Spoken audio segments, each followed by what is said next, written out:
Okay, Yep, yeah, yep. go ahead. I'll ask everything during it. Well, hello everyone, and welcome to another weekly Balatro tournament. I'm Scope, and I'll be casting at the very least the first few rounds today alongside Rockle. Hello, Rockle. Hello, hello. And today we're going to be playing with the extra credits mod for PvP Balatro. If you saw us yesterday, you'll know that this format can get a little bit zany and wacky. If you're confused about some of the new jokers, I'm sure we'll talk about them during the matches. And this first match that we've got up is going to be our very own host Super Hider versus his opponent 2K, I think. Yeah.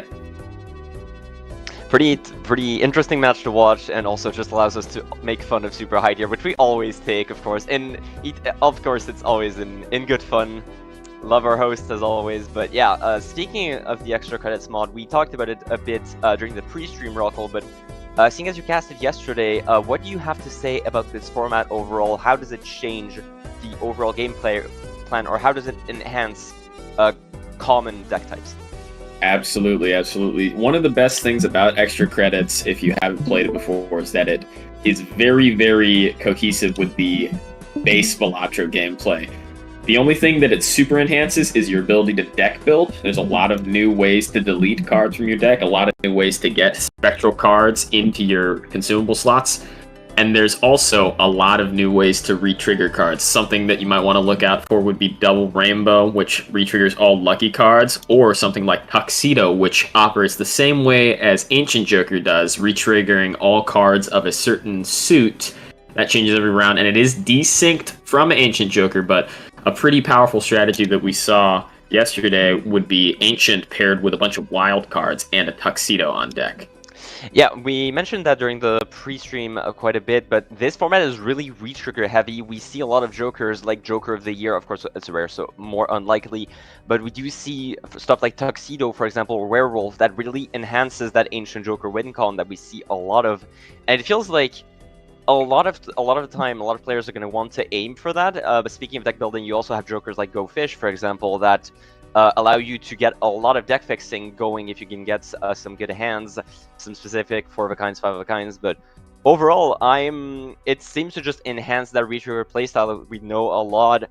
And I will have to ask, have we seen a lot of idols as well?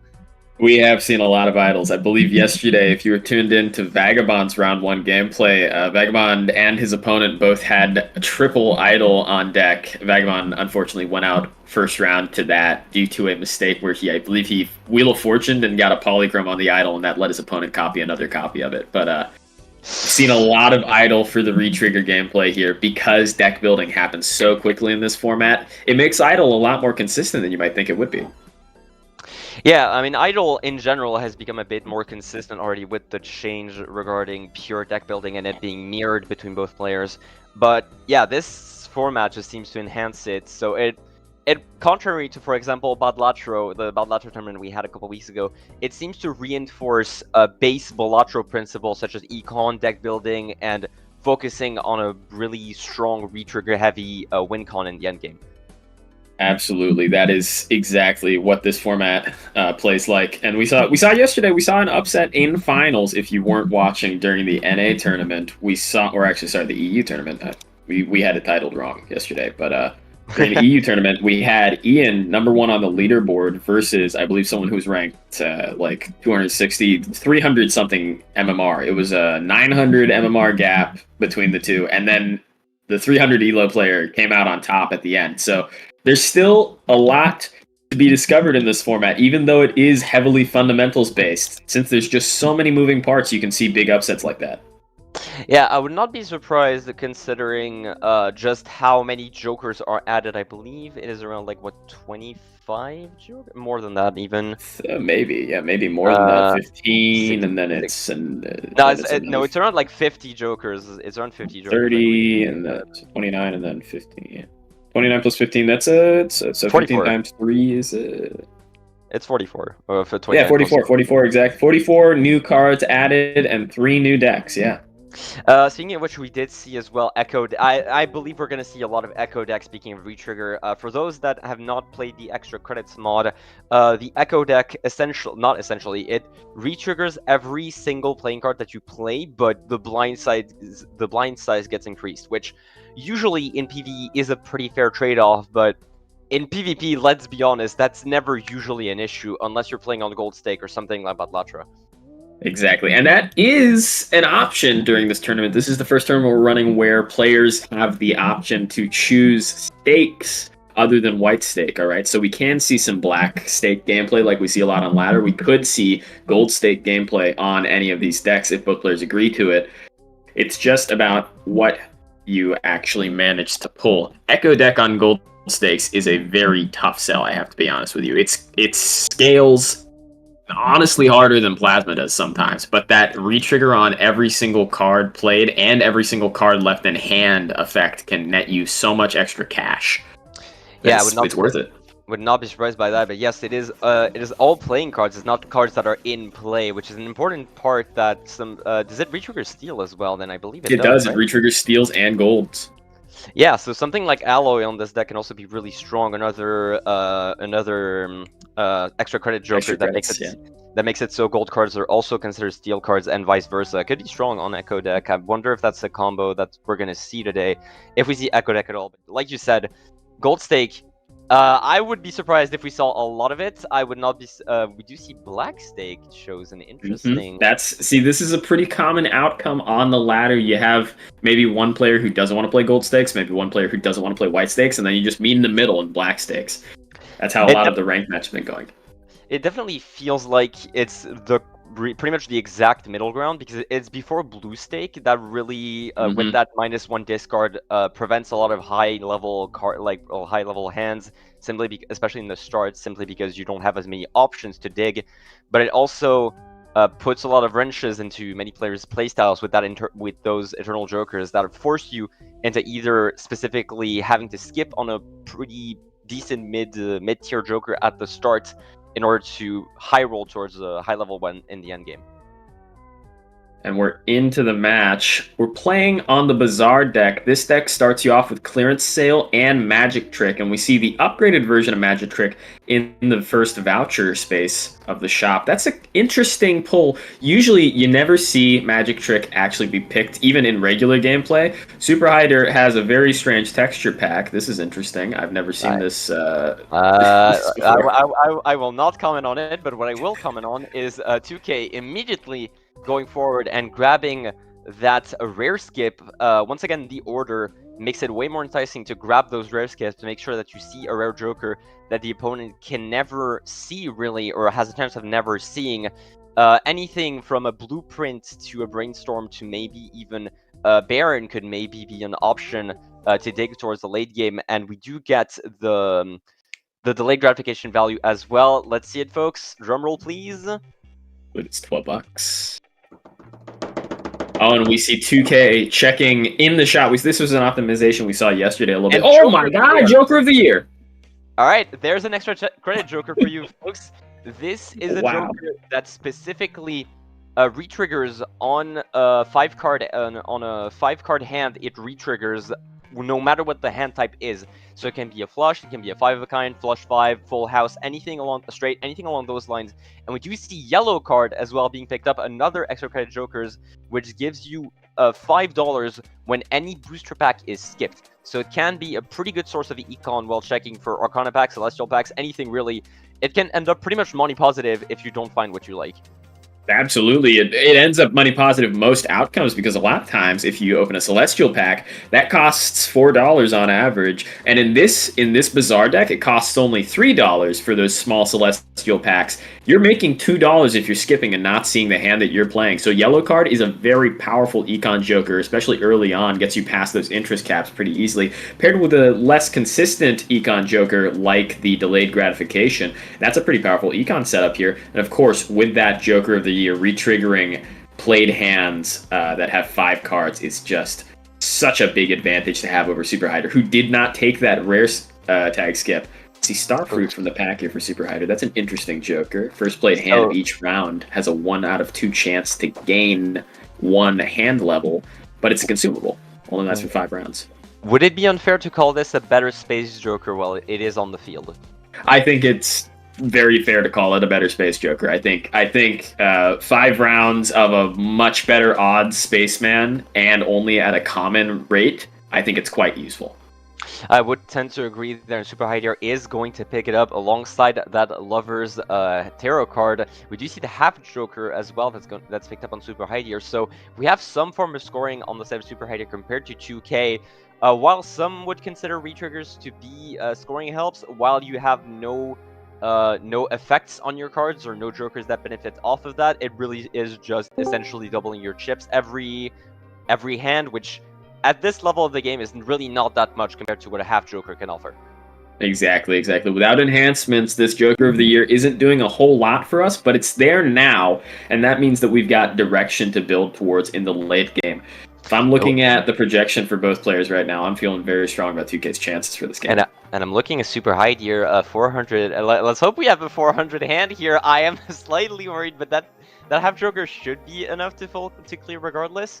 We do get we do get a nice bit of to-do list value on the side of 2K, and we sell the delay gratification for the sake of that interest cap. But wait, we don't have enough to clear. We lose. Neither player. Oh my gosh.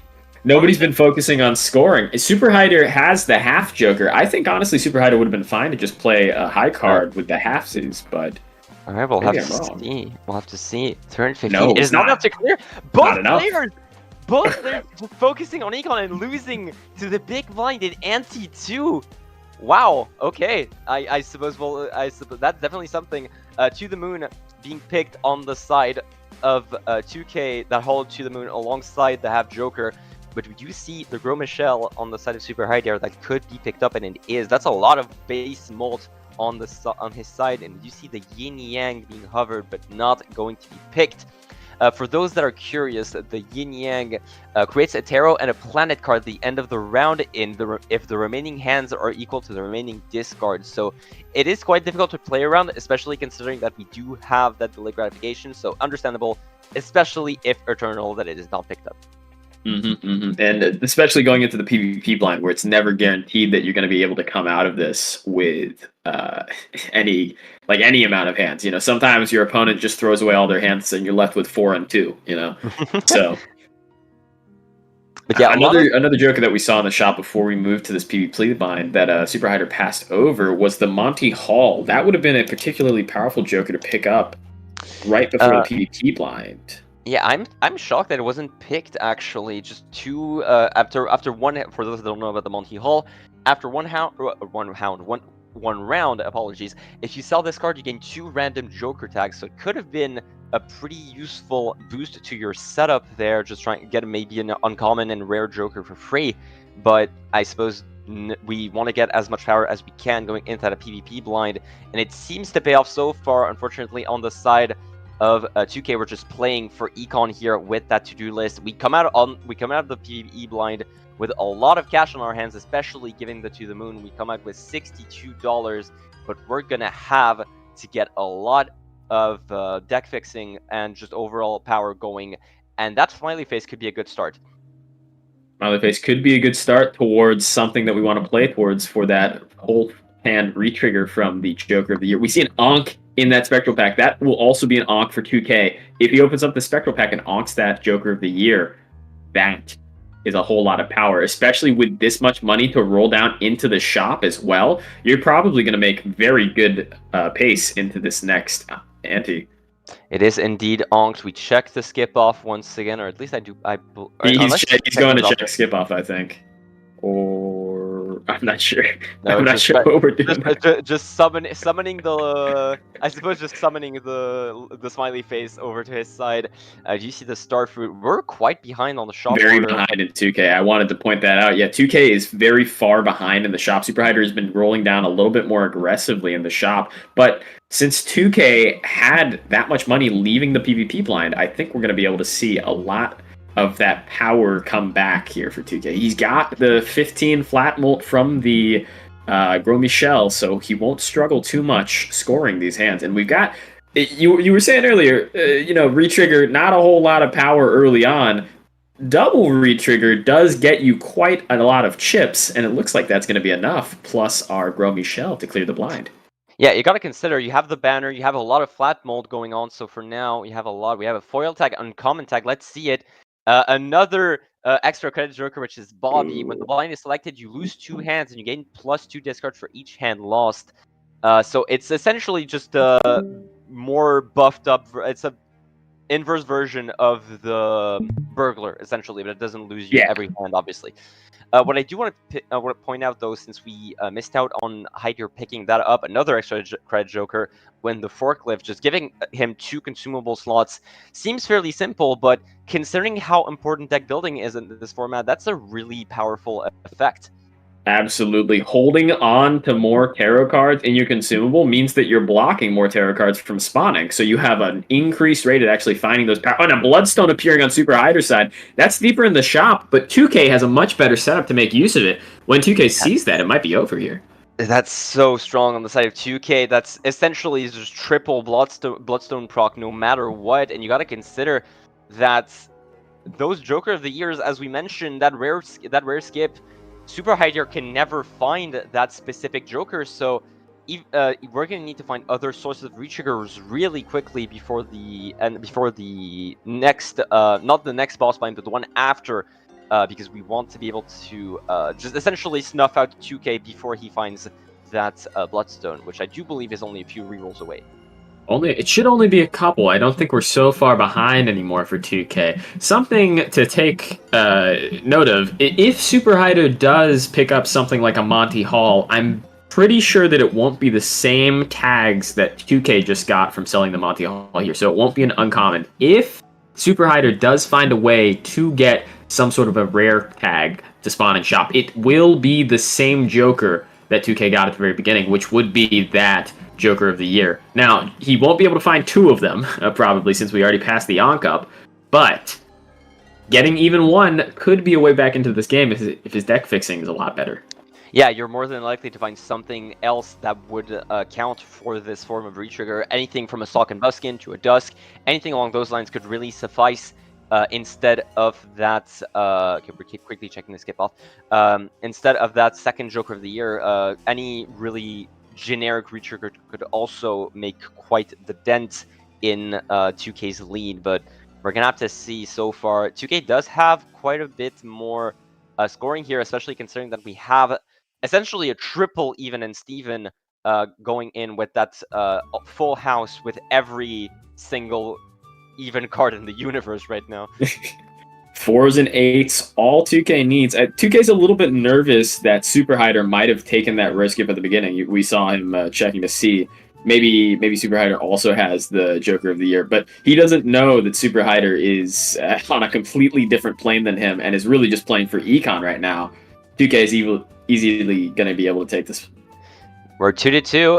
And we're slowly inching closer to that Bloodstone. We've mentioned it a lot, but this is one of the big win cons that we were talking about in general. Anything that benefits from retrigger is extremely strong in that format. And Go Fish, that's another really powerful Joker. I can only imagine that's going to be very powerful in 2K's hands. Getting rid of 5 cards at a time, if you just play a 7, that is going to be able to shrink the deck down so substantially, and that'll give you a lot more chances to actually trigger your Bloodstone. Yeah, you gotta consider you just need to play a specific rank that changes every round. So you could just play everything in that rank that is not a heart, and that just allows you so much deck fixing. It's essentially just similar to a Hangman, just a bit more specific, but that's still really strong. And we see 2K a bit frustrated that Gros Michel has not yet died, because we need Times Bolt going into the next one. Sometimes you just want the bigger banana to come up, but it takes a long time. Regardless, we do see, speaking of Times Bolt, we do see Super Hyder getting baseball card, and that actually gives him a great small tidbit. Great play by 2K playing towards that Bloodstone with the tarot card there. Not that he knows, but we do know how strong hearts are in this format. But yeah, baseball card getting two triggers there with the Bloodstone and the Go Fish. So a lot of time Vault actually in favor of Super High here, even while aiming for the deck fixing with that Go Fish and the Gros Michel. Finally, Gros Michel. That should also be Gros Michel dying for 2K as well, although 2K has had it for one less round than Super Hydra. I'm not sure how that affects the Gros Michel. Do you know if it disappears like based on just the blind you're at, or do you know if it disappears based on how long it's been there? We need a Balatro scientist on the case, but I suppose we shall see in essentially right after that full house we'll see. Tuxedo! So Tuxedo here would be good if we had a lot of wild cards to trigger alongside that Bloodstone here. For those that do not, yeah, there you go, the Extinct on the side of 2K as well. So and there's the Bloodstone. And there's the Bloodstone. Right as Gros Michel dies, you love to see it, folks. Wow. That Tuxedo for Super Hider is only one layer of retrigger. It's synced up with the hearts right now. We didn't see Super Hider taking the skip to the PvP blind. Maybe he actually still wants to focus on deck building still. Maybe he's not confident that even with one layer of retrigger plus the Bloodstone, he could actually make it into the PvP blind and win. You got to consider that Tuxedo as well, even without the retrigger, also is it's times 1.5 because of the baseball card. Exactly. That's something to consider here. We see Lovers plus Death on 2K's side. Is this a double pack or is this just a single one? I feel like you always have to take the Death of the Lovers card here. It's single right. No, we're going for the high roll and it does not pay off. We do get the Hermit though. That is quite nice to roll deeper into the shop, which we don't do. We have seed money. We have seed money. So $50 interest. That makes sense. Full interest value. 2K, if you're 2K right now, you got to be feeling pretty excited about your odds here. You've got double Joker of the Year. You see that your opponent hasn't skipped. We're selling the Go Fish on the side of High Gear? Maybe he doesn't. I think this straight would have deleted itself if he didn't, and maybe he felt not confident about... I don't know. I feel like I would have gotten rid of that entire hand. It's only one Hearts card, right? I'm admittedly a bit confused by that. I feel like we might regret that going into the PvP blind. I definitely think so. But we shall see. Regardless, yeah, that's 2K getting the... there's the Death card, actually. Maybe... Unfortunately, no face cards with that heart, so we're going to have to skip it for a Magician and a Tower. Magician, really good in both of these players' hands. Really, any amount of retrigger with the Magician can pop off in a major way. Fortune Teller might be sold for ice cream here. We're debating on it at the very least, and it shall probably done. Better power. That is 21 Molt, and we do see the pending picture right after. Ever since the nerf, not quite as powerful as it was back then, on par with Rebate, but still quite a powerful Econ Joker, and when considering getting rid of that to-do list for it, definitely a bit more consistent than the to-do list, and can be and doesn't have to be played towards in every single round, and it is going to be picked up on the side of Super High Gear. Absolutely. It's agnostic to your actions, and it really only cares about what happens after the blind, how much money your opponent spends. It won't give Super Rider a whole lot of money coming out of this PvP blind because 2K didn't roll down the shop that much. But with $50, it'll be a good investment for later. Oh, what I do see here, though, is a pretty nice hand on the side of 2K. I would want to see those hands before the Wild Queen, just to make sure we're guaranteeing that as much as possible. 13k though, not as much as you would wish for given the Bloodstone's power, but we just don't have that much overall, not that powerful of a base hand. We haven't upgraded anything really, so our base mold is kind of down in the dumps right now. We're relying a lot of that even steam from the base mold, so the Bloodstone is just not doing as much as we want to right now. Absolutely. Probably 2K was probably hoping for a bit of a blowout here, hoping for maybe like 100,000, you know. But seeing that full house only with 3 hearts potentially to proc our Bloodstone, even if they are retriggered a whole lot, it's not going to do you a lot of good. I do think if 2K positions those 10s in front of the queens, he's going to make a lot more money. But we'll have to see what he decides to go for. A Heart Flush could be a potential option here. Just get a Bloodstone trigger. But here we go. Let's see what that ends up looking like here. That's... oh, the Bloodstone is really awake. Quite a few. That is 100k. That Bloodstone was awake and ready to trigger, folks. And even in a single hand, it is enough to destroy Hydier's setup with 6 hands. That is massive. And now Hydier is on a single life going into this next blind. As I think 2K still I ahead think on the Phantom's calculator was lying to us a little bit. It might not calculate how much the Phantom's like Cal trigger of does the year not works. work with any Extra mods credits? other than normal and multiplayer. That's why that it was showing explains- such a low score. That explains it. All right, yeah, I was thinking that was really low for 9 bloodstone triggers potentially, but that does explain it. So 2K does get his blowout, and unfortunately on the side of Super Hyder, we're gonna need more. We're just gonna need more power overall if we want to win this. Tower is used, but not really to any effect in terms of deck building so far. I do wonder if 2K is just going to go and aim for those hard flushes now that we see that the Phantom's calculator was lying to us. I really hope so. Putting our evens at the front, that's the best idea since a lot of our flat mult comes from our even Steven right now.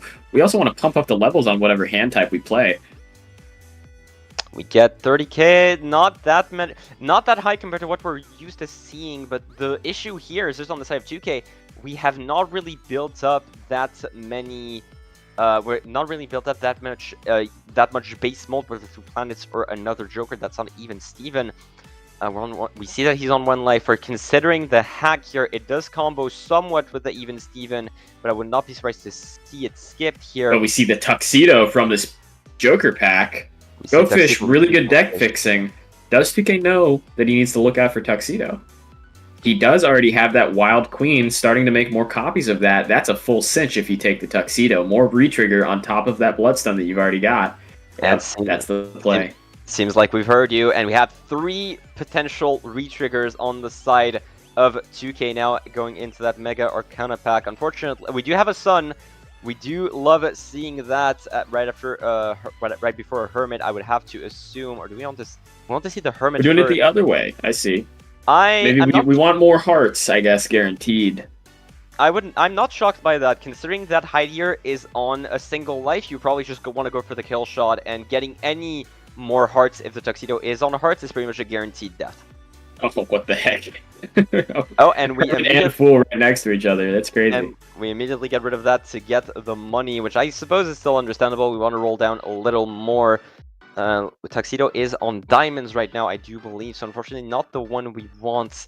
I do believe next blind is it is the big blind, so we do have one more shot to get that heart. Unfortunately, the Joker preview does not work with the Tuxedo.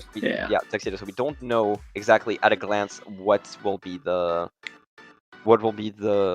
suit chosen at the end of this. A little bit of cheeky covering there. 30k looks to be our consistent low roll hit, and that might actually be enough to beat Super Hyder during the PvP blind. But keep in mind, 2k can play multiple flushes and still score 100k potentially every single time. What I do want to point out as well, just for the sake of really completionism, is the Mona Lisa that's picked up on the side of Super Hyder, another X-Small Joker, but this time a scaling one. For those that do not play extra credits, the Mona Lisa gains times 0.1 molt for each unique enhancement in your scoring hand, and unfortunately it is scaling, so it's not going to do much for that next blind. I believe it's at like, what, 1.2 or something along those lines? Yeah, it's a little bit late for us right now. You could think of Joker Lisa as pseudo obelisk-esque. Magician and Fool coming into that boss blind could be massive. Absolutely. Getting lucky triggers at the start of your Bloodstone hand with retriggered potential, that could be absolutely destructive.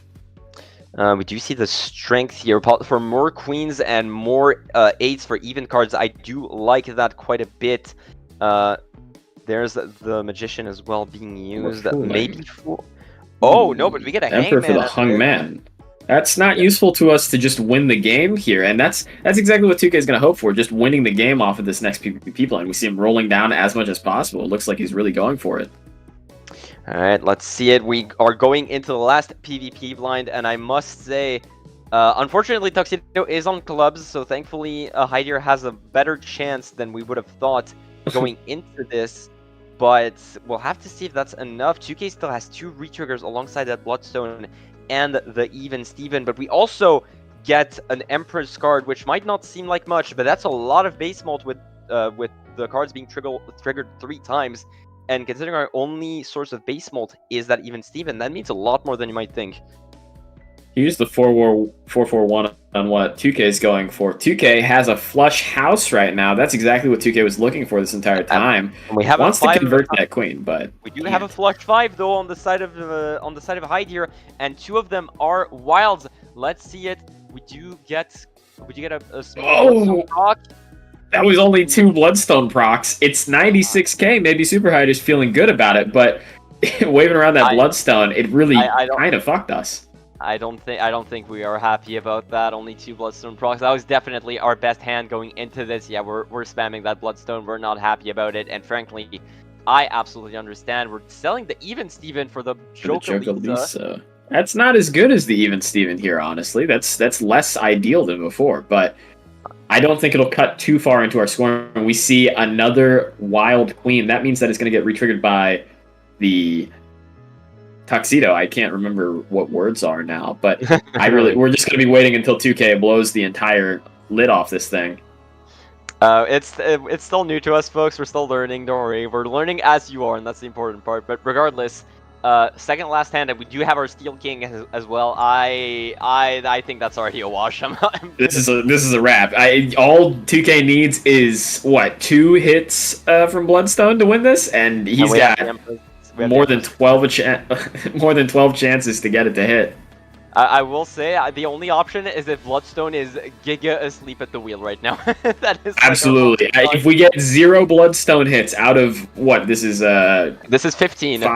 15? 15? Okay, no, 17. Well, it's 15 regular triggers and then plus 2 from the Tuxedo, so it's 17. That is what I said. Regardless, yeah, and there's a... Well, okay, it hits more than twice. More than twice. There we go. Oh, there it is. Okay, Bloodstone was really close. Bloodstone was asleep, but we still have 4 hands on the side of Super Hyde here. We're looking at our deck. We're trying to see what we can potentially go for. I am not maybe a Diamond Flush, maybe. I don't see a way that we can score more than 20k here, but maybe prove me wrong, Super Hyde here. I would be shocked. Would be shocked to see it. Maybe praying. We have Flat Molt and X Molt. We have Flat Molt from the Fortune Teller. We have X Molt from the baseball card. The baseball card's given us what 2.25x, and then Joker Lisa's probably given us around. Maybe around 1.5. I actually have not followed, admittedly. I don't know. I haven't been following. We're at 1.5 on the Joker Lisa, so we're effectively at 3.75. Oh, wait. We're at 7k. It's possible. This is possible. Oh my goodness! Wow. Bloodstone has completely messed up 2k here, and yeah, we as well. We get a bit of a proc of the Joker Lisa, and we're on 1-1 life. Wow! Oh my gosh! This is peak Bloodstone gameplay, folks. Peak Bloodstone gameplay.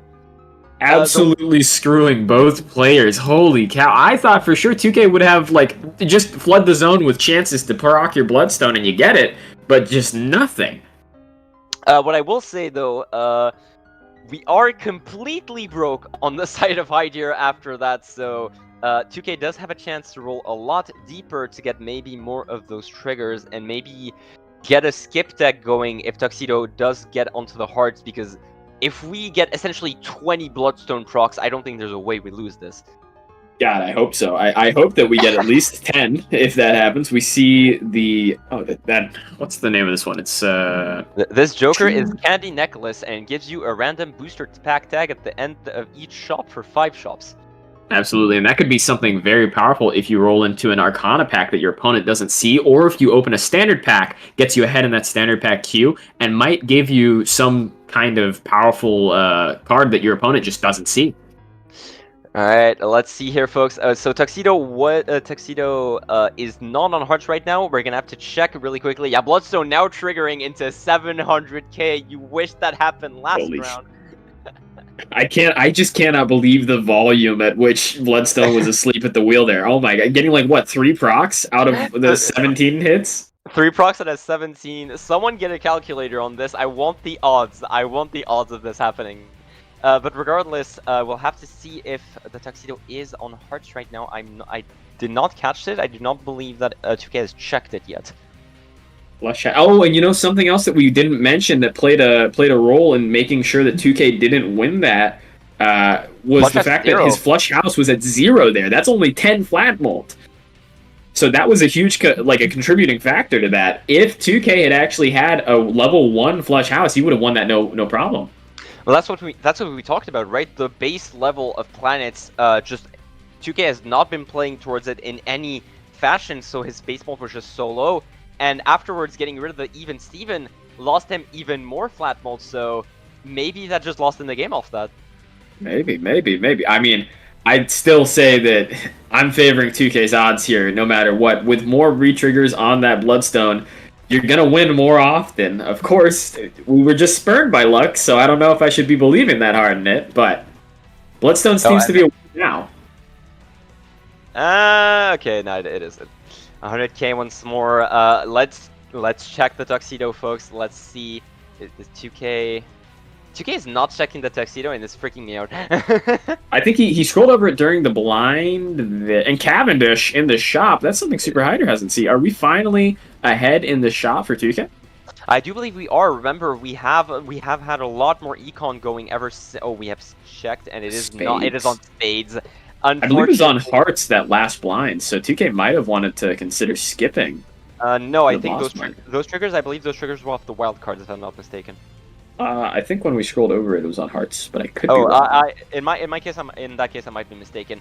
Smiley face might be a consideration here, giving tuxedo. It does not trigger off anything. Either that, or we essentially try and get as many wildcards as considered as possible. We're considering it. We do have the option to make that flush house with those cards, those wildcards, and it is what's going to be picked. The Sun card used, and there's the Cavendish, so we're not that far off. We know that the tuxedo is not triggered, and we do get the Cavendish off. A 3 times mult compared to a 1.5 is always something you'll take before that blind here. One last Temperance trying to roll down for anything, and unfortunately we're not going to find it. Once again, looking at all of this, you're definitely favoring 2K there, considering that the currents, essentially, the baseball card is just a single Bloodstone trigger at this point. Yeah, just it's a single 1.5x. It's as good as a steel card. That's how you can think of it. We're using the Hung Men here. I think we had a Temperance in slot for that Fool there. I think we could have probably rolled down a little bit more for 2K, so I don't agree with the Hung Men play. Since we're both on 1 life here at this boss line, it's the end game no matter what. We do get 2 wild queens, though. We're at the start of the hand that we want. Are we discarding those queens? No, we're not. We're going to play them still. We're not seeing anything too big on either side so far, but we do see a flush 5 on the side of Super Hider, and we'll have to see. We're going to have to try and hit those wild queens. There it is. There's the flush 5. Are we pulling the trigger right away, or are we waiting? I think we're gonna pull it here. We're gonna pull it here, but we're probably gonna wait for 2K to show us our hand here. Here's something that could go very wrong for 2K. Super Hider has played not his biggest hand yet. Super Hider has just been playing throwaway hands here to get to this hand, and he's still scored above 100,000. That's way more than you scored last round. Scoring 30k with just a high card play, Super Hider does. If our Bloodstone massively malfunctions for 2K here, or if we're looking for the flush house and we just don't find it for 2K, which I would be very skeptical of happening, we have a regular flush. Still looking for that flush house. Very greedy. You gotta consider those base hands, those throwaway hands. We have so much flat mult with the fortune teller, with the baseball card, with the Jokalisa and the Cavendish. We have so much base mult, no matter our hand, that we can just do whatever we want here. But we're checking here. Are we misprint teching? I would assume you're. No, I don't think so. I don't think 2K's misprint teching. I think 2K's just kind of lamenting their luck right now. What are we 2K could have had a flush 5 at this point, which would have been almost as strong as the flush house. His flush house is leveled up, but digging this much for the kings and the queens to come back, you've only got the 1 king of hearts left in the deck. 2K is actually at a high risk of not being able to find this flush house, and then he'll need a real miracle play for this flush. It won't be a real miracle. You just need statistics to not fuck with you, right? You just need Bloodstone to actually hit. Are we discarding everything here? Are we going for the flush? This is really scary. And you gotta consider, I'm surprised that flush 5... Yeah, there we go. We're misprint teching. But I'm shocked that we have not kept these queens, because you gotta remember, Flush 5 is at the same level as Flush House at this point, even though we put one planet into it. And that would have... Sure, you missed out on some Tuxedo procs, but at this point, you have everything you need with that Flush 5 to really clear Super High Tier score. We know that he hasn't skipped for that Joker of the Year, and there's no way that he could have gotten that Onk on a retrigger. And there is a 5 of a kind, not a Flush 5. So one Queen there not going to be re-triggered with the Bloodstone. That actually affects your odds pretty heavily. Let's see if it'll actually work out for us. We'll have to see the Bloodstone. We'll have to hope that it's not a sleep of the wheel here, folks. It is triggered once, it is triggered twice, 3 times already. 4 times, 5 times, 6 times, 7 times, 8 times, 9 times, 10 times, 11 times, 12 times. There we go! It is more than enough. It is not a sleep of the wheel, folks. And it's a sleep for Super Rider. Oh my gosh, that was only like 2 procs. It is a sleep for High Tier, and we spot the Joker of the Year that we have not seen the entire time. We didn't do the skip-off tag. Gotta remember, for Super High Tier, we didn't do the skip-off tag. We didn't see that rare tag was used, so we didn't know about that specific Joker that wasn't pulled. And 2K, thankfully, even with that 5 of a kind, even with that last non-Bloodstone proc, is able to pull away of Super High Tier there and get the dub. Super High Tier once again eliminated at the first round. I'm expecting to see a very angry host come at me in like the next 10 seconds. It's always hard to cope with those losses where you just lose in the pregame, right? Where you lose to a rare skip that you just didn't know about. Oh my god, that just does feel bad. It does feel bad. It feels like information was hidden from you and you just made like you thought you were playing great, and then it just comes and hits you, and you're like, ah, shit, my opponent killed me at the very beginning. Fuck off. The first skip was the fucking the best one he could have found. Like genuinely, fuck off. Yep. What bullshit. To be fair, he had Bloodstone double Joker of the Year on that last PvP blind, not the one that you just played, but the one right before that. His Bloodstone only proc twice. My Bloodstone only proc fucking that's once. triggers. My shit was asleep. You beat him during that one, so hey. No, the You last time luck there, on your fucking side. 2 mil? 2 milli? How many Bloodstone procs did he get? You got 12. 12? Out of 20. Out of 20. Just a little bit over the odds. Out of 20, yeah. Actually, it wasn't 20. It was because he only had that. He had one spade. It wasn't a flush 5. Yeah. Yeah, it was 18 or 19, I believe. Oh, so then he's much better over odds. He got 12 instead of the 9 expected. All right, whatever. That is true. I'm sorry, Heidier. We still love you. It's I fine. hope you know that. Whatever. I feel bad. I feel bad. Whatever. I didn't want to Society win anyway. doesn't I want didn't wanna Super Hider to anyway. win. I need Didn't need to win. It wasn't. regardless. But yeah. You know, like it's fine. It's true. I didn't care. I didn't want to It's like true. make it past round 1. Okay, well, all copium aside, I am really happy to see so many extra credits Joker used during this very first round. Allowed us to talk a lot about this mod, from Starfruit at the start to Joker Lisa late to Joker of the Year, and so many in between. Really allowed us to talk a lot about this mod for the future rounds of this tournament. I'm really happy to see that, as we talked about, extra credits integrates itself really well into the base Balatro gameplay. Sure, it's enhances retrigger gameplay by quite a bit, but frankly in PvP that's pretty much what we're going for anyway. We also got to see one of the decks that we didn't get to see at all yesterday. We got to see that Bazaar deck. Starting off with the clearance sale makes a lot of early econ plays a lot easier to do, right? We didn't see a whole lot of voucher play, but we could have seen an angle at the very start there with the leveled up version of Magic Trick. I forget what it does, but it allows you to buy enhanced cards in the shop. That could have been something to see that might have actually, affected how the overall game played. If one of the players had picked that up, then they could have seen maybe a Polychrome Red Seal in the shop just randomly. The name that you're looking for is Illusion, Rockel. Illusion.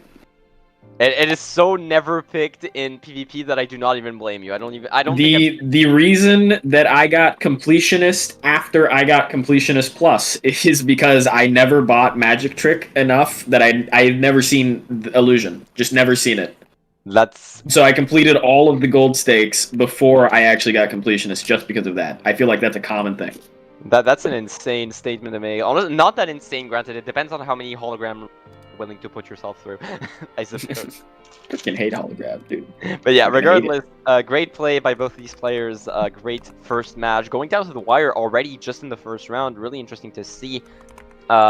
and overall not. We got a little risky at the end there with 2K with the draws that we mentioned, but otherwise both players playing really well overall, playing really clean Balatro overall. And for this second round, we're gonna see Vagabond, one of the. Is it fair to call him maybe one of our little what's One of our favorites? One of our favorites, or I was thinking of another He's word, a but crowd I suppose favorite, one of our guys. He's a favorites. streamer. He is. He's the fan favorite. He's the man of the people. He's the people's player. And also- I'd actually like the little bit of a bracket update, a little bit of pointing out here before we get into the game. We've already got one round 4 game almost ready. Someone's already in round 4. That's Surcats, rank 1 on the seed here. Seed 1 in the tournament. Surcats is ready in round 4, but the other bracket to meet them is so far behind. The other bracket to meet them is still on round 2 only. So, just telling us how the brackets are going for both players here. That is an insane difference. I suppose the extra credit can really it can allow us to snowball a bit. Surcats did not play of its first 2 games. Like both of opponents, Surcats forfeited. Oh, okay. okay. Well, that makes a lot more sense. I was surprised to see that far of a lead going into this early in the tournament, but unfortunate for Surcats, gonna have to turn on the Switch or just any whatever gameplay that you'd want, really. Maybe a little solo queue game in between. Who knows? I don't know if that's still open. Regardless, Vagabond versus Charin.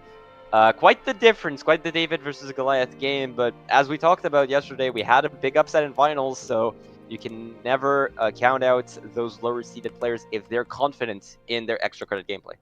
Absolutely. You can't count them out, but I will say Vagabond is here with a vengeance. Vagabond got knocked out round 1 yesterday against a pretty heated game. Like I said, it was triple idle on both sides of the field, and it came down to, like I said, Vagabond accidentally pulling Spin the Wheel, hitting a polychrome on his idol and allowing his opponent to copy it again.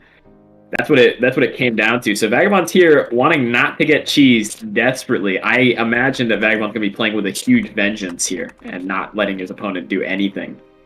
I would suppose that was through some form of some magnets play, I assume? The magnet play, yes. Yeah. Magnet pulled idol on the polychrome there when it really should have pulled it.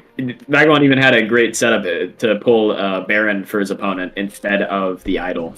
But Spin the Wheel just really fucked him over. It was really funny. Unfortunate, and we do see the Echo deck being pulled out. We mentioned that in the pre-game setup. Echo deck, for those that were not here for the start of the stream, allows you to re-trigger any playing card, and by that I do mean in hand or in play. So it can re-trigger gold cards, it can re-trigger steel cards, or it can re-trigger all of the cards that you are playing right now. So a lot of different setups being allowed here. You can think of it essentially as a Dusk that triggers on all hands plus a Mime. Exactly, that's a great way to think about it. It's just full retrigger, in hand or played. That's all you got to think about it. And the only downside is that the power of the small blinds, the big blinds, scale a little bit harder, scale at a 1.2x multiplicative rate. But we are on white stakes, so it shouldn't be that much of an issue. Ooh, with an investment tag immediately, I would suspect we see both players taking this. This is really good expected value. Missing out on that first shop isn't a big deal when you get $25 of cold hard cash in the next ante. You can really see farther than you would even expect to see. Especially given the order, you're not really missing out on anything. If anything, that investment tag simply allows you to get more...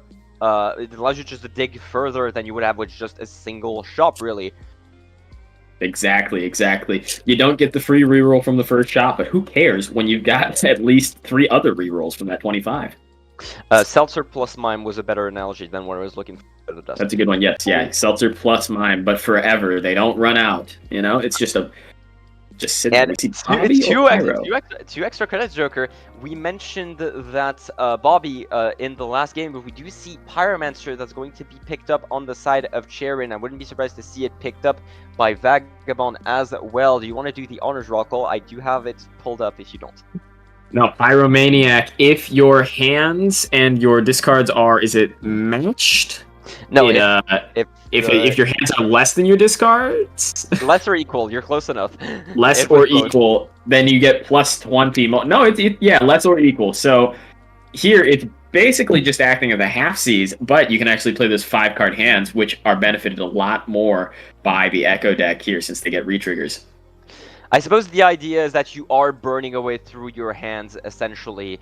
And we do see another extra credit joker being Average Alice, that is 2 points times 2.5 mults. If your played hand contains scoring odd and even cards, so in a straight, in a flush, in everything along those lines, even in a full house, the only thing that can really be bad in is something along the lines of a 4 of a kind, a 5 of a kind. It will never trigger there.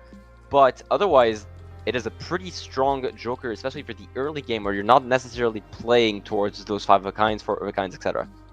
Definitely a very strong joker in PvE, Balatro. But in PvP here, it could lead to you taking a very easy PvP blind off your opponent if they don't play for it and you do. 2.5x multiplier is quite a lot, especially when stacked with pretty consistent 20 flat molt from the Pyro.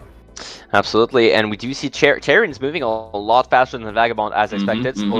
Slowest player in the community, as we all know him, and picking up another extra card joker along the way. I feel like we're doing a lot of these in a rapid fire rate right now with Purple Joker, which gives you mults and chips equal to the total hands and discards left after each round. So, contrary to a lot of jokers, you want to play as fast as you can with this one, seeing as you get more involved value scaling. The more hands and discards you have every single time. Absolutely, and we've got kind of a quick fire build going on here with the Pyro plus 4 hands and 3 discards. You can just play 1 hand, you get the Pyro plus 20 value. That saves plus 6 for your purple, and Average Alice triggers as long as you get like a 3 or a 6 together, just an even and an odd card. Playing flushes can be very, very good with the current setup for Sharon. Or easier, simply just go for... Honestly, we mentioned that a lot. Oh, negative ancient joker. Natural negative ancient joker. What is this seed? What? Oh my god. Okay. Well, I know what we're playing towards, Rockle.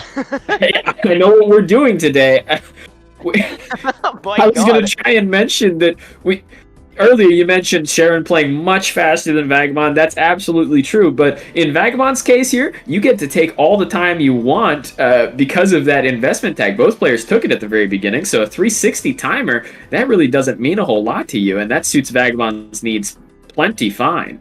But now there's a whole lot to talk about. We're on Echo deck, and we have that natural negative ancient joker. The only way this could go poorly is if Vagabond doesn't see it before this next PvP blind. But at this point in the game, I don't think you really care. You just want to get your econ set up, right?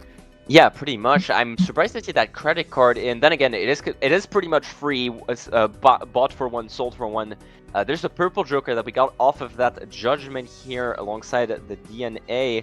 But that is that negative ancient joker is insane. It is insane. Crazy. It's crazy. Absolutely. That something you don't see every day. Where did the DNA? The DNA is not seen on Sharon's side. Did Sharon see that DNA? It was? Okay, we just didn't pick it up. They did. They did? I don't see it. They just sold it? They saw it, but they didn't pick it up.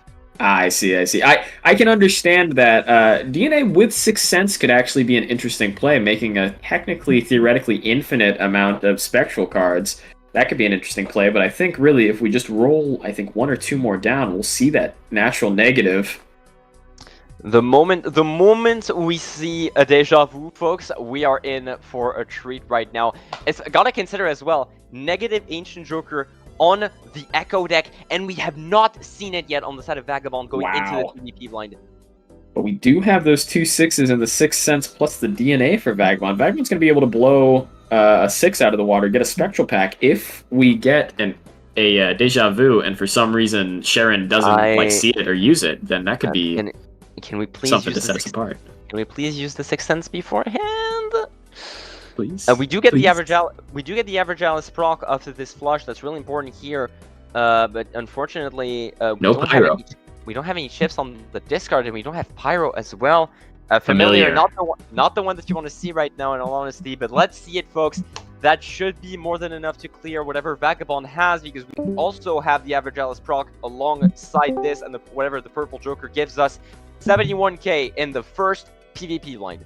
And that should be a kind of a big tell for Vagabond that, hey, I missed some power. What's going on with that? We see the familiar proc. 3 gold cards. Triple gold cards, definitely happy about that. It's a lot of econ at the side of that, and even choosing to Plus a copy one, death.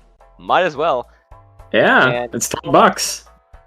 Familiar. I think it'll be the same thing for Vagabond too if he just pops it. That could be a pretty powerful play. At this I like point, the odds on that.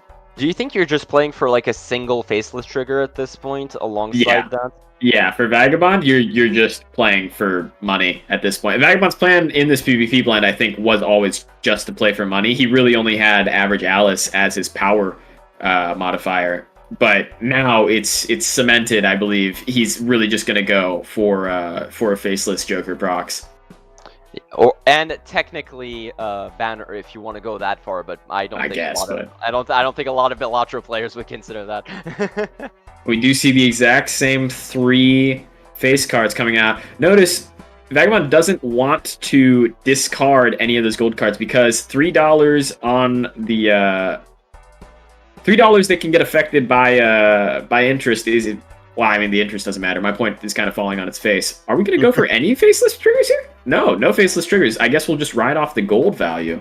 I'm surprised not to see one of those gold values used for the... $5 is more than $3. Yeah, using one of those gold cards for... Oh, no, actually... Oh, wait, no, Echo Deck. We're on Echo Deck. Yeah, Echo Retrigger. Echo Deck. Oh my gosh. We both got baited by that. Echo Holy Deck. cow. Echo Deck does retrigger those gold cards, and that makes it more worth it than a $6 instead of $5. Yep. Oh my gosh. Apologies, chat. We got baited. We did. Wait, this is why we're not in the tournament. Okay, this is why Vagabond is at 750 and we're not. Okay. Regardless, so far we still have not seen that on the side of Vagabond. I'm worried to see this in a buffoon pack and with nothing. Oh god. I would be super worried. I think this money here. He will see the natural negative. He will see it natural negative. Yes, and there it is. There it is. All right, and there's the must click in Vagabond's brain to think, this is what I missed. That's how he scored 70k in one hand in the first PvP blind. That's what I missed. I didn't get like Monty Hall or something. Oh no, it was just a natural negative bloodstone like one expects. Speaking of powerful jokers, though, we do see the Penny Pincher, although we sold the smiley face for it, and honestly, given the fact that we have Ancient Joker, that's quite a bit of flat mult in hand that could have been used for the set Ancient Joker, so I'm surprised to see that sold instead of, for example, the banner. That is interesting. Smiley face is definitely something that can set you apart in these Ancient Joker battles. Just getting even a little bit of flat mult at the beginning of your X-Molt retrigger build can lead to quite a lot of destructive power. We pull an Ankh. We pull an Ankh from the Sixth Sense. That's the next Spectral card teed up. Vagabond's also going to see that. Now here's the question. Which player is going to play chicken first? Which one's going to sell out of everything? Are we going to use the Sixth Sense again? Maybe try and find some Immolate? Maybe try and find...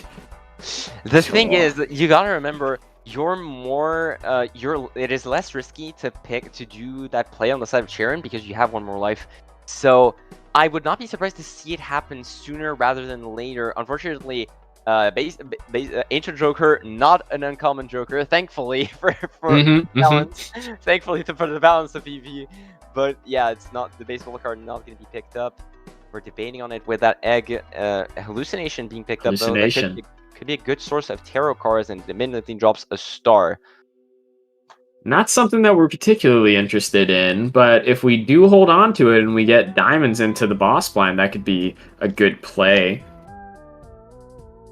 Although we're holding on to it, I think I would have sold out of the star for a chance at some other tarot card off of that hallucination play. A lot of top players love this hallucination. It's a very powerful tarot generation, considering the fact that you get 2 packs guaranteed in every single shop, and at a half chance to get a tarot card off of each of them.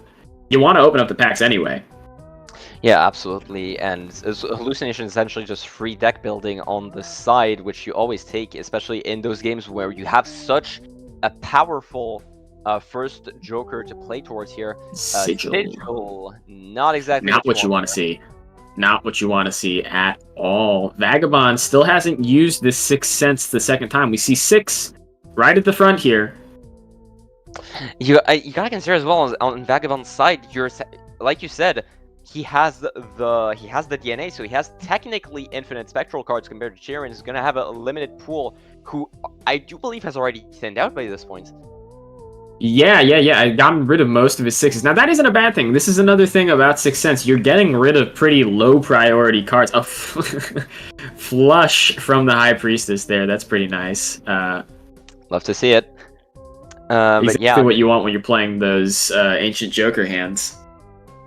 Pretty much, and yeah, like you said, sixes here are never going to be the card that you play towards, neither hackable nor sock and buskinable. Only useful for those really usual reachers such as Dusk, such as Joker of the Year that we saw last game. So I'm not surprised to see those being deleted so early on. And all things considered, it is granted Vagabond doesn't have anything to copy just yet. The moment we get a red seal on a wild card, we are going to DNA the hell out of that. But that for so far, you don't really have anything to go for in terms of DNA. Yeah, and I think so. Vagabond doesn't know what's queued up next into the Sixth Sense, and I think in this boss blind, what we're going to see from Vagabond is he's going to wait to see if Sharon is holding on to that Ankh still. It's going to be a little bit of chicken. If he needs to burn the Ankh, I think he will, but there's a pretty high chance that both players are just going to keep the Ankh and keep using Sixth Sense until Sharon doesn't have any more Sixth Sense value to pull.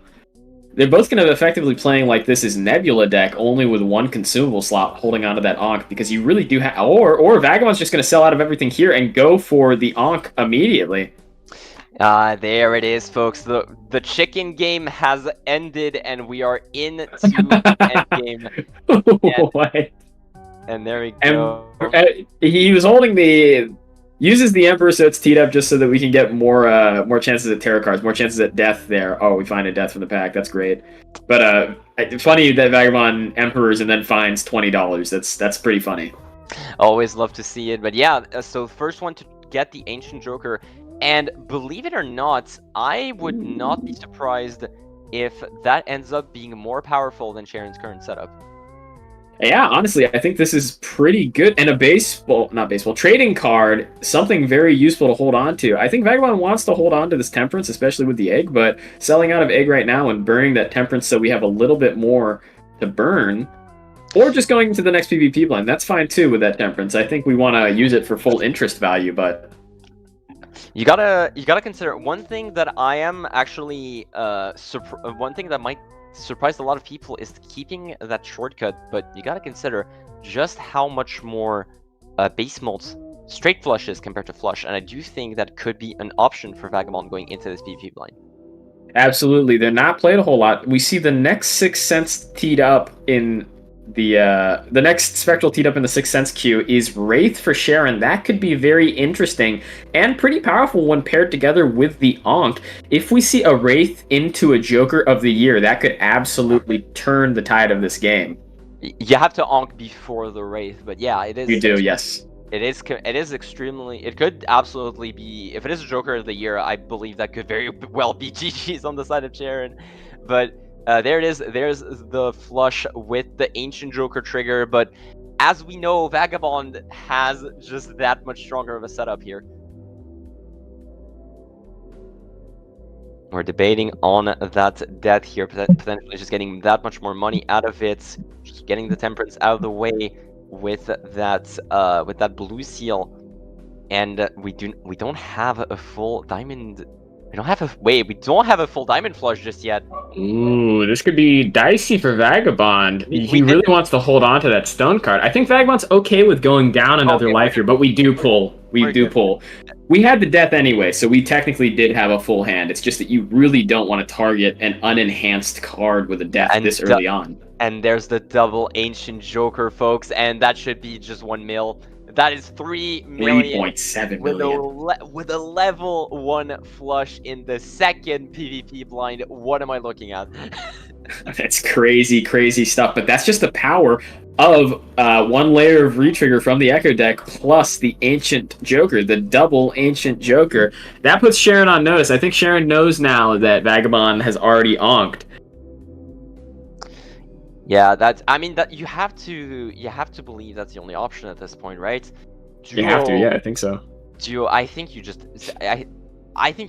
pull the trigger here and pick up the duo after. Oh, No, with the Cartomancer in the shop, here's definitely where I would pull the trigger. I'm definitely taking both of these jokers. I'm selling out of everything, onking my Ancient Joker, taking this Lucky 7 and the Cartomancer. Lucky 7, very interesting and very powerful for this setup. Yeah, and also you gotta consider you don't need to. Oh no, we're just holding on. Oh, to this. Dusk! Now you actually have to pull the trigger. We need to do it. We need to do it, and that is what we're gonna do. Okay, thank goodness. Okay, so there's the onk. You're literally. Okay, I don't know why you would go Judgment there in case it's like actually something super powerful. Okay, that's scary. With a $43 burn from the Wraith. We didn't roll down before using the Wraith. We got a massive misplay. That's a big blunder. We lost a lot of shop rerolls off of that, and all of that for a coupon tag. If you want to do the honors of presenting that Joker roll. Coupon tag creates a coupon tag and a voucher tag after every boss blind is defeated. So in this mode, only whenever PvP blinds are played, you do get value off of that no matter what, even if you lose the PvP blind. And that's definitely something very useful going into the next ante, especially when you're as even as this game is. You've got 3 lives still on Sharon's side. Vagabond's got 3 lives still. You get a potential 5 uses out of that coupon tag. That can be very useful, seeing more than one voucher every single time, but it's not worth $48. Never is. It really never is. That was just a big misplay on the side of Sharon. I often just call them different decision making, but I do believe that is a big blunder on the side of Sharon there, just because of how much potential shop we've lost. And Vagabond, it's only a matter of time until he sees that Dusk, and everything just goes back in his favor. Yeah, no, it really is. We don't like calling things misplays, because sometimes players rewatch the VODs and it feels bad to have the commentators tell you that you were doing absolutely poorly, but oh my goodness, that is no other way to call it. All right, and we do see death being used there. Unfortunately, it is on a spade, not a club, so unfortunately Vagabond not getting the value from the Ancient Joker just yet. Gotta hope a spade gets pulled here for that lucky and gold seal spade king. But so far, Vagabond not choosing to roll down. We have picked up the money tree, so maybe we're going for more value. Constellation is being hovered here. It is another uncommon for the baseball card. You gotta remember that we're holding. We're choosing to hold for that 8 ball. Any chance at more tarot generation we take, and we're immediately going to use in that full house. And you got to think about 8 ball, very powerful, like pretty powerful regular Balatro. But on Echo Deck, you're doubling the chances effectively of getting tarot cards every time you play an 8 card, because it's triggering twice. And now we're seeing it pay off. Vagabond's holding 1, 2, 3 Econ Jokers. He's able to do that partially because of the natural negative from that Ancient, allows us to have a lot more sandbagging Jokers on our roster, right?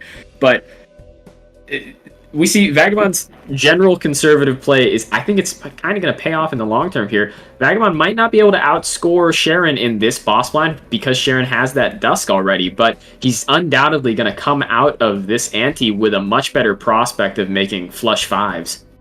Oh, I fully agree. The only issue is that seeing as we are in an Ancient Joker setup, you would prefer to be able to get that flush 5 whenever through Wildcard. We need. Oh, do we not get a baseball trigger? Okay, we do. It should be fine. Oh, okay, it's fine. We did. Okay. At the moment we got a baseball trigger, it was fine because we still have a baseball card trigger. Holy. We have the money tree, so we have a lot of interest to play around with. When will Vagabond see this Dusk? I'm surprised to not see it yet. I suppose he was farther than we thought in the... It'll be coming soon. Okay, we saw the duo before. We will see it sooner rather than later. Lucky 7 as well. That, if you're playing a regular flush that has a single 7 in it, every card can be treated like...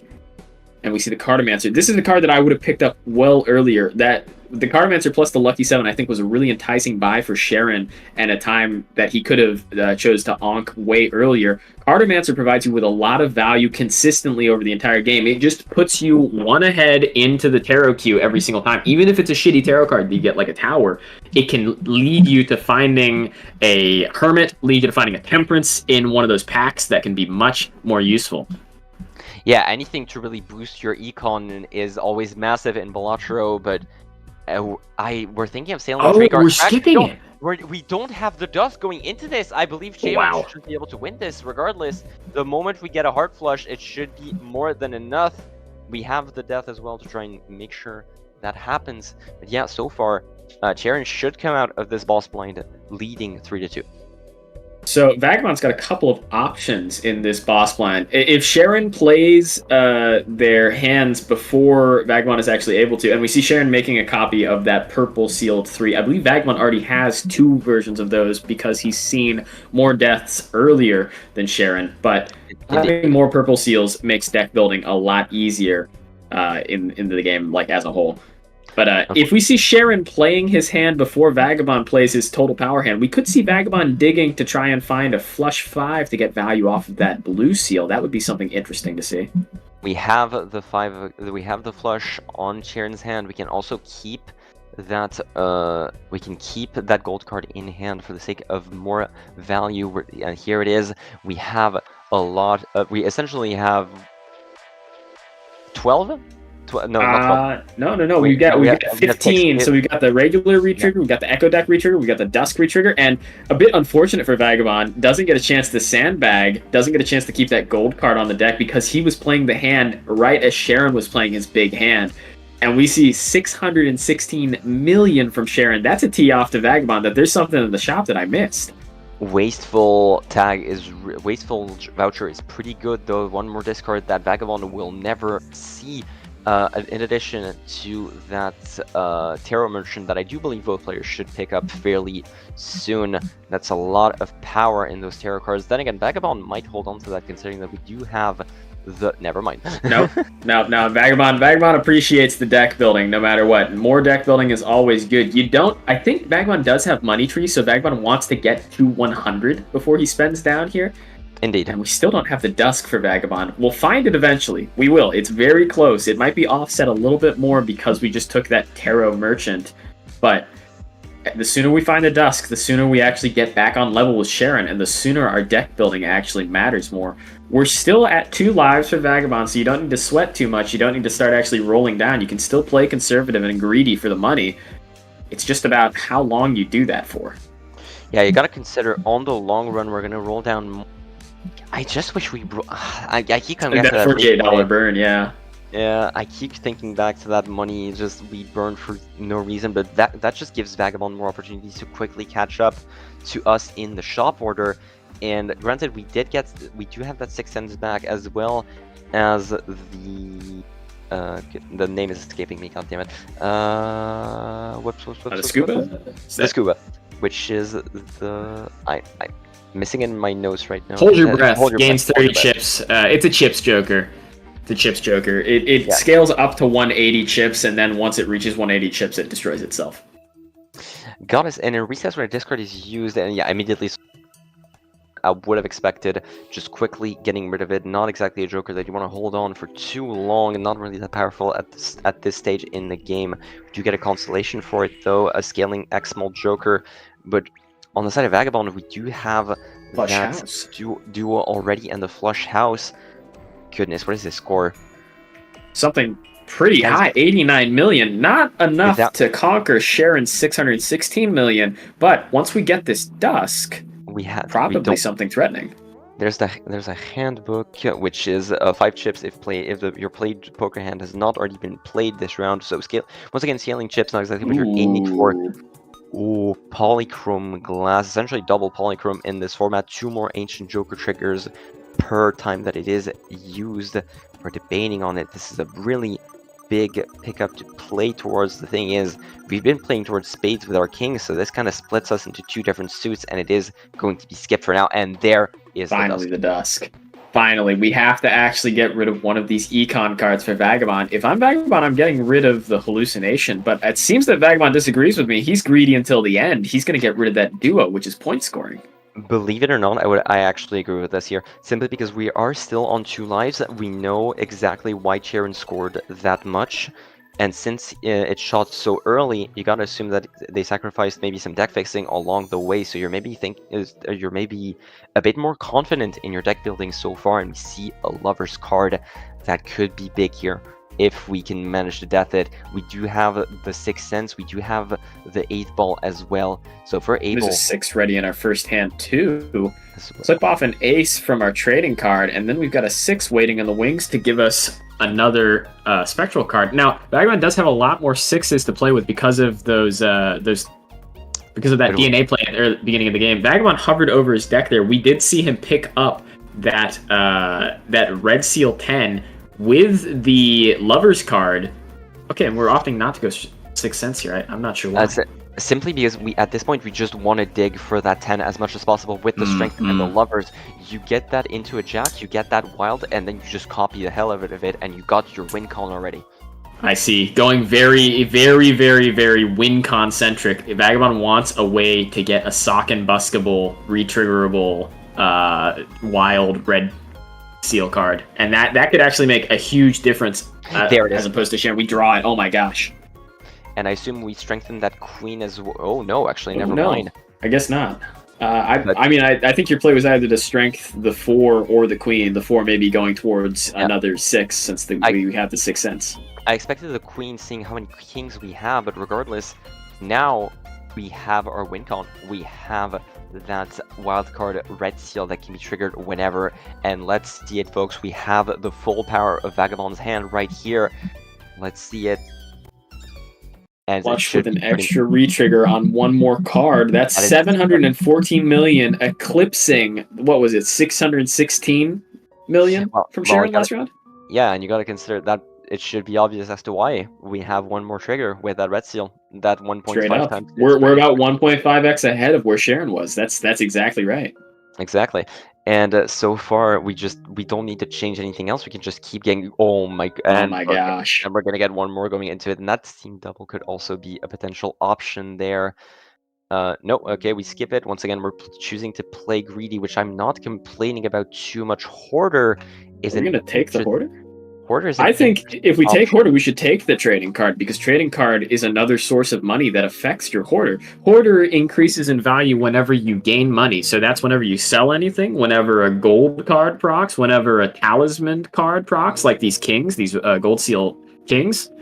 Whenever you get money, Hoarder gets bigger. I'm not sure I agree with getting rid of the trading card, but then again, maybe you want to stop your sandbagging a little bit and focus more on.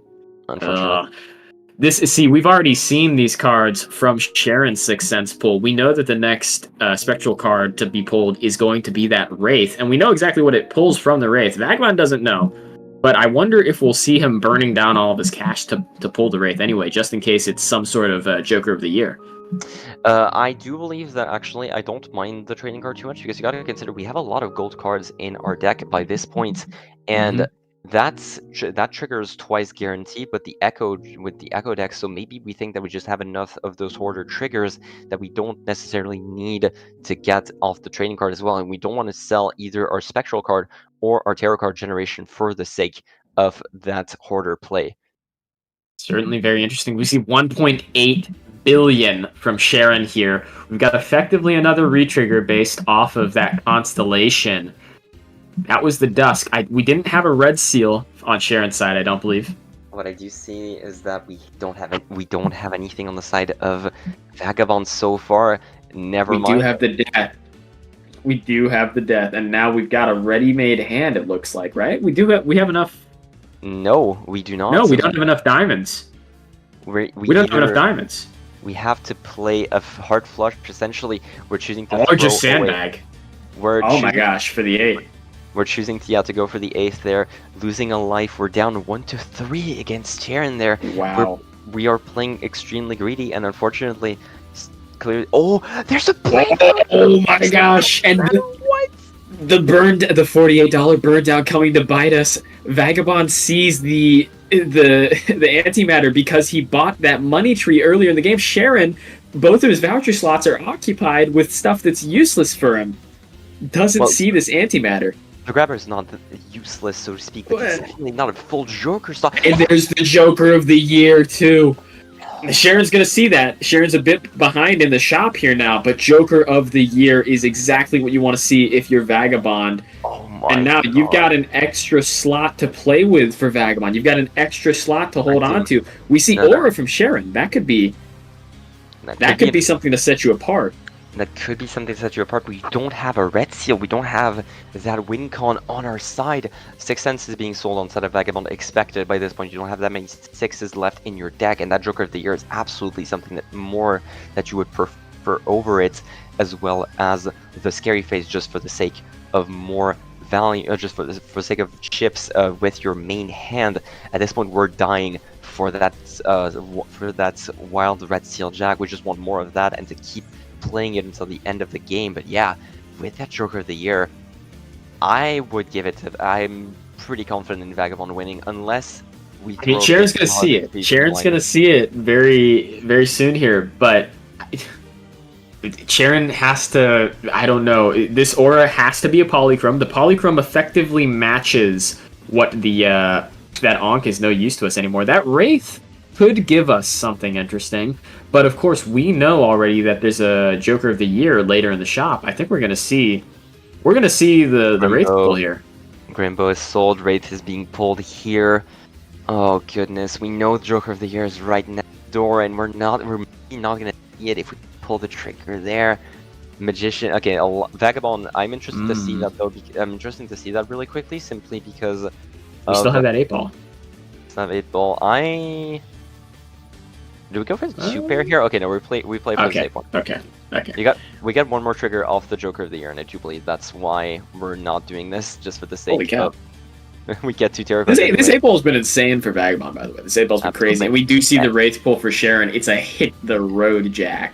Not anything that you would want here at all. And let's see it, folks. Vagabond with that Scary Face now, with that Joker of the Year. What does it look like? I'm scared, straight up. I am terrified. I'm terrified.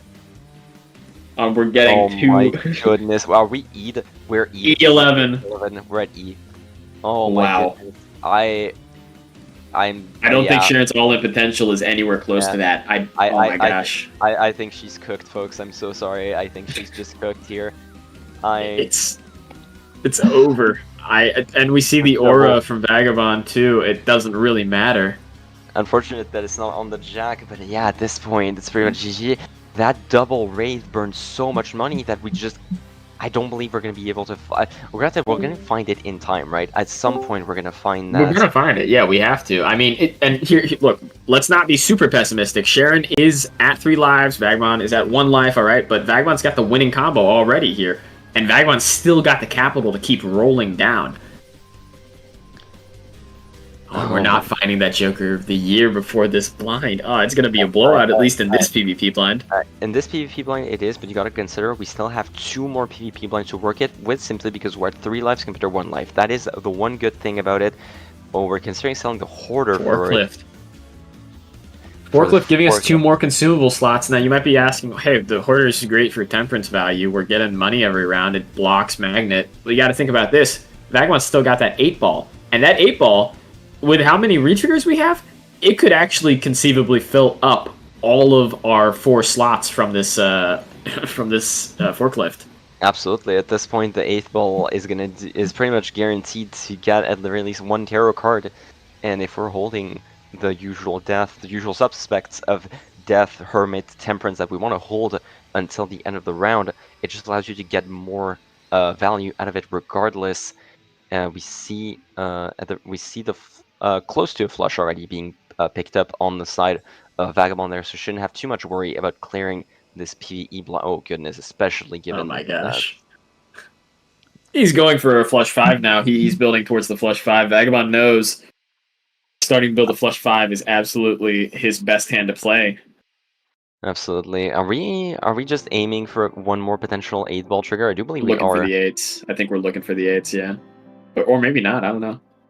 That 8 can maybe he's really focused in on this flush 5. That 8 can be played in a spade flush, which is it. It can. It can. We just need to have, alright, and we do have the king as well. Or I guess we're just not going to care about the 8 balls. Maybe we've forsaken them. We have a flush house here. Oh my goodness, with the base malt and the chips from the face from the scary Joker. Goodness, I'm sorry, I'm losing my mind over this game right now. We start to get a Oh little my woozy when we have this much power on screen. It's too much. The flames are too much for us to really handle at this point. We're at E12. E12. Wow. Wow. Everything in this build is contributing to that. Even the 8-ball and the forklift, they're giving us the tarot cards to generate more copies of that jack. And that wasn't even a full flush 5 hand of those wild jacks. There's another lovers. Just put another invisible. Oh, invisible. Invisible. Oh my gosh. And the idol. The idol. We're not there yet, but that's what you build towards. Getting rid of the 8-ball for an idol, that's a worthy sacrifice. And this is Vagabond's end game always. If you're wondering how to play fundamentals of Balatro PvP, this is how you do it. You run up on Econ, and then you actually get to avalanche down. You get to spend down as much as you want. Vagabond is a little bit worried. He's on 1 life going into this PvP blind. He knows that he's on a timer here. He is spending all of his cash down just in case Sharon has exactly what he has. Yeah, and you gotta consider he's doing this as well because he's technically playing with only 5 Joker slots instead of with only 4 Joker slots. 5 Joker slots. Yeah. Instead, 5 Joker slots. I forgot about antimatter for a second. He's playing with 5 Joker slots instead of 7 right now, simply because he is waiting for the invisible Joker, and that idol has not triggered. So he's maybe a bit more fearful about his options compared to what Charon could possibly have. Of course, we know that we lost so much econ on the side of Charon that there's no way we have a setup that is even close to what Vagabond has right now. But Vagabond can't know that, so we're playing in the scenario that our opponent is playing to the best ability possible when we're on 1 life, which I fully agree with. Absolutely, absolutely, and that's what you expect to see from Vagabond. Vagabond is always about safety. Vagabond plays the cautious line, and that's why he's so good. That's why he's actually very powerful as a player. He stays competitive, even though he's such a relic of the community now, I guess you could say. Relic is crazy, but Relic is crazy. I suppose I can't argue with that too much. And there's another jack for you. This one's already diamonds, but we might as well put it wild while we still can. Maybe, I don't know. I think Vagabond could be angling towards a flush house still here. His flush house is at level 0, so I don't think you want to play it. I think Vagabond really wants to start playing those flush 5s. They're untouched completely. This is Sharon's big hand. How much is it going to score? 16 billion. We're well above that, even with just a regular flush. It sounds impressive, but given the fact that we are on Echo deck and we have everything that we need already, we're just not at that level at all. And there's this last screen that we would need, but no, I do think we're just playing towards that flush 5 here with the jacks here, considering that we are still holding onto that lover's card. I would be surprised. You do have to be a little bit careful here. Usually, players might risk going for like full greed, trying to find another jack of a certain type, but Vagabond might actually have to just cash in on the regular flush here, and might have to discard this stone hand. Oh, he's debating on it. He's debating on the greed. Surprised to see no misprint tech out of that. We're going for greed mode, boys. We want to get that full jack hand, and we have a flush, not a flush 5. Now we have a flush 5. We do with that lovers, yes. It is a flush 5 with that lovers, and that's more than enough. That's all you need, really. And getting that lovers on the jack is all we really needed. Never needed. And a hermit. Oh, and there's hermit just there's icing on top. There's lots of red seal anyway. Wow.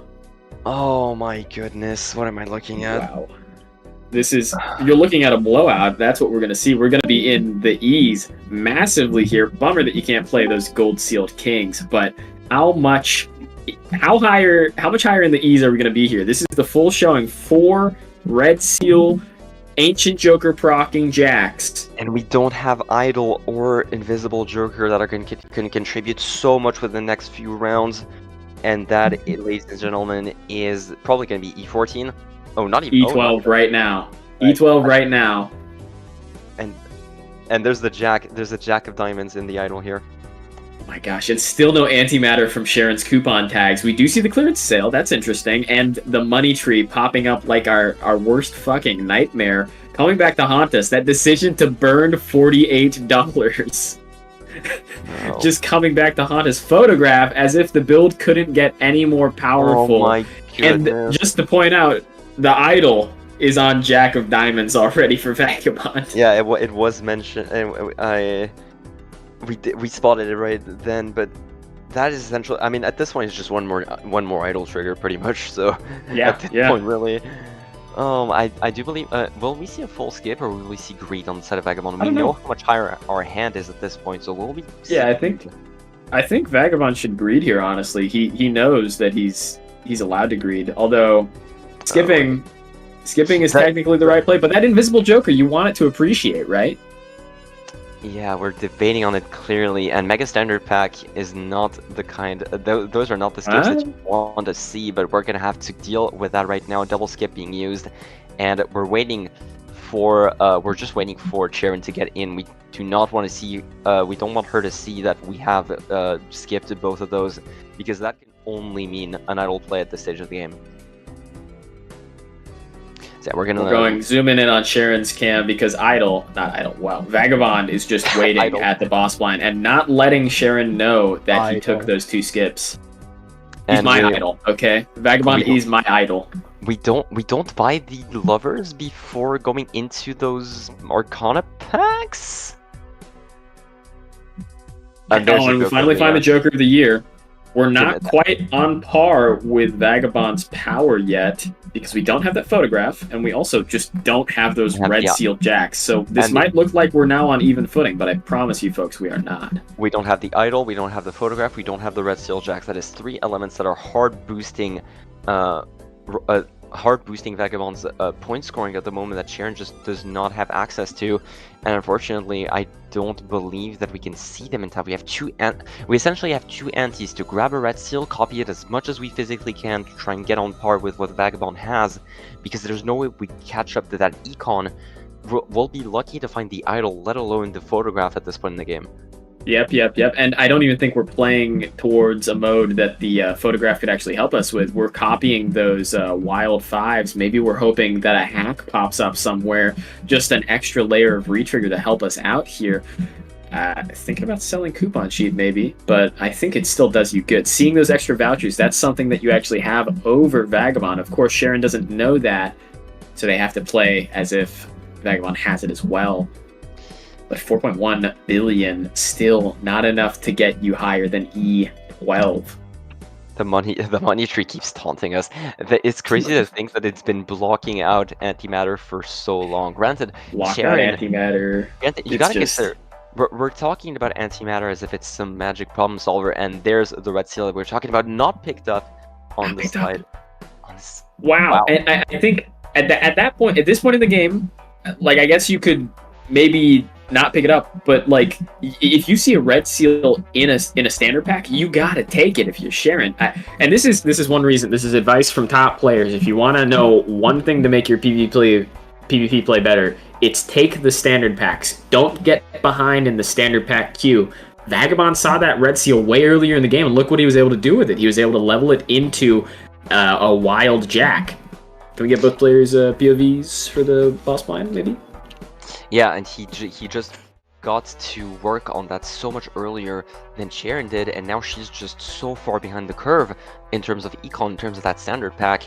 It's still a complete. I don't believe that the only way that I see this working out for Sharon is possible. No, I would take divine cosmic misfortune for Vagabond to miss that flush at this point. Yeah, space particle flying through the window, corrupting our save file, crashing the PC. That's what I'm looking at here. Okay, I'm sending a DDoS to Vagabond right now in my mind. You're hoping for a DDoS attack, pretty much, but yeah, so we should be able to see that flush 5 for Vagabond regardless. We do have a diamond instead of a spade here. We did actually get rid of a jack of spades. We're hoping for that last little bit of red seal usage, just trying to get it within that last hand and discard. We should be able to get it regardless. We have a flush 5. It Yeah, is. we've got the flush 5 no matter what. It's just that we really do want that red seal jack. And Vagabond does have to play scared all the time because Vagabond does not know what their opponent has. I think holding on to this steal is interesting. I don't really agree with it. I think you want to have the red seal no matter what. Yeah, I don't agree with that. Unfortunately, that means you have one less red seal to go along with. We do know, however, that we have the photograph at ×8 and Jack of Diamonds. This is going to pop off way too hard right now. I do think it's enough to get to E16, maybe, possibly. Is it E16? I don't know if it's... I'm guessing E14. I'm guessing E... Well, actually, no, wait. It's full idle, right? This gets to E maybe 18. E maybe 18, right? It is full idle. Tell me what it is, game. Tell me what it is. It's E19. Wow. I thought I was high rolling and it's not even close. I was actually pretty close. It's 1.85 E19. That's really close to 9 E18. We get E12, but it's not enough, and we're up with that last. We get Tarot Merchant and Magic Trick. Tarot Merchant that we skipped out on earlier as well. Another voucher that is blocking potential options. Oh, and Invisible Pop is the idol. So crazy. that's interesting for Vagabond. Vagabond should be in a good spot to win this game no matter what for Sharon. Like, maybe Sharon finds the idol and it hits on Sharon's idol and not Vagabond's, but I don't see that happening because Sharon doesn't exactly have a viable card to idol for. Right now, Vagabond's idol missed, but we've got 2 antes to solve that problem. Not antes, 2 rounds to solve that problem. Exactly, you still have 2 rounds left, and you're really leaning towards those jacks at this point. It would really take some, and there's the idol that we see on Sharon's side. You do see it, so it is something, but our constellation is only at 2.9, and that's nowhere near another idol at this point. Absolutely nowhere near another idol, nowhere near another layer of retrigger. You gotta consider Vagabond also has 1 Joker slot left because we do have the negative and the antimatter, so we have 1 Joker slot left that we could get cash in on before the last PvP blind. Finding another photograph again, that could be useful. Finding another retrigger layer like a Sock and Buskin, that could be useful. Or finding a blueprint or even a brainstorm. Vagabond makes better use out of those because he's got that idol and it's much more likely to proc. Sadly for Sharon, running into this invisible Joker right after they play the small blind, you can't cash in on that before the next PvP blind, so there's no point in buying it. Yeah, you just don't have, you physically do not have the time to cash in on that, unfortunately, and we don't realize it. Oh no, we buy it. Why? There's another Wraith. Hey, there's a Wraith. Triple Wraith. How high is the burned money count going to be? How big is the money pit? Are we going to take an ectoplasm? And it hits the invisible! Oh no. Oh no! We're immediately punished for picking up the invisible Joker. That is the first time. No! I believe that's the first time I've seen an invisible Joker, or a negative invisible Joker. I've run into a natural negative invisible before. Oh, wow. I think that's allowed to happen, right? I might be misremembering things. It might have been a stencil. Maybe. We'll have to let Chet decide on that. Regardless, yeah, but well, I guess that invisible Joker now pretty much does nothing regardless. It's there to look pretty. It does look very pretty, I will say that much. It's but yeah, interesting. a Vagabond, now we're just looking at that idol and we're praying for Chirin that it doesn't hit the Jack of Diamonds here. That's all we can do. Even if that happens, though, I think Vagabond's still in a better spot to win, so long as Sharon doesn't manage to cobble like a crazy idle hand together at the last PvP blind, right? We'll have to see it, but our deck is just a lot less fixed than Vagabond is at this point, so we don't have the option to do so here. And we're on the Jack of Spades for Vagabond. We can skip all the way to the PvP blind now. Yeah, we have enough wildcards to make that work. I do believe we just re-roll as hard as we can onto that one last hand here. Ectoplasm maybe being... Could be interesting, but I think if you're Vagabond, you actually don't need it, right? Yeah, you don't need the extra slot.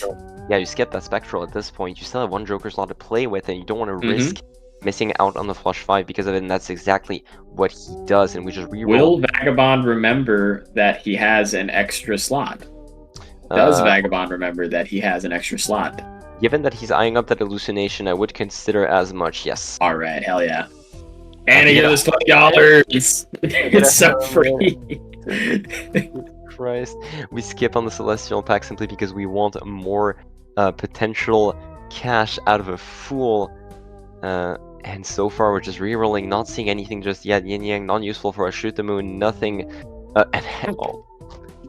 Hanging Chad, sorry, Hanging Chad, forgive me. Hanging Chad, that is useful. That's more retriggers. I think we're going to reach E20. Yeah? Hanging Chad into... Oh, and Hanging Chad to Eris as well, just to add insult to injury. That just a bit more baseball, because why not, right? Just a tiny bit, you know? Every little bit counts here, you know? I'm just ready to see exactly how high Vagabond's going to score. This might actually set our record for how high we have on a PvP stream, I think. I would not be surprised to see it at this point. That is... The only thing you would really prefer over what Vagabond has right now is possibly a more, another Dusk or a Sock and Busk instead of Hanging Shad. I don't think what more could you want here. This is your dream end build setup right now. Yeah, no, it's this is as good as it gets, folks. This is about as good as it gets. All you'd want is a sock. And we have the Flush 5 already. We're just aiming for more we're just aiming for more red seals at this point. We want that last red seal, and we want maybe to find some way to get another death. Maybe a full red seal jack hand would be a way to end it off. That's for certain. Do we have 5 red? We do have 5 red seals in hand, in deck, I believe. I think we only have 4. We might only have 4. I think it might be correct, actually. We might only have 4, but regardless... We only have 4. We have at least one more. We're digging Still for not it. finding it. The burden of a big deck. We don't find it. Obviously, this is going to cost us the game. Yeah, absolutely. Regardless, Hanging Chad... Would it have been better to put the lucky... Margin better to put the lucky I think it would have been... Yeah, it would have been better to put the lucky first, because then you perhaps get a +20 proc. Yeah. At this point, though, orders of magnitude, it really doesn't matter. I don't think it really does. But yeah, at this point, it's just GG. E15 is a respectable score, but Sharon... We're at E23, at E25, we're at E25, maybe more. We're at E27. Oh my god, E25, E27 for Vagabond, ending it off. Oh my god. An amazing way to clear out your opponent. That's gotta be a non-plasma deck PvP record. I think so. On stream at the very least, it absolutely is. It's you know what? I'm calling it now. It's the extra credits record. That's for sure. I mean, that's for certain. Across the turns that we've had so far, that Echo deck essentially giving, as we stated, it gives you an extra seltzer. And that's more than enough at this point. We're going to immediately chain into another game, but goodness, that was just expertly played by Vagabond all throughout. Crazy stuff. We're going to see a game between Melon and LBB. LBB was in the tournament yesterday, got pretty far in the tournament. I believe up to semis yesterday. Could be wrong. I don't know. Can't remember everything. But they're experienced in the format is what I'm really trying to say. Don't let that low MMR dissuade you. LBB knows how to play the extra credits deck. Absolutely. I do believe that we will be subbed out for this game, though, and by us, I mean the commentators. We have been yapping for quite a bit, so we should let Heidi and Hot and Spicy cover for us for at the very least a couple of games so we can properly recover. Yeah, no, this is going to be a great game between Melon and LBB. You know, LBB, Lemon Legend, I'm really looking forward to seeing how he really handles this extra credit mod. Playing it myself, you're gonna see a lot of fun stuff. I'm enjoying seeing all the extra credit mod jokers in these runs so far. Both games today, both have been kind of, especially the decks. The Echo deck is really good with all the retriggers, considering retriggers are just fucking OP in the first place. Getting more of them, and especially also retriggering hand twice. I'm surprised we haven't seen more steel, because steel is also going to be retriggered on that steel on the Echo deck, isn't it? I'm pretty sure it does. So maybe we might see a Baron build soon. If a Baron shows up, I'd be very happy to see how high that score could go. It might be able to dethrone Vagabond's very high score. For the record, it does. It essentially, Echo deck, you have to think of it as a seltzer plus a mime built into a deck, essentially. Very good. Here, Hot and Spicy, I'm gonna set up the video. Can you just, like, give me your thoughts on the extra credit deck? Have you played any of it? Have you, experimented much with the format? I'm actually a big fan of extra credit. I think it adds a lot of diversity. It adds a lot more re-triggers like we were talking about with the Echo deck. The Chain Lightning is a card that has a lot of potential. I haven't seen it played, but if you can get enough re-triggers on it, it can be better than Idle. It's just a little hard to set up. You might have to see it early, but that's a card that I'd look forward to seeing in game. 100%, 100%. Let me just set this up. Bada bing, bada boom. Alright, and hopefully, if this works, if everyone send me correct working video ninjas, we might be able to get this set up extremely quickly. And yeah, wonderful. Let's go over and let's get this game started. This is going to be very enjoyable, very cool, very amazing game between two very, very high level players. LBB, don't be fooled by the MMR. They are an extremely powerful player. And are we looking at Magic Deck White Stake? Is that for sure here? It might be. I don't know. I like Magic Deck a lot. It's one of my favorite decks to play. I think you get a lot of variety, especially starting off with... Is Magic Deck the one where you start off with 2 Fools? Because if it is, then it is very, very cool. I like holding on to the Fools until I come across either a Hermit or possibly... What would I say? Maybe a Death. A Death would be very nice, but if there's no point in like fooling Deaths if you don't already actually have like something to Death. I mean, like that's the whole reason most people pick it up. Yeah, definitely some options with the Magic deck, and it could even be Judgment if you get it early enough. There's plenty of good applications of it. Both players opting to take the investment tag. Very mainstream pick there. Okay, let's get this going. So we're starting off. The simplest way to get through these big blinds, both skipping for the investment tag. I mean, you kind of have to. It's just $25 free. I think you take the investment tag almost every round, except if you're playing on yellow deck. I think that's the only deck where you don't want to take the investment skip first. Or you probably still could. But I would go against it. You know, it depends. You could get further in the shop queue. I might lean toward taking it, but you know, everyone might have a different opinion on that. Yeah, we see here LBB not playing a high flush. Just getting over the edge barely with free hands instead of, we're gonna see, oh, both players are gonna spend free hands to get through this big blind. That's a little bit unfortunate. Triple Hangman or Triple Devil? I might Triple Devil here. That is a ton of econ. Yeah, it could be, but unfortunate if we're not playing on Echo deck, so we're only gonna be getting the normal amounts of money off of these Devil cards. But I'm totally okay with just probably deviling one face card here, because let's say you come across a Midas Mask, right? It's gonna basically wasted all these Fools, but I mean, you can't be speculating about what you're gonna get in the future. You kind of have to play with what you got now, but you have to keep your mind open for future pivots, future plays you can take. And I actually really like Melon using Hangman here. I would 100% fool a Hangman more, just to get my deck down to a very, very reasonable size early onwards, so I can maybe start opening some more standard packs and maybe take a few more picks than normally you wouldn't do. Because when I play and I find a nice deck and my deck is actually quite low, I love to add in some blue seals, because I think people sleep on blue seals. I like having 1 or 2. They kind of fall off late game, but early game, planet levels can really make a difference in how much you can score. Yeah, definitely if you can dig down to them, like with the Triple Hangman. Yeah, I'm pretty sure Melon actually found another Hangman going into this next small blind, so we could potentially get rid of 8 cards and 2 blinds if we use both of our Fools as hangs. I'm pretty sure I've heard this off of Phantom before. What you want to do is, and same with Ian, you want to Hangman your aces and 7s. They are the most useless cards in your deck. If you can get rid of them, get rid of them.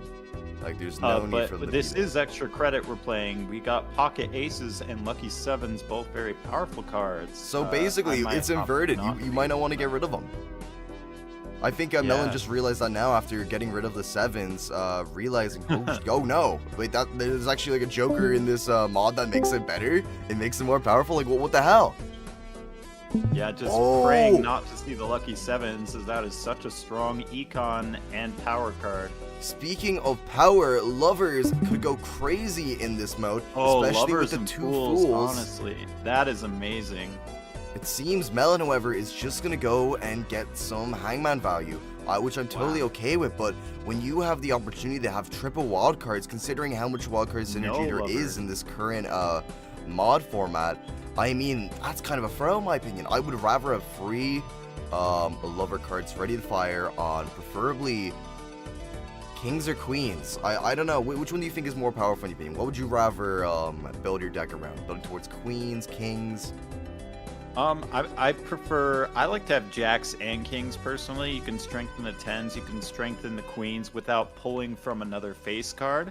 And so just because of that, I'd put it on the King. But with the wild cards being so powerful, that could hurt Melon if the shop queue lands him into a wild card Joker like Tuxedo. We've seen Tuxedo is extremely powerful for re-triggering wild cards, but Melon needs to not hit that or Lucky Sevens. Yeah, it seems both players not going to be playing around the Lovers. LBB thinking about maybe dabbling this card, this King here, which, I mean, it's still a decent play. It's going to give him a little bit of extra money going into this next blind.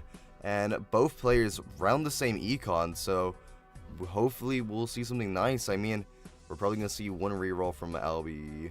And what are we even looking for here? I'd probably say you might want to take the Swashbuckler just for that little bit of extra mult going into this PvP. But it's totally okay if you skip it, because Golden Ticket is just way more valuable, especially since this mod has tons of re-triggers.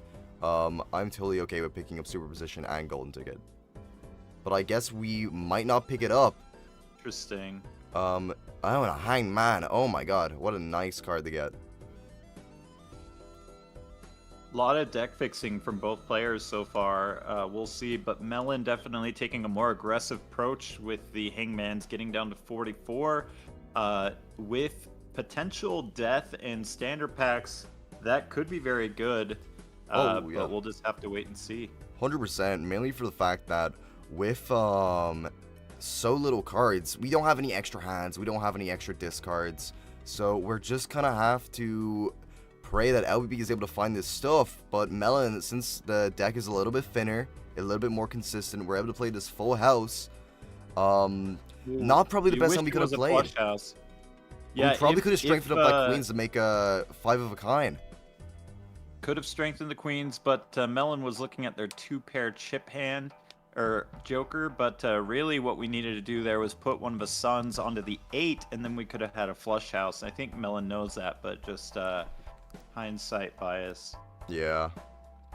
Let's have a look here. What does LBB have here?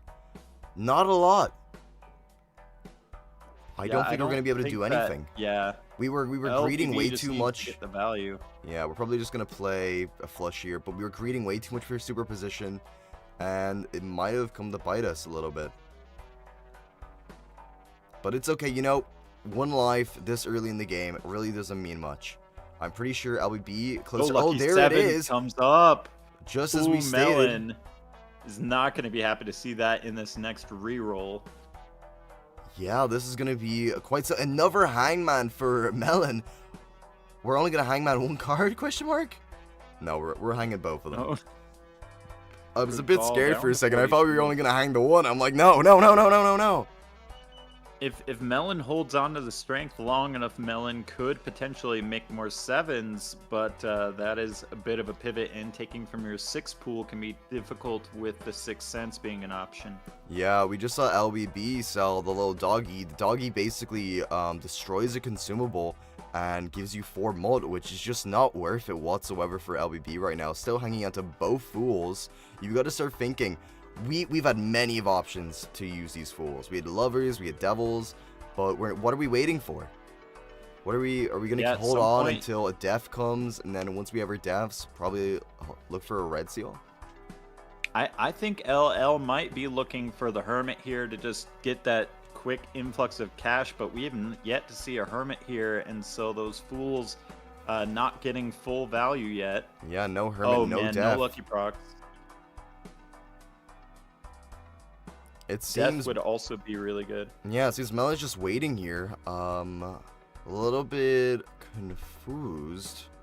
Melon is waiting to see if LBB ends up taking that rare skip, seeing as if the opponent takes a rare skip, you may want to take it to reduce the variance. They could get something amazing, Oh, and then could we that would potentially be double rough. tag rare tag?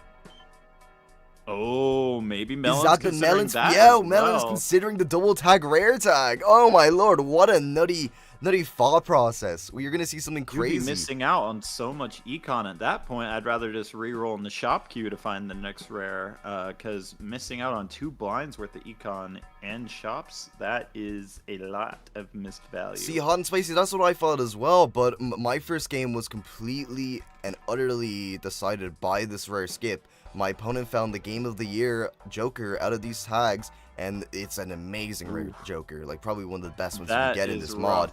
And if you have 2 chances of pulling something even on par of that, you could find an ancient, right? All these stuff that would work well with lovers, a thinner deck. I think, yeah, LBB is just gonna have to skip here. So we're gonna take the double tag, we're gonna take the rare tag, and we're gonna go straight into the PvP blind. We're probably gonna lose this because LBB is holding onto a Seltzer and Lucky 7. So I'm pretty sure Lucky 7 what? We just have to play a 7 and a flush and it counts all cards as lucky. That's right, and that is going to be insane econ for LBB and Molt scoring as well. I don't see Melon winning this PvP, barring a miracle here. Yeah, but still, you gotta think here, Melon is gonna have the rare Joker advantage going into this next round, because both of them are gonna see the first rare, but the second rare is what's really gonna make the difference here. Will the lucky... So if you think about it in terms of shop slots, a rare is every 20 jokers. Oh, Flush And, House beats it! Oh my lord. Oh my. We've still 4 rounds to play here, we're safe. We're so safe. Yeah, LL just looking to max out econ at this point. But if you get ahead in the shop queue by 20 jokers, then that essentially is a rare skip. Granted, your opponent will eventually run into that, but as long as you stay far enough ahead, you'll always have the better joker for PvP, including all the taros you find along the way, all the uncommons and commons you find along the way. So there definitely is some risk in taking 2 rare skips here. Yeah, we could potentially be looking for this full house with the 7s, but we're gonna have to greed for it. We could potentially just play the 4 of a kind here. Yeah, but we're not gonna get any just real needing 1 value. diamond. Oh my god, and we're barely gonna Let's go. barely gonna get this last flush in here just to take the round. What a nice last pull. And 2 money grabs from that lucky 7s. Insane. $40. Love to see it. Oh, and there's Campfire. Campfire going to pair very well with this build. Oh, Melon not getting what they really want. That second rare was absolute dog water. Why didn't that happen to my opponent last game? Why did they get the best joke in the game? Like, guys, That's what I'm saying. what is this, like, inequality? This is variance. Guys, I lost the variance. I'm sorry. I'm still salty. It's understandable. The salt is still seeping off me. Very fair, with Joker of the Year being arguably the best rare, other than, I mean, Ancient or Blueprint. I don't know. Yeah, Very good any one. of those, Blueprint, Brainstorm, Joker of the Year now. And we're gonna pick up Campfire. Campfire is a must-take. I mean, it is a really good scoring Joker. I think Oh, here, absolutely. yeah, especially with good econ. We have Golden Ticket on Melon's side. When we come across the, what is a Seltzer, Oh. it's gonna go crazy. Because Seltzer's gonna come up next roll. And once we pick up this Lucky 7, or we're picking up Balatro, just to buy, sell, gonna buy it. open up the Sander pack, but if we roll down one time, we'll be able to find the Seltzer, which would give us a lot of money back, but, you know, in hindsight... LBB selling the Seltzer, that is an interesting play. I would honestly hold on to it with... if you think about it, every time you've got a lucky 7 hand, that's a full retrigger of all 5. That's 5 times $1.33. That's just quite a bit of econ that you're tossing away without the Seltzer. I mean, it does go away eventually, but I don't know. I don't know how I feel about that. I'm a little bit... I like this, but this play where we're both kind of stuck, waiting for someone to take a rare tag or not take a rare tag.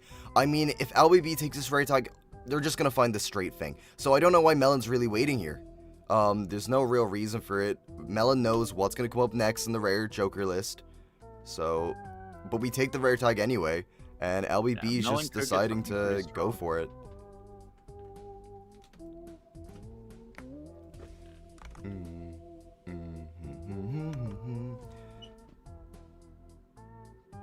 Melon, having hung 2 of the 7s, is going to have a lot harder time getting value out of those lucky 7s. Still a good card regardless. Yeah, I don't think we're even going to think about it, though, because we just got rid of our thing there.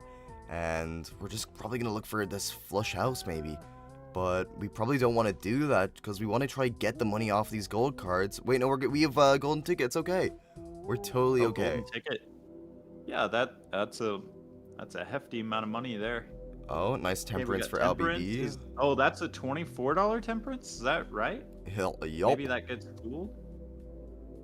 Oh, Chain Lightning! Oh my gosh. If Melon can play into that with enough retriggers, then that will be insane. But without retriggers, it's kind of a dud. Yeah, unfortunately enough, this is an Echo deck, so we're not going to be having base retriggers just for shits and giggles. We're going to have to actually find some jokers that do a lot of work. Wraith? On both players, let's see what they take. I think I don't think you can take the Wraith here because you're doing Campfire. Not even an option with Campfire, but Melon could get yet another rare Joker. Okay, Clown Car. Ooh, not what you want to see with Campfire and $0. Look at all the, what's really funny is look at all these bad rare skips, right? And my opponent got the best one in the whole game, and the game was decided from that. You know what? Not even mad. Not even mad. You know, obviously, not even a little mad. Just better gameplay, better player. That's all I can say. Ooh, I'm putting Lovely on that 7, or Lovers on the 7 if I'm LL here. Oh, 100%. You want to get Lovers on any on that 7 so you can play it in any flush and get all the value from those lucky cards. I 100% think you want to do the lucky 7s during these big blinds and small blinds and then have a different scoring hand. Flushes are good for getting money, econ farming, and it will really help once we finally use those Fools, which we did to make a lot of Sun cards. But at the same time, why are we making Sun cards when we could have had Lovers for Flower Pot? Yeah, Lovers for Flower Pot is really important and probably part of their long-term strategy, but you're tarot blocking Lovers until you use it. Yeah, a little bit strange here. Oh, there's Dice. Oh, that is great for lucky 7s. I'm taking that 100% of the time. Yeah, Flower Pot's gone. We've made too many Sun cards, so we're gonna sell Flower Pot here, in my opinion. Easily better than Mystic Summit. Actually, we could probably sell. Yeah, Mystic Summit here is probably the worst one. Flower Pot is a bit speculative that you get enough Lovers cards, but you do want to build into Lovers here. I would probably do the same thing there. The Molt from the lucky 7s hopefully will carry. Fingers crossed. Yeah, LBB remembering to buy and sell planets. Campfire. We're gonna see oh my god, this is nice. We're gonna probably buy, sell Chariot, and then hold on to the Sun because LBB loves Sun cards. Yeah, having a lot of those Sun cards in their hand. Do we have seed money? Is that why we're staying above 50?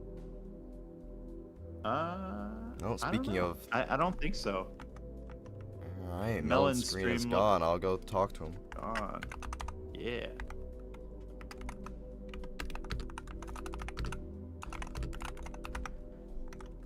Okay.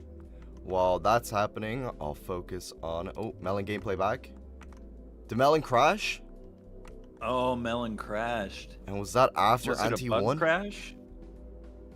That was after the first PvP, so that would Yep. be considered a disqualification unless they gentleman's agreement to a rematch.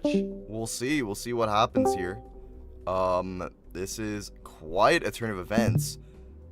Unfortunately, Melon right going into the PvP blind with hypothetically a better setup. Already kicked out. I really wonder what we're gonna do here. Yes, Either... right. Do you want to talk to them, Lava? I'm thinking right now. Cause by Melon is What anti we were? but What it is. anti we were? That was the second PvP.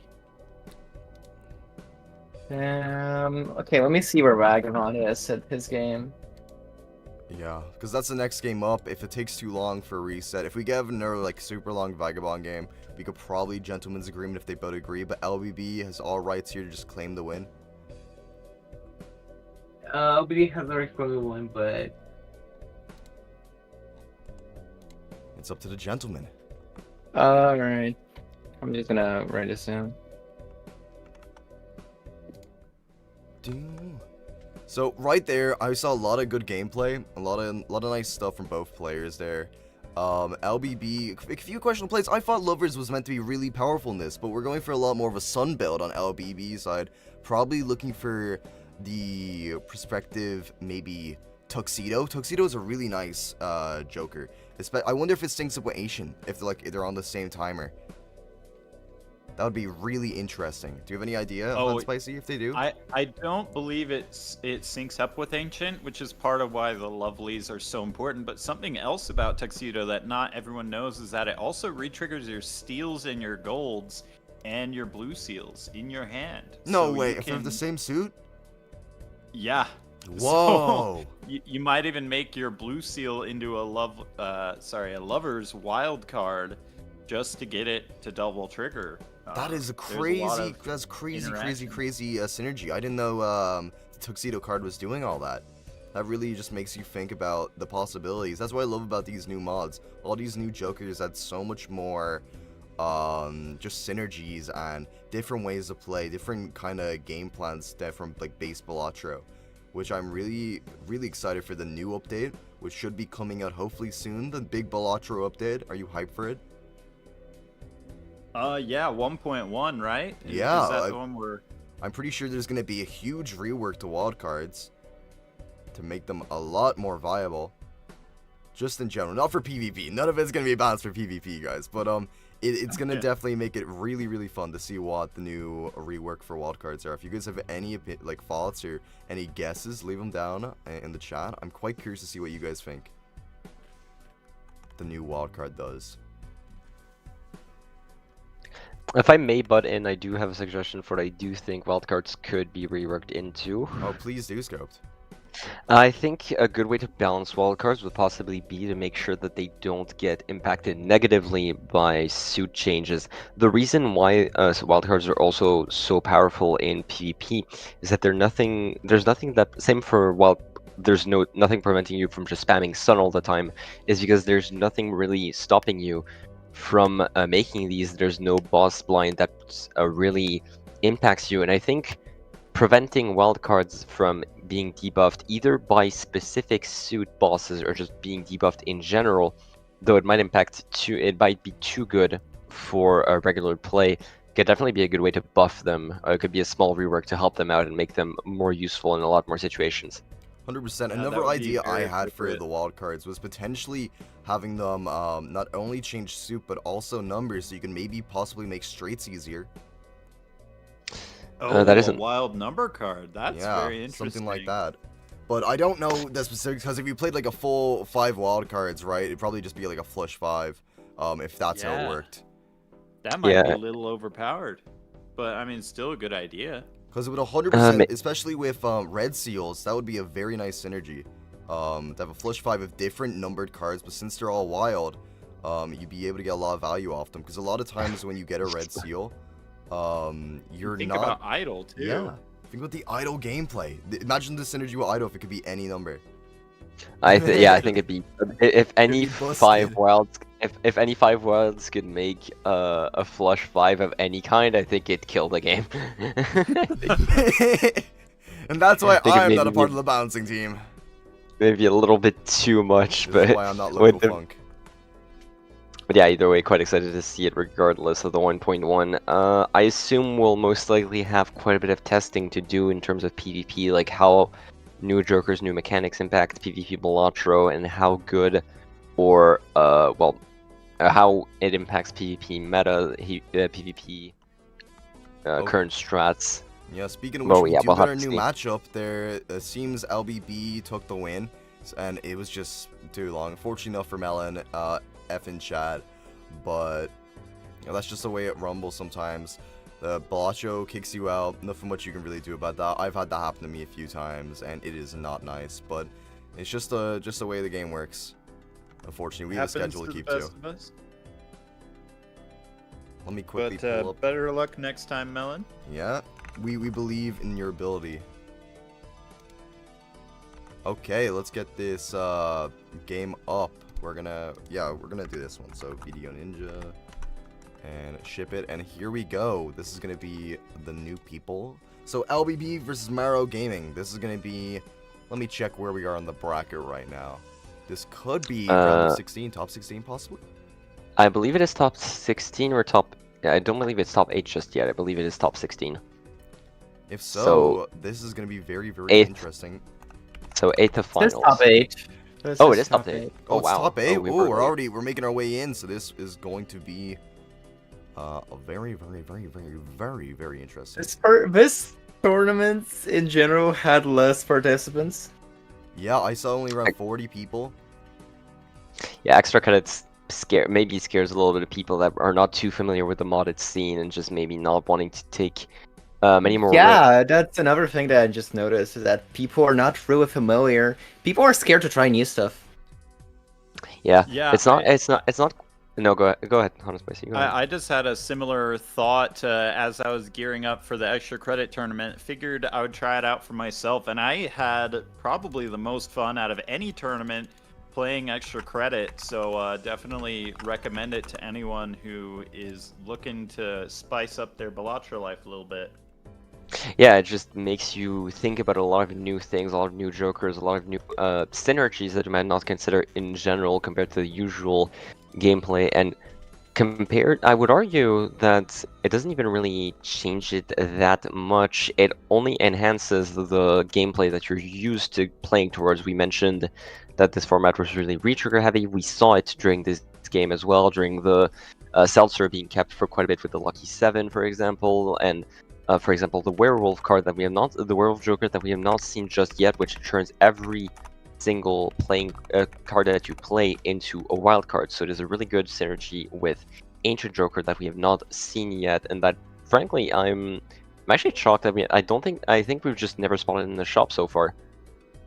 Yeah, not a lot of ancient jokers with those added rare cards, kind of diluting that rare pool a little bit, but also Tuxedo being a very strong buff to the wild cards. And another card we haven't really seen a lot of, if I'm not mistaken, is that plus 18 molt. Someone hasn't seen the first 2 rounds. Oh. Tuxedo was played during our very first round, as well as a negative ancient joker, natural negative ancient joker that popped up in the shop. Oh, the card I was actually thinking of was that plus 18 card. Oh yeah, that's not Tuxedo. That's shoot. That's Prideful Joker. Prideful, yeah, thank you. Joker. That's Prideful Joker. Yeah, Tuxedo is the retrigger that changes suits every round. I just want to say, I think that the Prideful Joker is a crazy good one, especially if you can find it early. Oh goodness. With It's like photo? almost you're getting the looky hit almost every time you retrigger it. It's guaranteed. 18 plus mult is a lot, considering the next highest plus mult per card has to be in base Balatro, while Smiley Face 5 plus mult. Zodiac, my favorite. Oh, here we go, Zodiac. The Zodiac gameplay. I love Zodiac. Yeah, more than 3 smiley faces is actually crazy. Yeah, the thing about it, Prideful Joker is like 3 smiley faces in one. Wild.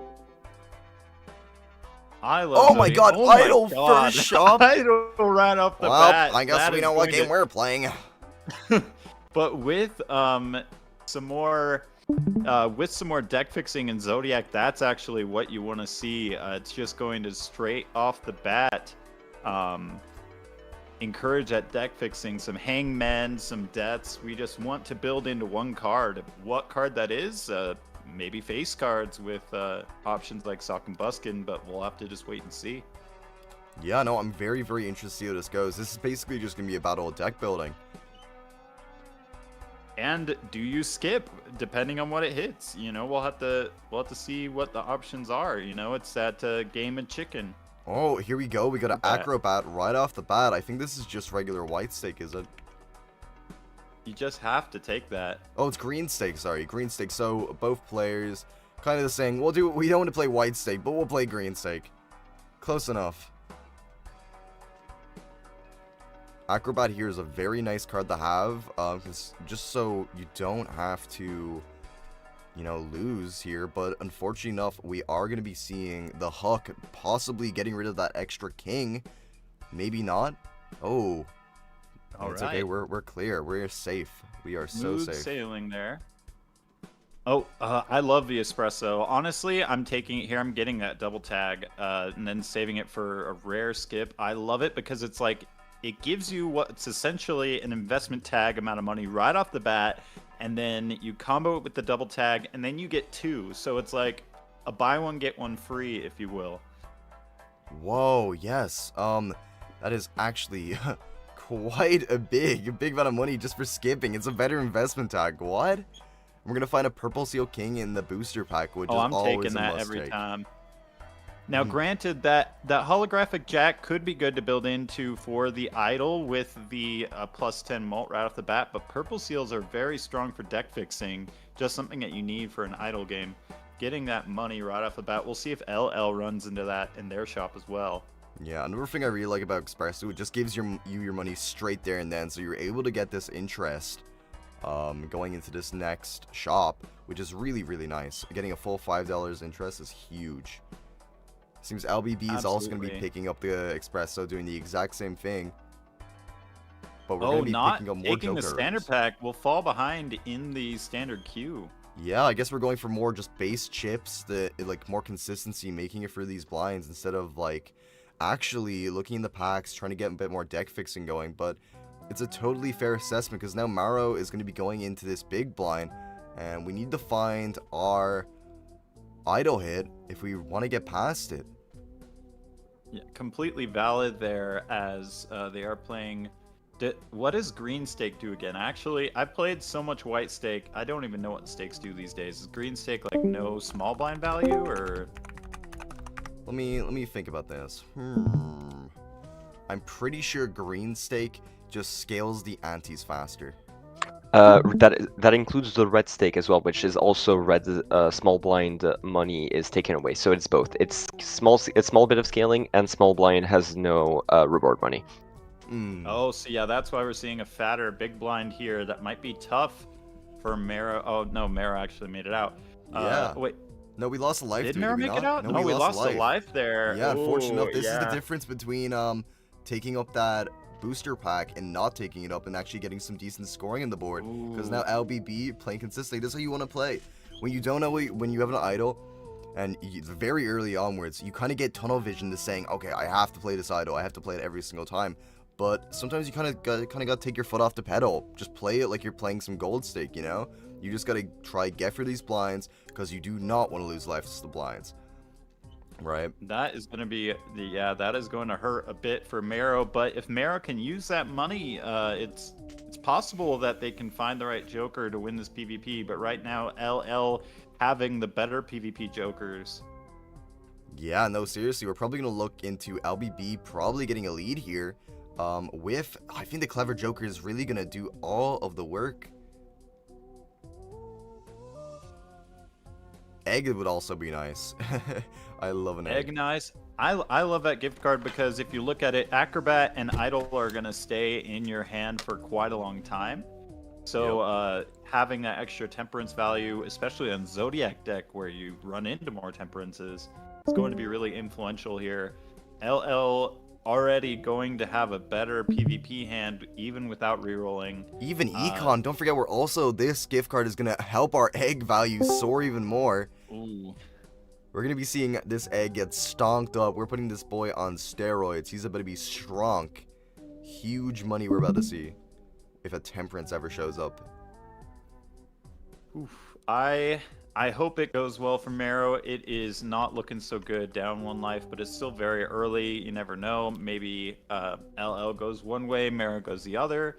We just need to play into deck fixing and get the idol going. Let's see, Ace of Hearts for LL. Can they get it on their last hand? There's a good chance you probably would be able to, but there's a very, very slim chance that it is at the bottom of the deck. And if we do spend all of our resources going down that deep looking for it, that could be a very, very, very unfortunate. But we find it. We've not the Ace of Hearts though. We do maybe I'm behind it, but oh no, yeah, there it is. Oh, there it is. Now it is. Now it's there. I told you. I can actually see the future. I activated my hockey, my observation. So, I can tell. LL will not get the chip value from that Joker, but the 4 of a kind is really the best hand you can hope for without any deck fixing as a last hand here. And then will Marrow also be able to pull that 4 of a kind? We'll see here. Marrow kind of stumped. Doesn't really know what to discard with their hands. We're just going to get rid of the 6 and the 4. We're looking for a straight. Oh my god, never punished. If this straight actually wins... No, nowhere near. Oh, unfortunate. Just not quite as good as the 4 of a kind. So that will be the first PvP for LL, putting Marrow down to 2 lives. Yeah, this could be a very, very quick game if Marrow doesn't find anything that's better than a clever Joker than the 2-pair. There we go. We've got some options. We've got Shoot the Moon or Honest Agate. I'd honestly be picking up the Onyx Agate here. Yeah, you could pair it with wild cards. Excuse me. Yeah, you could pair them with wild cards. I'm pretty sure the Prideful Joker with the Lovers is like twice as good, even better than this Onyx Agate, which is crazy. It's a very, very strong Joker, but I'm pretty sure it's a rare, so we won't be seeing it. LBB coming across. So this should be an easy sell for 2-pair to pick up this Onyx Agate. Prideful is either common or uncommon, but still haven't seen it yet here. Wait, really? It's not even rare?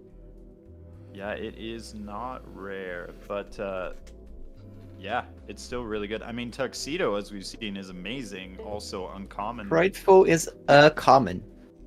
Common. Yeah, very good for a common. I suppose it does require you to have lover cards, but if you're playing extra credit, you should already kind of be focusing around and floating around towards a lover's build with a lot of wild cards. So you're going to get so much synergy here off of a lot of other Jokers. Not to mention the idol having just another out to hit.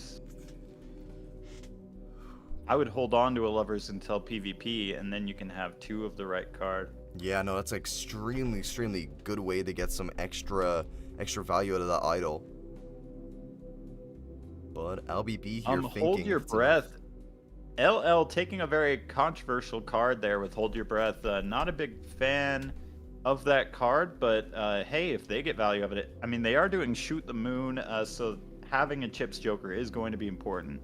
But we do see a pretty big divergence between the 2 builds, where Marrow leaning into re-triggers and LL doing something of a high card hybrid with idol build. Very interesting. This is the thing. Shoot the Moon is really, really, really nice early game. I think it's a nice bit of molt, considering if we're also going to be using Acrobat. If we can get like a lot of queens, we can get some extra molt for that Acrobat. But it's only if we're able to find enough deaths. I think the correct move here is just to death this queen, and then just leave it on the waiting list, so in case we come across a fool, or no, stealing it is also a really good option. if we're going to be going for the shoot the moon build and we're going to commit to it, Steel Queen is a very, very good option. But re-triggers and extra credit are super duper powerful, more than base.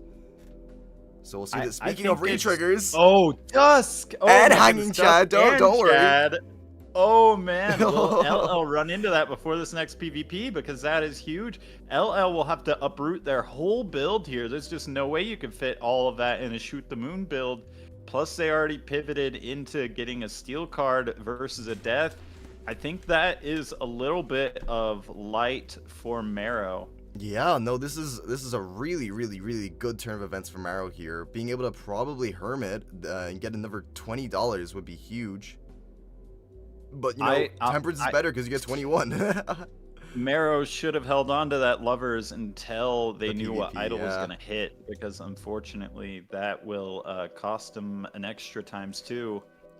Shoot the moon coming up just to flirt in the face of Marrow. Unless it did going for a re-trigger build. build. It hit Queen of Spades, so I was wrong. They did know what it hit. Oh, so wonderful. Not bad. So we're able to get potentially 1, 2 free. We could play a 5 of a kind here with free idols, and don't forget a ton of re-triggers. Goodness, will LL find that golden shop? They just need maybe 2 rerolls. With the Hermit, I think they will. We will 100% see it, but it's gonna be quite scary for LBB only finding them now, after kind of pivoting towards a shoot the moon build, already stealing that queen. I like picking up the blank voucher. I feel like it's a very nice voucher to pick up, just for the fact if antimatter does show up, you know, you kind of need it. Oh, and here it is. And there it is.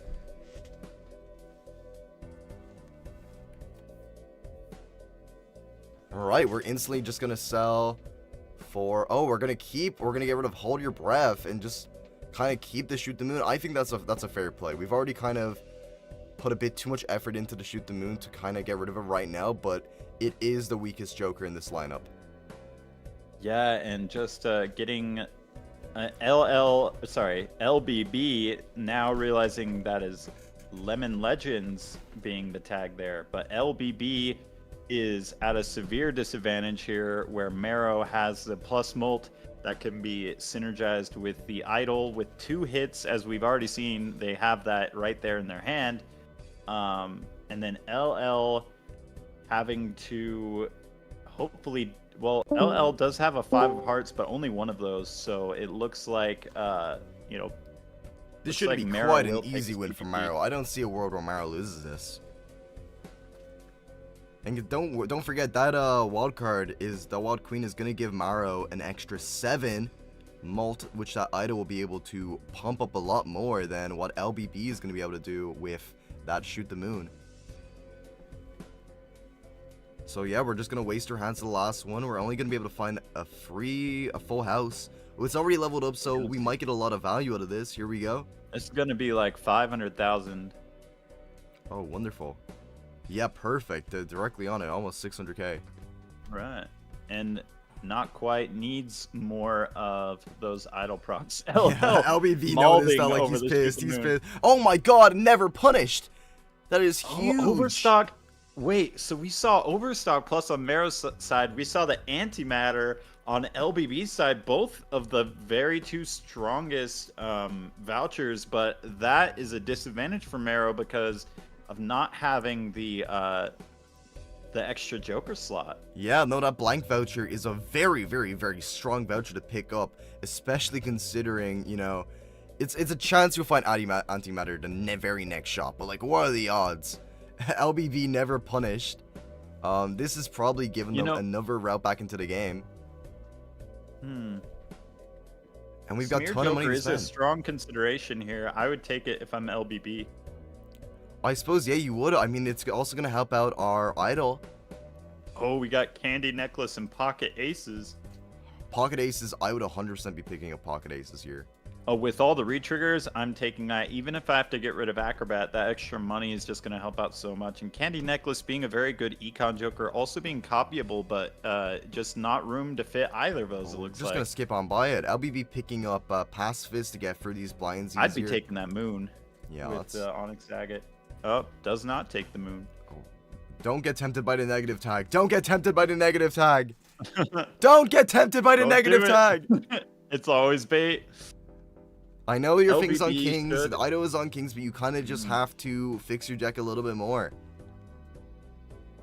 Yeah, Mero opting, both players playing a little more into queens, but if I'm LBB, I'm holding on to that lovers for dear life for the PvP, and it could come down to, oh, but Smeared Joker on LBB's side, that's another major difference here.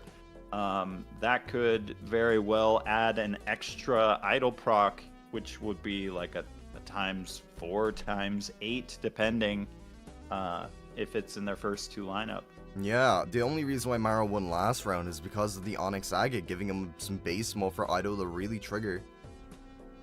And here we go, we're getting tons of money this game. Lots of hermits, lots of shop rolling. Economy is not an issue for either player. Let's see what they Will do. Mero having an extra shop slot potentially get them to a next retrigger like a Tuxedo? Ooh, oops, all 6s. See, the thing is though, what do you really drop for it? Nothing. That's a I don't great think question. I don't think you take it here. I think it's bait. Speculating in a Bloodstone might be too late here.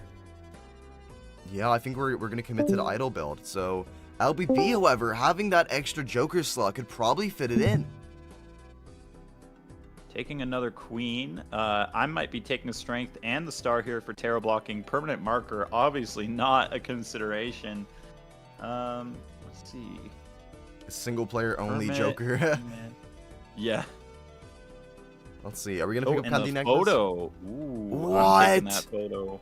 LBB needs to roll down ASAP to find this photograph. Onyx Agate just goes. There's no question about it. No question at all. Except maybe the Acrobat. It depends on how good your molt is, but probably Onyx Agate is the one to go.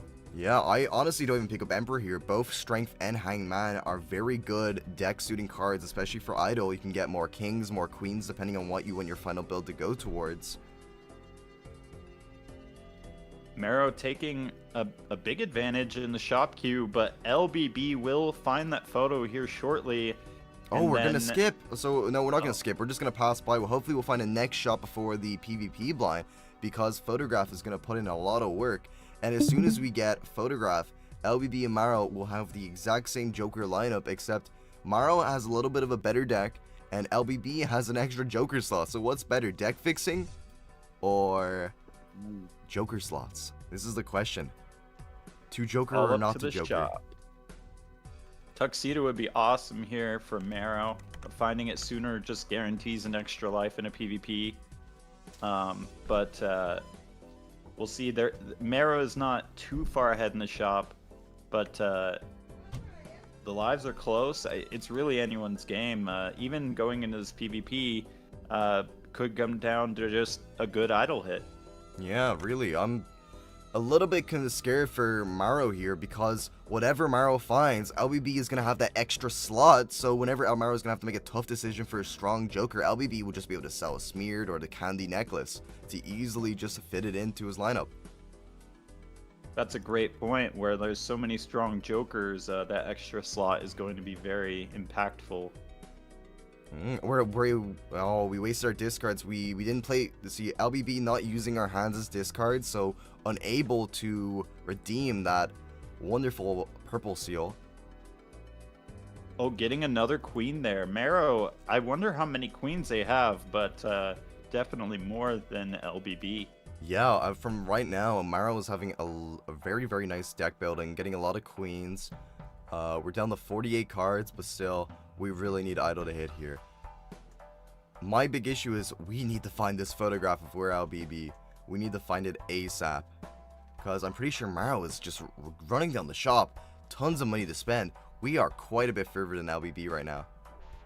When we get a red seal 9, can that be strength all the way to the queen? That is a bit ambitious. It Yeah, would well, only require 2 a lives strength left. pool and then another strength. It's, 2 lives left. It is ad That's play. tough. It's an angle, but even at the end of the day, you could probably just make it a red seal steal. I think it's Could totally make it a okay to pick it up. steal. Yeah, I think I would pick it up personally. If Idol hits it, it gets that extra trigger. It also synergizes with Photograph, but You would have to get it up to a queen for it to optimize your deck building. Yeah, and like at the end, once you fin out your deck enough, you could probably just get rid of it. And you could do like a, well, I guess with Idle you couldn't do a flush house situation because that would just be suboptimal. Turtle, not the pick here. Yeah, nothing really Too late in the game. Yeah, nothing really here that Maro really wants. We've got a nice Joker lineup. We've got a lot of Molt. We've got a lot of re-triggers, and we got Idle.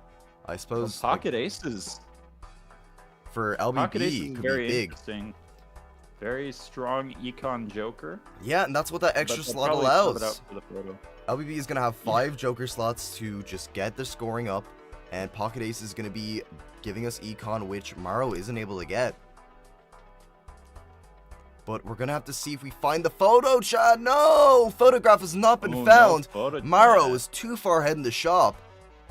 That is a ×4 disadvantage. It would require an additional idle proc for LBB to come back from that. Yeah, I didn't expect Maro to have such an advantage on econ, just being so far down the shop, and still going into this PvP blind with more money.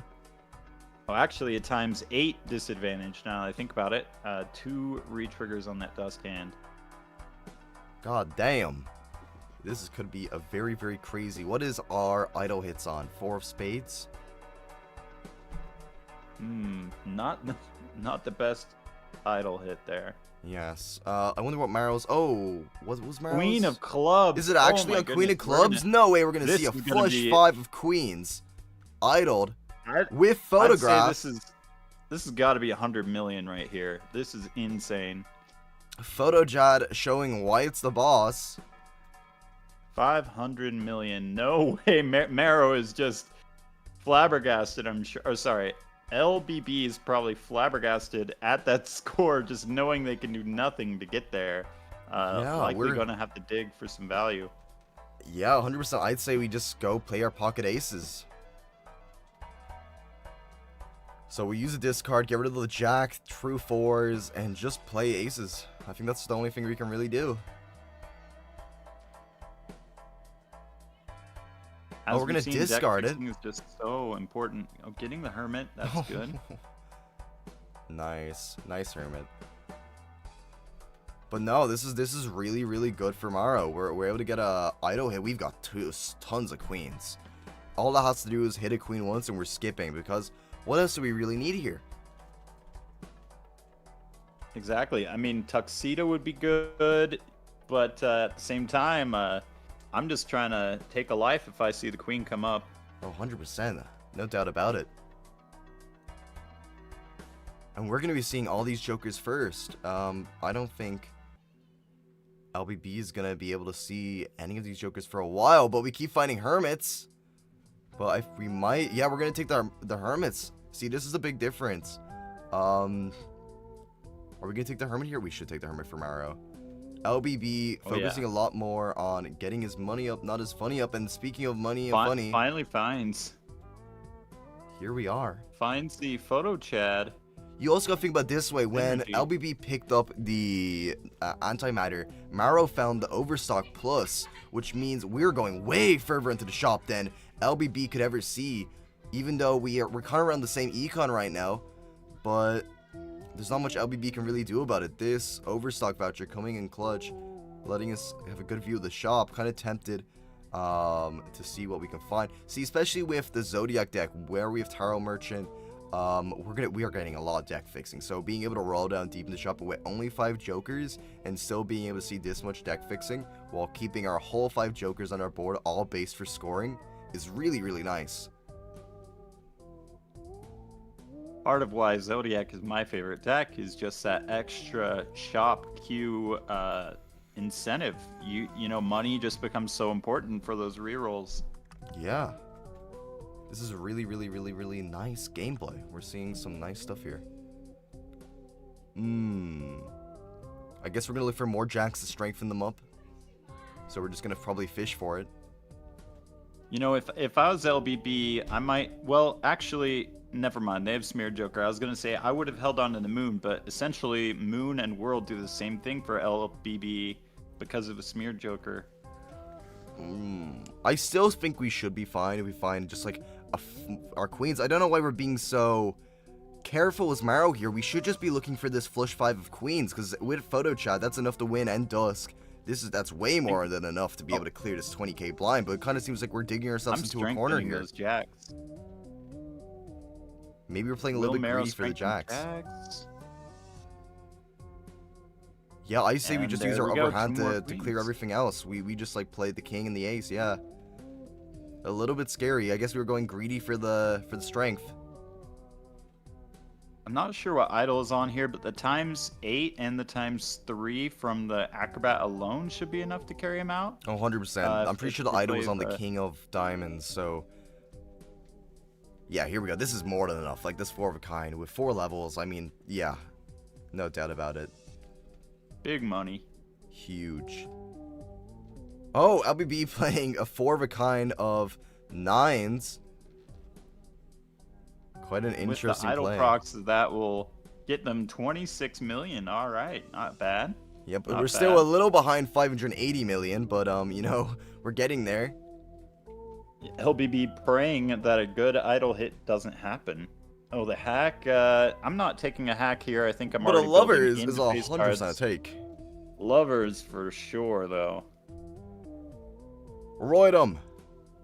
Asteroid. All right. Hit him with the Jesus special. And they're trading rocks now. For those of you who are not familiar with the Jesus special, Jesus once got a Perkio game in a tournament and used it to make a ton of asteroids and got all of their opponents' levels down to level 0. While it wasn't optimal, it was great content. Did it win? I don't know. Maybe Jesus. I think so. Yeah. Still one. That is actually goated. Yeah, Maro here really confusing me with this gameplay. Why not just look for your queens? Why are we holding on to the 4? Why are we trying to make it straight? A little bit confusing. Do you guys have any insight as to why we would be doing this? Instead of just looking for queens?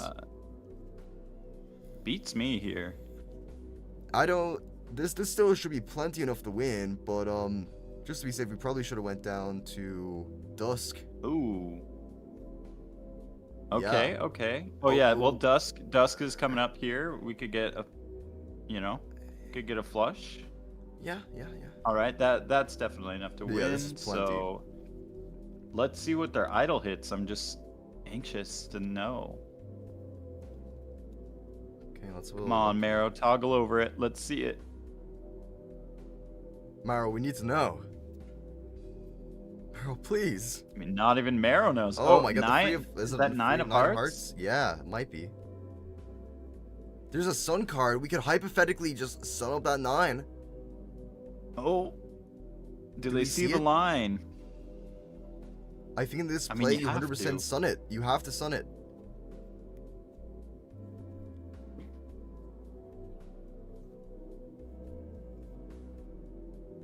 Man, I wish LBB could have kept that pocket aces somehow. I just love that card, and that would be an insane amount of money, but at the same time, you just have to keep Smear Joker, and you have to keep Acrobat. Yeah, I mean, Smear Joker is going to help out. Like, if a high idol hits any of the kings or queens, it's going to be really, really helpful. Maro's still really thinking about this pack. I guess they might see the line. But they're just wondering, should they commit to it? I think, like, there's no reason not to. Definitely, one more is huge with the 2 re-triggers. Like, you just can't give that up. Oh man, LBB very behind in the standard pack queue, just finding that red seal. Lovers, oh, that's good for LBB. What did we end up sunning the 9 there for Maro? Oh man, I just missed it. I was looking away. I think we might have ended up sunning it, so I think that was the correct play. If we did that anyway. We're not going to be getting face card value, but we could 100% play possibly flush house with the 2 9s and a bunch of wild queens. We play. I mean, with both players, both players virtually share the same jokers with smeared on the LBB side. So it really just comes down to who has more of those idle cards in their final hand, and both players will be digging down for those aggressively. But that's the only deciding factor in this. Yeah, I suppose if I'm Maro here, I'm just getting rid of those Queen of Clubs. There's no real need to hold on to them. I want to find my wild ones, get my flush with this 9, but we haven't found a single 9 yet. We're kind of being a bit skimpy with our rolls here. We're just gonna play queens. Looks like we're just completely forgetting about the completely nines. ignoring the idol. Interesting.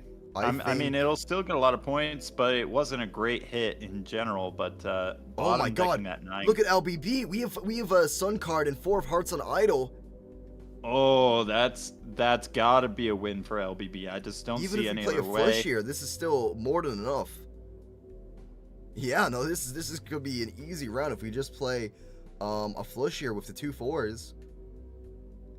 And I might say, throw the king in there. Yeah, throw the king in for the photo value. Oh, we don't see it. We don't see does not see the line. No. Yeah, we don't see the line here for LBB. No, LBB. I think it's still enough, but could have been better. Maybe they know it's still enough. And this is where Phantom's Calc would have came in handy. You know? Phantom's Calc not working as well. Now, granted, where we have all vanilla jokers, it actually does work with vanilla. Oh my god, it's not enough. Not enough. Oh my god, I think the photo card might have made the value. It would have made the difference. It absolutely would have. We would have won that round. That is a huge misplay. We're now on last life and a blind we should have won. This is crazy. Now Maro is ahead in the shop queue, so any beneficial jokers like Tuxedo that appear are just going to be Maro's to have for this PvP. Yeah, de-leveling Maro's 4 of a kind. And we're going to level up our 4 of a kind for LBB. That was a very, very, like, do you think like that was a very hard line to see about like just sunning the Steel King, or do we just forget about it? I think, nerves are up in a tournament, and so sometimes you just feel rushed. You're on stream, there's a lot of adrenaline going through in the PvP, and maybe they just didn't see it. That could happen. But yeah, that's just an unfortunate line. Maybe they wanted to steal, but yeah. Yeah, no, we're gonna be going into this. It just basically matters if Maro Idol hits once on those queens. This could be game over. Ooh, absolutely. Better deck fixing and an extra life up on LBB in an idle game just means that queen has to hit once over the next 2 Annies. Yeah, another big thing here has to be the Overstock voucher. What? It's the Overstock voucher is the main difference here, allowing Maro to go so deep in the shop. We haven't changed our deck in forever. Like, our Joker lineup has been the exact same. We're just basically farming tarot cards by rolling down the shop. We don't even care about the Jokers. Yep, I'm aggressively re-rolling. Well, I mean, $25 maybe not so much, but I'd do at least 2. I mean, see lots of tarot cards, see lots of Jokers. I'm totally okay with picking a Magician here, just so we can Magician some of our blank queens that really aren't lovered, just so we're able to get more Dusk value, because we should just be playing Flush 5s here, and we'll win if we just play Flush 5s with the all the re-triggers on Photograph. There's no real reason not to. Absolutely. Yeah, it is econ positive if you just get it once in a Dusk hand.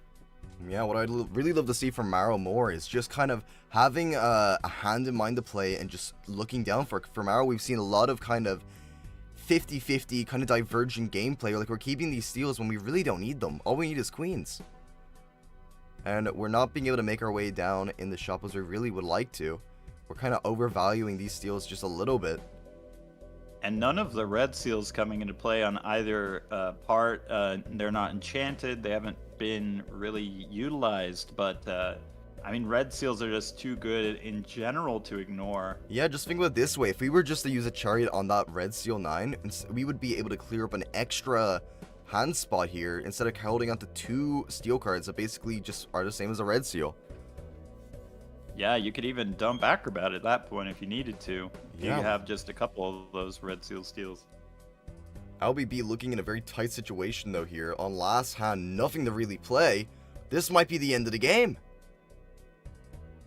Ooh, no. We might have messed up. I think our deck that's fixing so just wasn't tough. there. We still got 14 cards left in the deck. I think this might just be a misplay from LBB, leaving himself Even with with no smeared. options. That is unfortunate. They have 4 of each. They have smeared. They're hoping for the flush, but they just don't get it. Oh, LBB, hate to Yeah, see it, that is but, game. well played on both sides. As you can see, they both took the optimal Joker routes, but it just worked out in Mero's favor. That was a really great game. It seems that the Overstock voucher, just being able to see more tarot cards, better deck fixing, was the way to go instead of a Joker. And yeah, that was pretty fortunate, though. You always want to take the blank voucher, but it just happened that Mero got the next best possible voucher in that other slot. It could have very well been Magic Trick, and we'd see the game go the other way, but that Overstock was just too valuable. Yeah, no, it's big. This is really, really, really, really, really huge. Maro going to be making their way to the semi-finals. Speaking of which, let's have a look on this bracket. We've got Surcats going to be up against Maro Gaming, and we're currently waiting on the game between Vagabond and Eggnog in the quarters because Kozak is waiting in the semi-finals. Wow, what a stacked lineup. I'm excited to see it, especially Surcats. I know that as a top 10 player, they've been putting in the work lately, getting up on that ELO board, and I really would like to see them here in tournament if possible. Oh, I would love to as well. It's just an amazing, amazing performance all around. And I just want to say, huge return to Ataraxia UK. Betting 100 chips on Maro Gaming and getting a return of 7.6k channel points. What, holy moly, what a gamble. It paid off.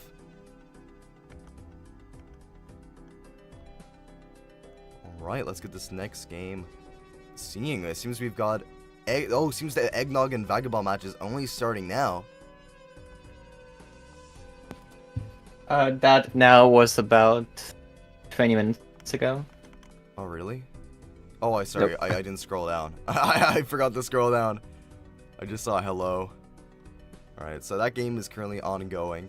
We'll probably just go over and watch Maro Gaming versus Surcats then. Yeah, Ooh, it's the only that's game that's exciting. available right now. I do believe Rockle is requested that I cast alongside Spicy for these semis, if you don't mind stepping That down is for a super little okay. tidier. You guys can both commentate. Sounds like a plan. Actually, I do believe that's the first time I've commentated with you, Spicy, has it? That's right. Wow, I'm admittedly surprised. I know you've been casting these for pretty much as long as I have, so really glad to be doing this for the first time. This semifinals is bound to be pretty exciting. Surcats, as we know, really strong player. Overall, getting that grind in, as you stated, and I wouldn't be surprised to see him getting into the finals here against potentially either Vagabond or someone else on the other side of the bracket. Mero, like you so eloquently put it, really, with you and Heidi, both him and his opponent in the quarters went for the optimal Joker route. Both really had a similar build, and it just came down to the minute deck building details. So I'm really excited to see how that ends up looking like versus an opponent at the level of Surcats. Exactly, Surcats definitely not a player to sleep on, and the deck could be, could be pretty influential here. Abandoned deck being a pretty fun one to play with the pocket pocket aces and the 7 value. I have no idea what they'll go. I know Surcats is good on a number of different decks, but just looking forward to seeing what is in play here for this next game. Wonder if you, I don't know if you've seen the first round, but we ended up seeing an Echo deck game that ended up going all the way to E20 with Vagabond. Goodness. Yeah, it was definitely something. Vagabond pretty much had Rockwell can correct me if I'm wrong, but he pretty much had like the perfect endgame setup with a game of the year, Joker of the year, idol, double ancient Joker, and hanging shot. It was a mess. It was a big mess overall, and ended up with E20. So Echo deck can get pretty out of control, but in a really great way to watch. I would love to see if the perfect Chain Lightning build could nan Inf, and maybe some of you math nerds in the comments could do it, but if you basically set it up with like 5 other re-triggers, that is absurd value, well beyond an idol, but it's hard to say. The math is a bit tricky with that 0.1 going up each time. It essentially goes like 1.1, then 1.2, 1.3, 1.4, and just keeps scaling. Is that it? Yeah, and for it to equal an idol, you need 3 sets of re-triggers with Echo providing the 1, so you'd need like a Seltzer and a Tuxedo or something. But then for each re-trigger past that, it gets better than idol. So I just have to do the math and see if it's a potential multiplayer nan-inf. So I would love to see that. I would be admittedly a little bit surprised, considering that it increases by 0.1, not 0.5 or anything of the sort. So I would be quite shocked to see if it can 9-inf, but who knows? Maybe some, like you said, maybe some math nerds that are better at Balatro calculations than I am could maybe tell us if that is the case. We don't know which deck. We're currently on red deck, but it's clearly default. I do wonder which one we're gonna see as of yet. Any jokers that we have not seen so far that you're eager to spot in our next game, Hot and Spicy? You do seem to know a lot more than I do about extra credit in general. Oh, I love Chain Lightning. Unfortunately, it's just so niche to have the Molt build as well as the re-trigger build just present on the same seed. I also love Ship of Theseus. Not always the best, but if you have like a Warlock, if you have like a Fishing Joker, which I'll explain those in a second, but that can have really good synergy. Warlock being the one where if you play a lucky card, it has a 1 in 7 chance of being destroyed and then giving you spectral cards. And we have seen Go Fish in action previously in the tournament, but for those that have not seen it, essentially Go Fish chooses a random rank at the end of every round, and whenever you play that, whenever that card scores during the next round, it is destroyed. So I can definitely see Ship of Theseus, for example, scaling quite well with it, considering that you can get what essentially _2 molds if you do get a 5 of a kind with a certain hand. I do wonder if Go Fish if Go Fish's rank is decided in the same way that mail-in rebate is decided, for example, where it decides based on what you do have in your deck, or if it's completely random every time. It would make for quite a strong build for Ship of Theseus and Go Fish if that is the case. That's for sure. That's for certain. Absolutely, and imagine you have Lucky Sevens, you have Warlock and Ship of Theseus.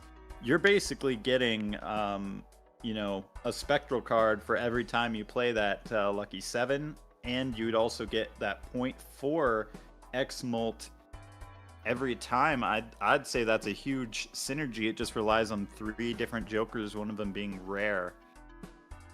Yeah, definitely not the most common, definitely not the most common synergy out there, but that is what extra credit allows you. Even within its own Joker lineup, it allows you some really interesting synergies, and I'm really eager to see what where will be brought along other than the usual retrigger gameplay that we've seen. And not that I'm tired of it by any means, but we're getting on the Zodiac deck, which as we probably all know, gets you Planet Merchant, Tarot Merchant, and Overstock. Allows you to see a lot of the shop and roll down a lot on the orders. So I'm expecting a pretty high-powered game coming out of this. Oh, absolutely. I'm being well fed here today as the Zodiac deck is being selected yet again. Just such a good deck for that deck fixing. Absolutely. No primary colors have been spotted just yet. I know a lot of my co-commentators are a bit tired of the constant primary colors that are used and abused in the base Balatro, so I'm really glad to see players go out of their comfort zone a little bit. Not that Zodiac deck is that uncommon to see compared to other decks such as Plasma, Checkered. I don't believe I've seen a single Checkered deck game now that I think about it. Checkered deck, yeah. I agree with the primary colors. They can you know, be a little more straightforward, but Zodiac having an interesting element. I would love to see an Echo Deck game in the finals. We saw it, I believe, in the EU tournament, but we'll just have to see if it pops up again. I do believe that is the case. Currently waiting on the players to start, considering that the Zodiac game, Zodiac deck game in the semis. Still waiting on the other side of the bracket, so it's not as if waiting a little bit is going to prevent us from going into the finals, especially considering that Vagabond's on the other side of the bracket, so it's bound to take at the very least, like, what, 1 more hour before we get to the finals? Oh boy. Well, lock in, folks. The Surcats game should be very interesting here. Mero being the underdog, so I wonder if we'll do a prediction here. I might bet everything on Mero just to be a little contrarian. Well, the good news is if you do so, I would assume you get quite the bit of cash out of it, and we're Balatro players, we love gambling, so we might as well go for it. Speaking of gambling, there's a joker I've not seen tonight just yet, I believe. Yeah, I can't recall seeing it either, but could very well come into play. Magnet could come into play. We got all the multiplayer jokers in with those extra credit jokers. And there we go, let's get started on the Zodiac. Uncommon tag in the blind selection. Nothing too worth it so far. We've seen a couple rare tag skips. You've heard it from Heidier himself. They can be quite impactful, seeing a rare joker that the opponent can never see and just allow you so much value, really. Both players getting quickly into the next blind. Superposition and Troubadour. Superposition bound to be chosen by both players, I would assume. Yeah, Troubadour would be a bit speculative and reduce your econ with that -1 hand size, so not quite good in the early game, but that extra tarot card from the superposition could come into play as long as you're not too greedy and make sure you can pass the blinds. And we might see 2 of them, actually. We do see immediately 2 superposition uses. I must say that's the most effective superposition I've seen in quite a while. 2 times is actually pretty insane on both players' ends, and nearly identical gameplay here. Just Surcats taking 1 extra round to beat this blind, giving Mero a $1 lead. I mean, if I'm Mero, I'm selling that. I'm hermiting. I'm fooling the hermit. Yeah, and that is exactly what's going to happen. And which I is do going to be believe an extra $4 with the compounding of that. Oh wait, unless I'm mistaken, maybe they did get out on the same number of hands. I do believe that they have, or at the very least, it was. No, yeah, it was so the exact same. Equal. The exact same, and we do see Clown College being picked up. There's another extra credit joker that we have not mentioned. Essentially, every single consumable slot that you have will be filled with the Fool once the boss blind is defeated. So you can come in with a really powerful tarot card, such as, for example, Death. Use it, and then come out of the boss blind with double Fools to fool that Death, fool that Hermit. On the Hermit. And yeah, and that's exactly what we're going to do. We have so much econ now on the side of Mero, and Surcats should follow suit, getting up to $70 before buying a clearance sale and an Arcana pack. And Hallucination is also a really great pickup for Mero. Incredible. I am excited to see where this game goes with so much money. Yeah, we mentioned a high power game, but a high econ game is just as instrumental to a high power game just as well. We're going to see a lot of jokers, a lot of being rolled down, and the family is bound to be picked up. A ×4 mult in the early game is nothing to scoff at, and well, that superposition has been very useful for us during that first ante. Oh, passing up on the Faceless Joker, that's interesting. I don't know, because you don't have an econ joker other than the Clown College. No, you really don't. So you're missing out on some potential econ, and we're eyeing up that rare tag. Once again, we have mentioned how much impact it has had early on in the game. So far, both players pretty much having the exact same game, picking up the exact same jokers. So we'll have to see if that changes. Surcats getting that superposition in the shop instead of a judgment card. Family probably going to be picked up here, I would assume. We're debating on it, though. Mero did sell the Clown College for that. Surcats is going to... no, not the Clown College. Sorry, the Superposition. But actually, Surcats sells the Clown College for it. Yeah, I think that's an interesting play. I think that you're speculating that you're getting more out of superposition out of those fool slots, but we'll see if Surcats can capitalize on it. We'll have to see Surcats using the strength to get more kings and jacks out of that.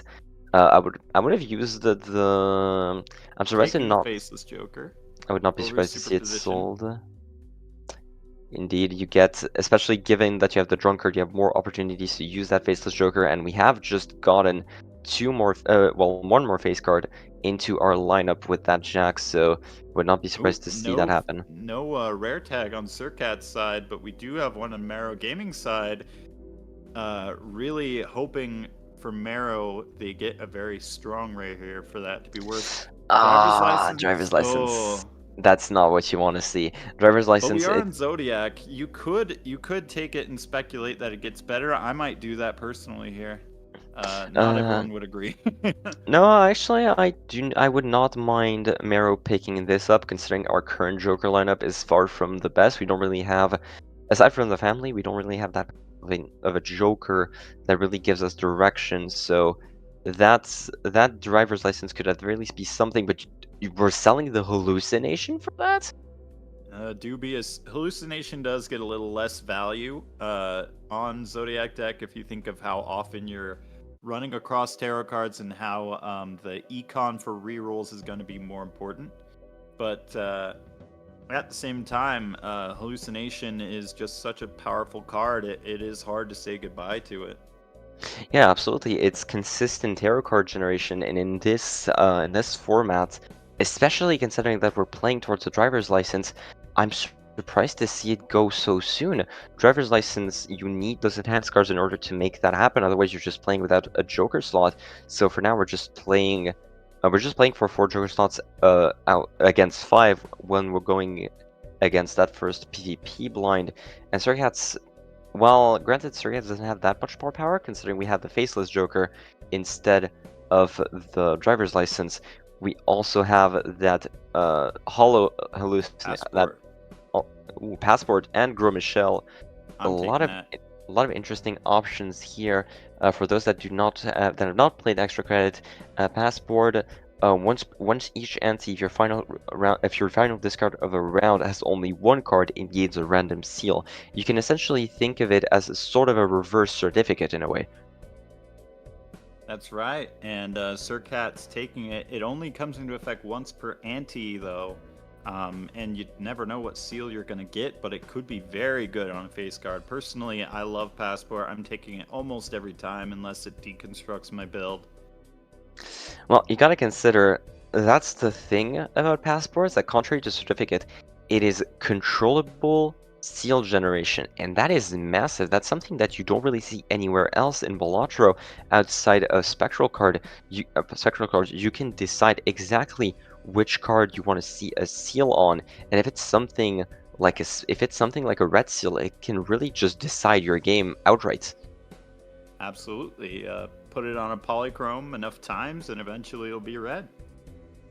Yeah, that's something also to consider, is that just because a card has, you can essentially re-roll a seal with something else that you don't, like, that you wouldn't really like. Like, if you see a blue seal on your main scoring card, just try and replace that enough times until it gets red. Oh, and Surcat's actually taking a huge lead in the econ here with that faceless Joker and all his discards from what I assume was pizza, but yeah, just so much more money here. Yeah, absolutely. Unfortunately, we did see a purple seal being pulled, but the purple seal is still quite strong. Once again, we mentioned tarot card generation being really strong in this format, and that's another example of it. So that purple seal can be quite decent going into the PvP blind here. Sun card going to be used immediately in case of a Bloodstone play, potentially death for more of those jacks. We've been playing for a lot of these, and it definitely has shown. I do believe we're up to 6 jacks in our deck yet, and we're far from stopping. Oh, that's going to be huge with the family. Marrow Gaming, on their side, they're looking to play Devil and Hierophant. That's going to add 3 enhanced cards to their deck. They're going to get 2 Fools after that. And then that's another 4 to get that driver's license online, which could pay off. I think we're with those double fools, we should be close to it being online. Surcats should definitely have the lead considering the deck fixing that's been going on both sides and considering the power of the jokers. Granted, we do have Passport, which Mero Gaming has not no found just walkie-talkie yet. on Surcats. Yeah, absolutely. And considering it's hollow as well, and not hollow, considering it's foil as well, that's a lot of chips that Surcats does not have. The only thing that's comparable is that hollow hallucination. I think that Surcats has an easier time finding the jacks here for the family. I think that if Marrow finds the 4/4s, it could be close. It could definitely be really close depending on what happens here. I would not be shocked to see Surcats possibly copy the purple steel jack that we have seen being generated thanks to that passport. Otherwise, possibly aiming for another jack play with the passport and the family. And there's the purple steel jack. Gets purple seal jack. I think you go for it here. Let me check. Oh no, it is once per ante, so passport has not triggered. My apologies. I completely forgot it was once per ante, and thank goodness it is. I do believe it would be quite strong otherwise. Oh, absolutely. But Surcats will get that refresh next and probably put it on another jack. Could be red seal, which would be huge. 5 of a kind should be enough to potentially clear here. You gotta remember, 4 of a kind has been upgraded on Surcats' side, but not on Marrow Gaming's side. So the flat mold is a lot stronger on Surcats' side. What is Marrow doing? Just stalling for no reason. Possibly just waiting for Surcats to That play is his not hand, the but way that this game works. If you have less chips, you have to play. I think, yeah, okay, finally we're pulling the trigger there. But yeah, for Marrow, the only option here is to get possibly a 4 of a kind of 4s and 10s to try and keep up. Otherwise, you're always going to be behind Surcats here. But the issue is that with no deck fixing, you have to pull that last 4 now. Let's see it, folks. Will we see it? And we do actually. 4 just in time. Oh my goodness. Will that beat the 5 of a kind? I'm not sure. I don't. I'll have to Doesn't see. look like it. We mentioned, no, I do not believe that should be enough. As we have mentioned, Surcats has the higher base mult with the 5 of a kind, plus that 10 given by the hallucination. So, oh, actually, there's not enough. The chips from the foil, yeah, the chips from the hollow, not the hollow. Goodness, I keep messing that up. From the foil, walkie-talkie are enough to clear. So Marrow with the higher power, and unfortunately, the blue seal covered one of those fools. So unfortunately, we only have a single Hierophant, so only 2 enhanced cards going into this next block. We got a red seal jack on Surcat's side and debating Ship of Theseus, although I don't think that there's enough synergy for Ship of Theseus here. We do see it on Marrow Gaming side, but we also see a wild 5. We're going to pick up both. We have been playing towards the 4s already, so who knows, maybe 5s are just a strength away after all. But Surcats getting essentially what he was looking for out of that passport in that single standard pack. You're definitely happy. Absolutely, yeah. That red seal is going to be huge for Surcats if photo ever comes up or anything of that nature. Have to see. Regardless, yeah, we're copying that. I would not be surprised to see that red seal being copied. Ooh, are we copying the purple seal? Actually, the purple seal is interesting. I mean, it definitely allows for more tarot gen. I mean, technically, only one red seal can be used for the sake of photo, but there's just so many good synergies. I'm surprised by that play a little bit. Actually, I think I understand why.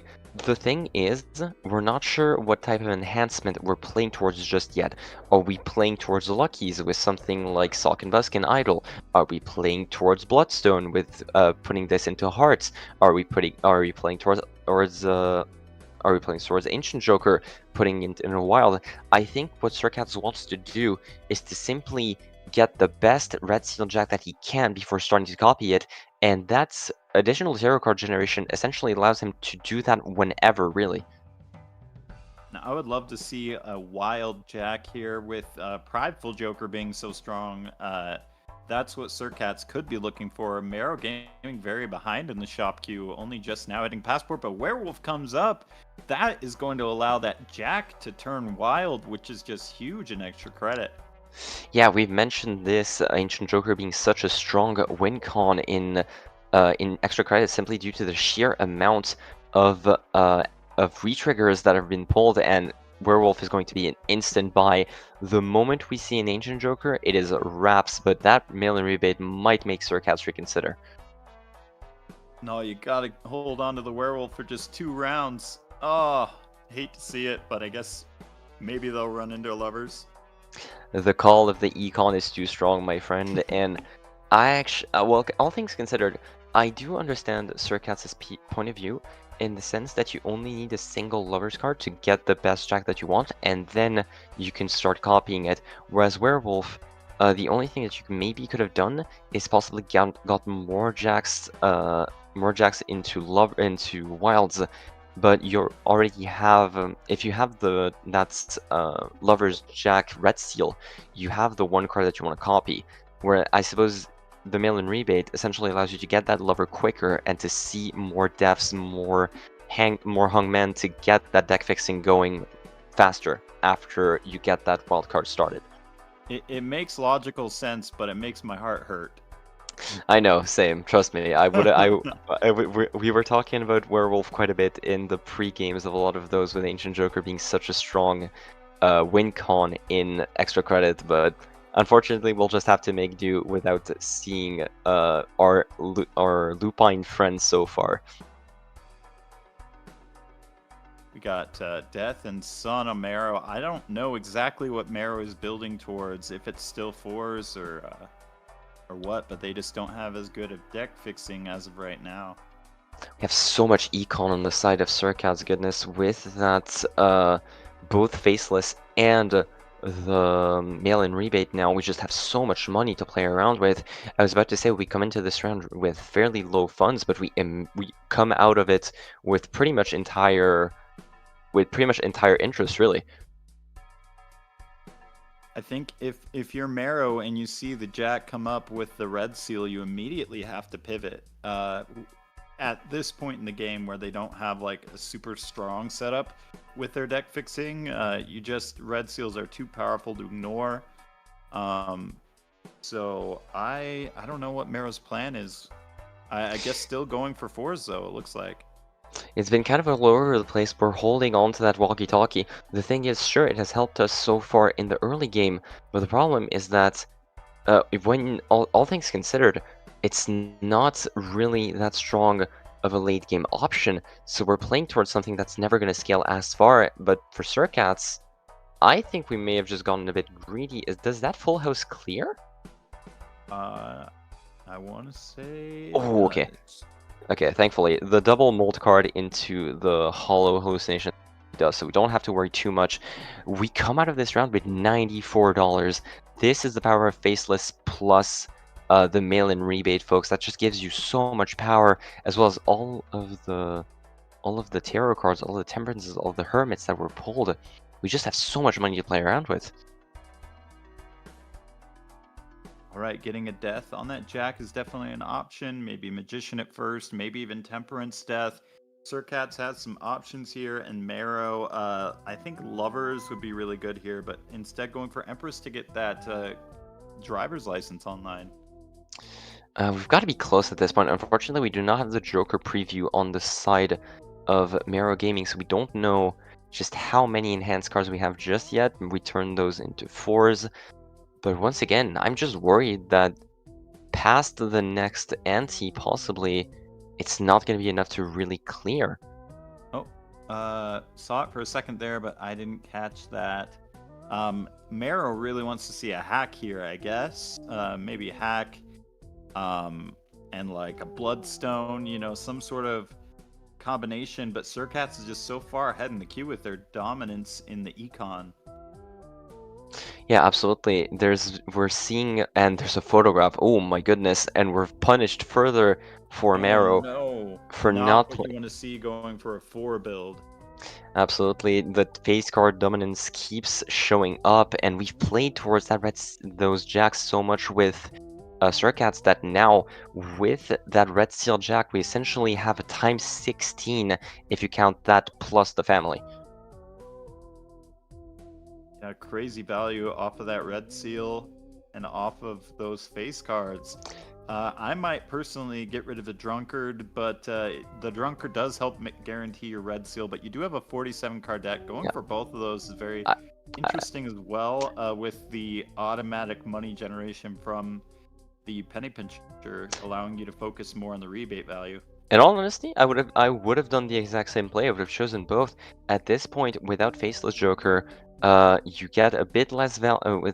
You need more power at this point. Penny Pincher is just more consistent money and doesn't require you to play around those.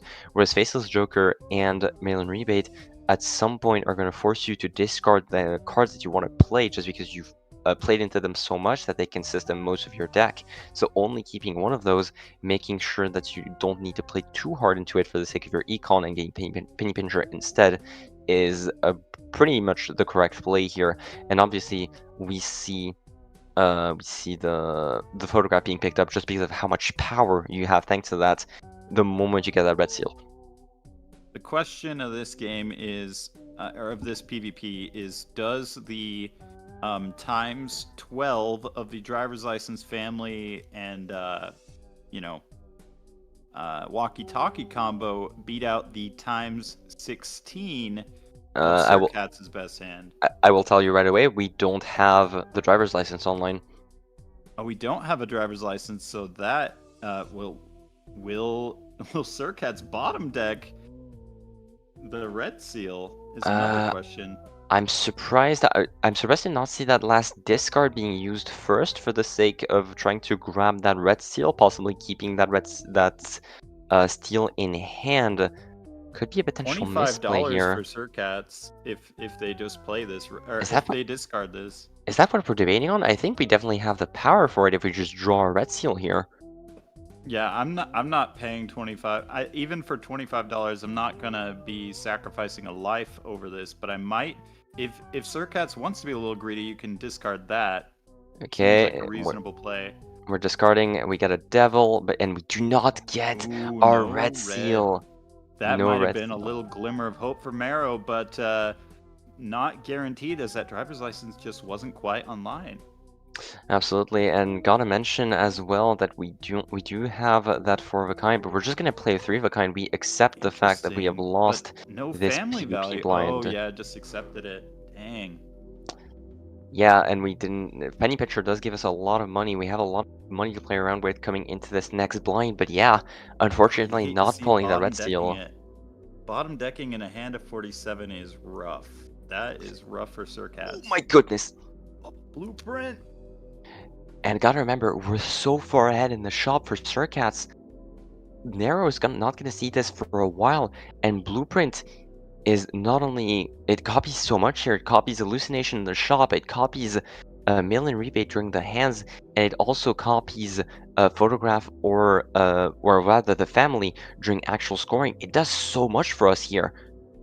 Ectoplasm even being a minor consideration here for Surcats, but it would be speculating that you get another hand or another card that you'd be for sure playing. Absolutely, we do get a lucky Jack of Hearts. A Bloodstone here goes absolutely nuclear. We're considering the Ectoplasm. I'm frankly not certain about that in all honesty. We're considering selling the Mail-in Rebate for it. I think we just... Oh, never mind. We're going for high roll. We get the family Ectoplasmed. Not the worst hit out there, but... Well, granted... just hitting into the werewolf. That just shows us how far away both of these players are in terms of raw econ. Surcats is just completely gone. And Chain Lightning. Surcats. Yes. Yes. I love Chain Lightning. Now Surcats needs molt cards, and they need them on that red seal. So just for the sake of spectators that have not seen the first part of this game, could you care to explain what Chain Lightning does really quickly, since you're such a fan of it? I'd be happy to. It increases the multiplier on each card by 0.1 for every time it re-triggers. So, And speaking of which, we get our Empress at the perfect time for it. Goodness. There we go. Chain Lightning going to be very influential if Surcats can get a hand of 5. Then it basically becomes, let's see, well, it doesn't quite become an idol at that point. It'd be more like along the lines of an Ancient Joker at that point, but it would be an idol if you got another retrigger card. It is not cumulative across antes or rounds, correct? No, yeah, that's right. Just within a hand. Thank goodness. It would be quite strong otherwise. But yeah, regardless, we do get that Chain Lightning going, but we'll try to go for more lucky card value, but we're already at 500k. We're eclipsing what Mero did last time. That ramen seems really weak in comparison to what we have now. Oh yeah. Yeah, you just can't build into walkie-talkie for more than just a couple PvPs. Now Mero is up 4-2, but that is going to change. There is just too strong of a future potential here for Surcats. Getting a polychrome. And polychrome on Blueprint, because why not? I mean, I guess now it's bait for a magnet. Mero might need a magnet at some point to really make a comeback here. Ooh, actually, wouldn't the negative be higher value? Oh, the negative family would be higher. Well, actually, I think polychrome equals negative, but I'm not positive on that. So it is a 50-50. Someone in chat might correct us on that. It could be a very 50-50, or it is in favor of the family. I know it's 1-2. Yeah, we're reading Chain Lightning. We're trying to maybe Surcats is not too familiar with Chain Lightning, just trying to figure out exactly what it does. We do get another death for a Molt Red Seal Jack. That is so much power in hand here. This is a game that I wanted to see. I'm so happy to see Chain Lightning being incorporated so strongly into Surcats' build here. Are we trying to see what our top end is? I wonder. We're just aiming for more red seals, unfortunately not getting any of it. Let's see what Chain Lightning does here. Let's see how strong it can get.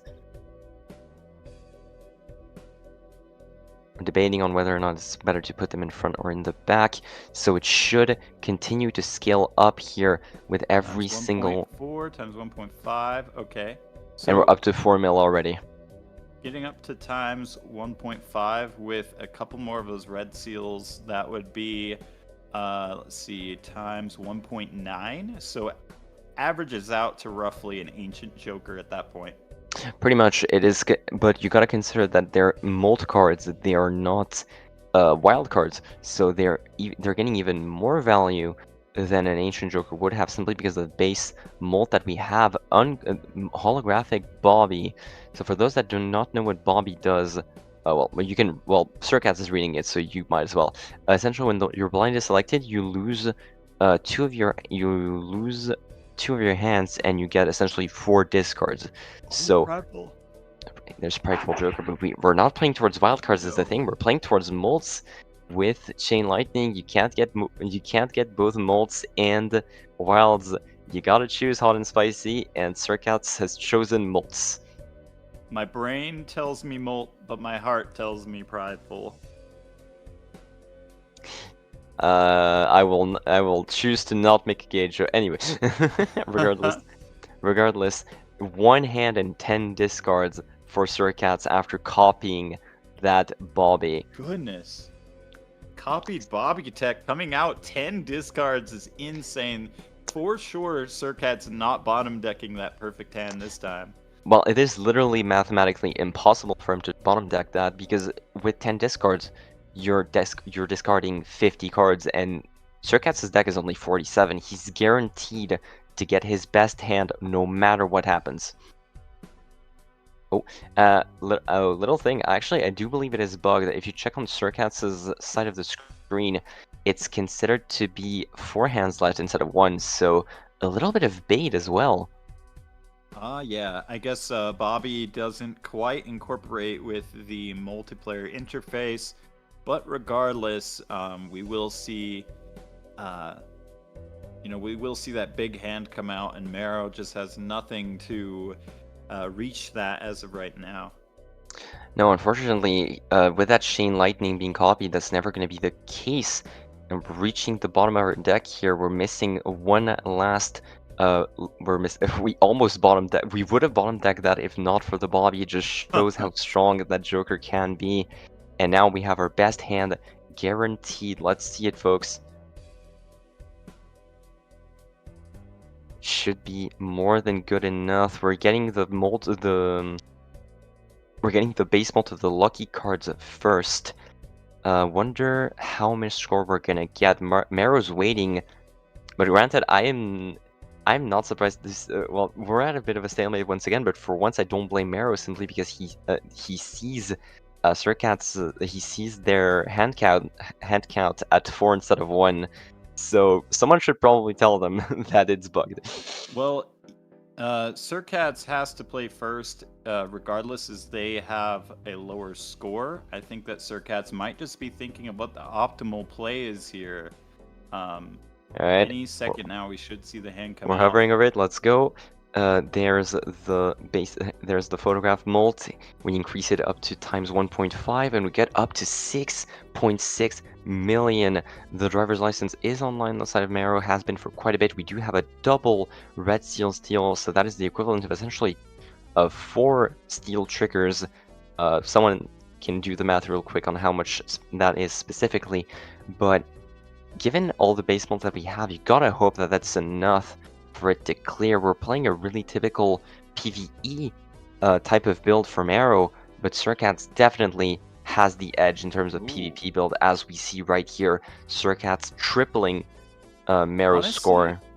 Without the Chain Lightning and without the blueprint, that was very respectable coming from Marrow. That 2+ million, pretty close. Hopefully. I mean, granted, if Marrow had that blueprint, that might have gone the other way. You could have copied the family, and then that would have been 8 million or so. So, still reasonably close. Just Surcats having the upper hand on the scaling here. Another ectoplasm would be insane. And it will also Please, pretty much Surcats, kill you. It would pretty much kill you, I would assume. Simply because you lose too much. You lose too much hand size here. You gotta consider, sure, Bobby gives you 10 discards, but if you can only discard 1 card every time, Bobby essentially just kills you here. Well, you can't discard enough to guarantee your hand here, so I'm pretty sure an ectoplasm would just kill Surcat's chances.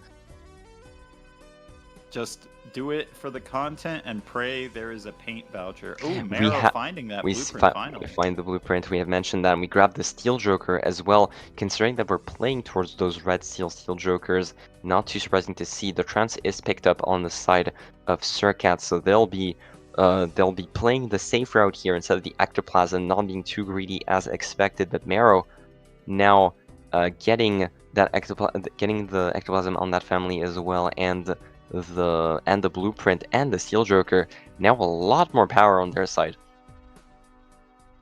Oh boy, what is that Steel Joker at? It's at 1.4, I believe. Okay, so some room for improvement there, but I love the divergence here. I love seeing Chain Lightning. I think that you know, we could see a strong Surcats comeback. Just one retrigger Joker, and it is over for Marrow without that Chain Lightning build. Absolutely. Marrow, as we mentioned, has a pretty typical PvE build with nothing really in terms of in-hand play, only post-hand mold enhancements aside from the red steals, whereas Surcats is playing with Photograph, playing with that Chain Lightning that we mentioned earlier, so he has a lot more options. And he's also going to have a lot of options when it comes to the blinds themselves. With so many purple seals that he's copied early game, with so many seals in general, blue, red, and gold, there's just so much opportunity for Surcats to build up on that foundation within the blind itself. So I think Surcats honestly has a lot. They have a lot of opportunity to really build themselves up within that next ante. You know, and a couple of potential outs for Marrow is if the Tuxedo shows up, but then Surcats doesn't hit hearts or doesn't skip for hearts. You know, that could be an out. It's a bit speculative. Oh, seeing the Chain Lightning goes for it. Ooh, very interesting. What if he What have we sold for that? We have not sold the Steel Joker. We've sold the walkie-talkie for that. Finally, it is being sold for the sake of proper power. Though I will say, I don't know how many mold cards we have on the side of Marrow, and I'm not... Not only do we not have a lot of molt, we also don't have a lot of red seals on those 4s. So without red seals, Chain Lightning's somewhat of a dud. A little check on the side of Suricats. We have sold for an Oops All Sixes here, guaranteeing hallucination and making our lucky cards hit a bit more often. But that is so much terror generation on the side of Suricats. We're already getting another death before the next boss blind as well. Before the next big blind as well. It is immediately foiled because why not? We have the opportunity to do so after all, but. Yeah, now there's so much terror generation on the side of Suricats. It's 2 guaranteed tarot cards with every pack opened.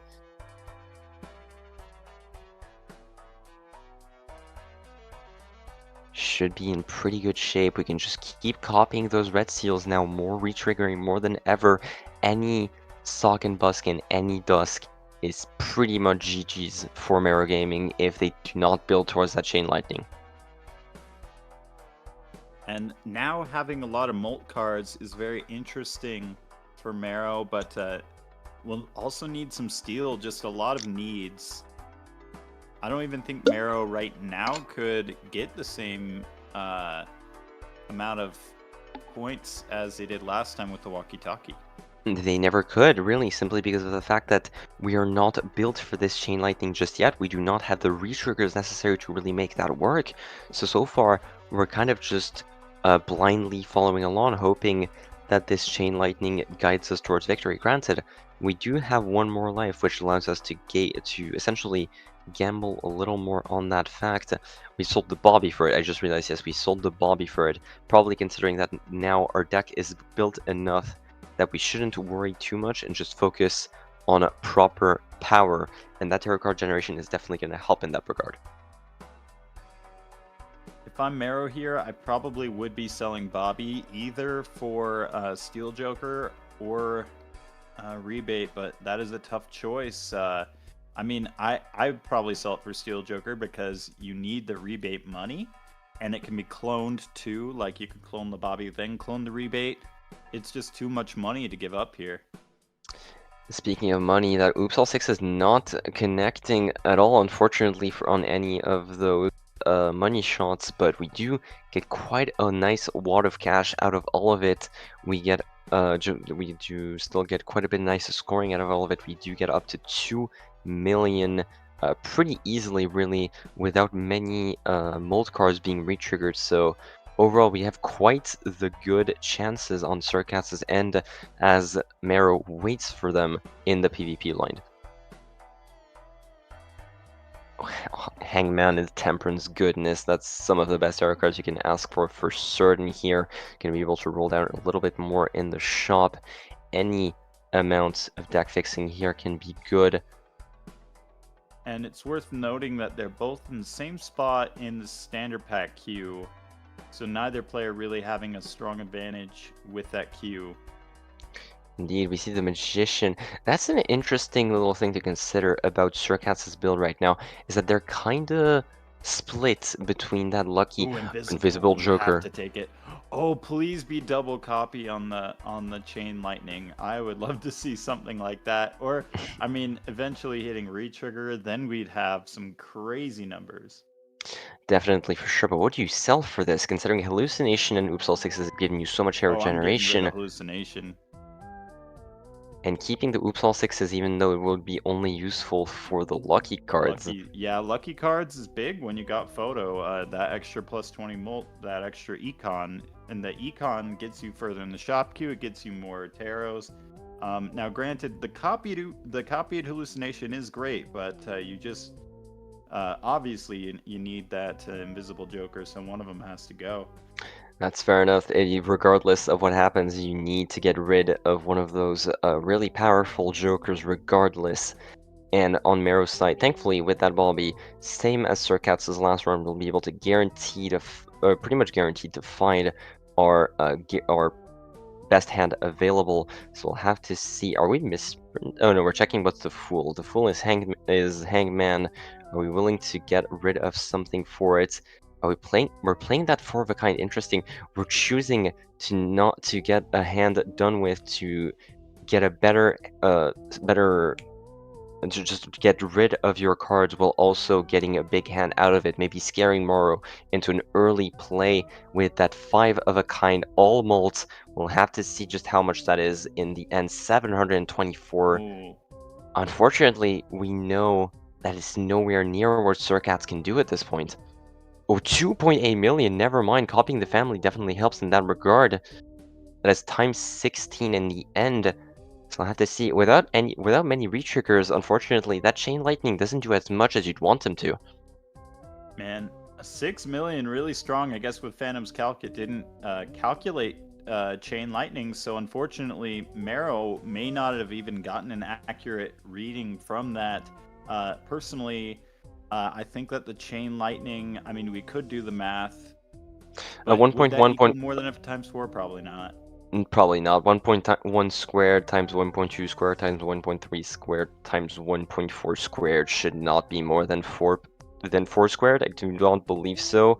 Maybe some people that are better at math than me can make the calculations in the chat, but I do believe that family was the better call, regardless of Phantom's preview making that call or not.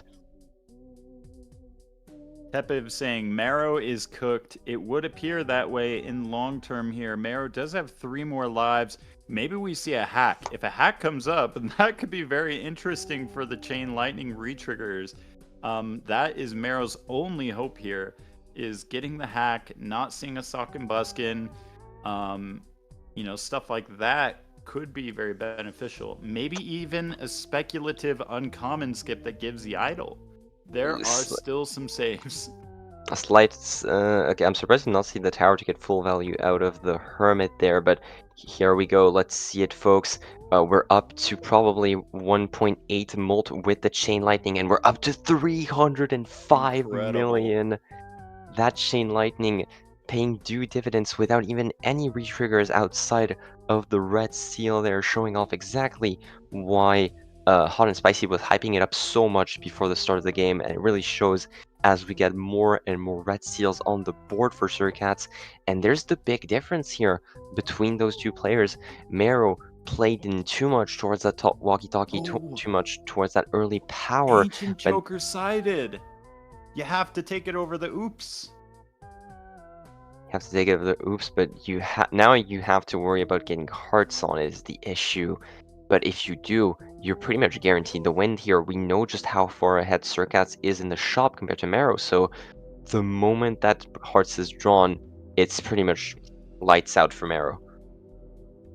Oof. I mean, the next card to go would have to be the photo if like a retrigger comes up, but we'll just have to see if another card comes up. How many red seals do we have in the deck for Surcats at this point? Do we know? It feels like so many. Surcats can find that any day of the week. No discards needed.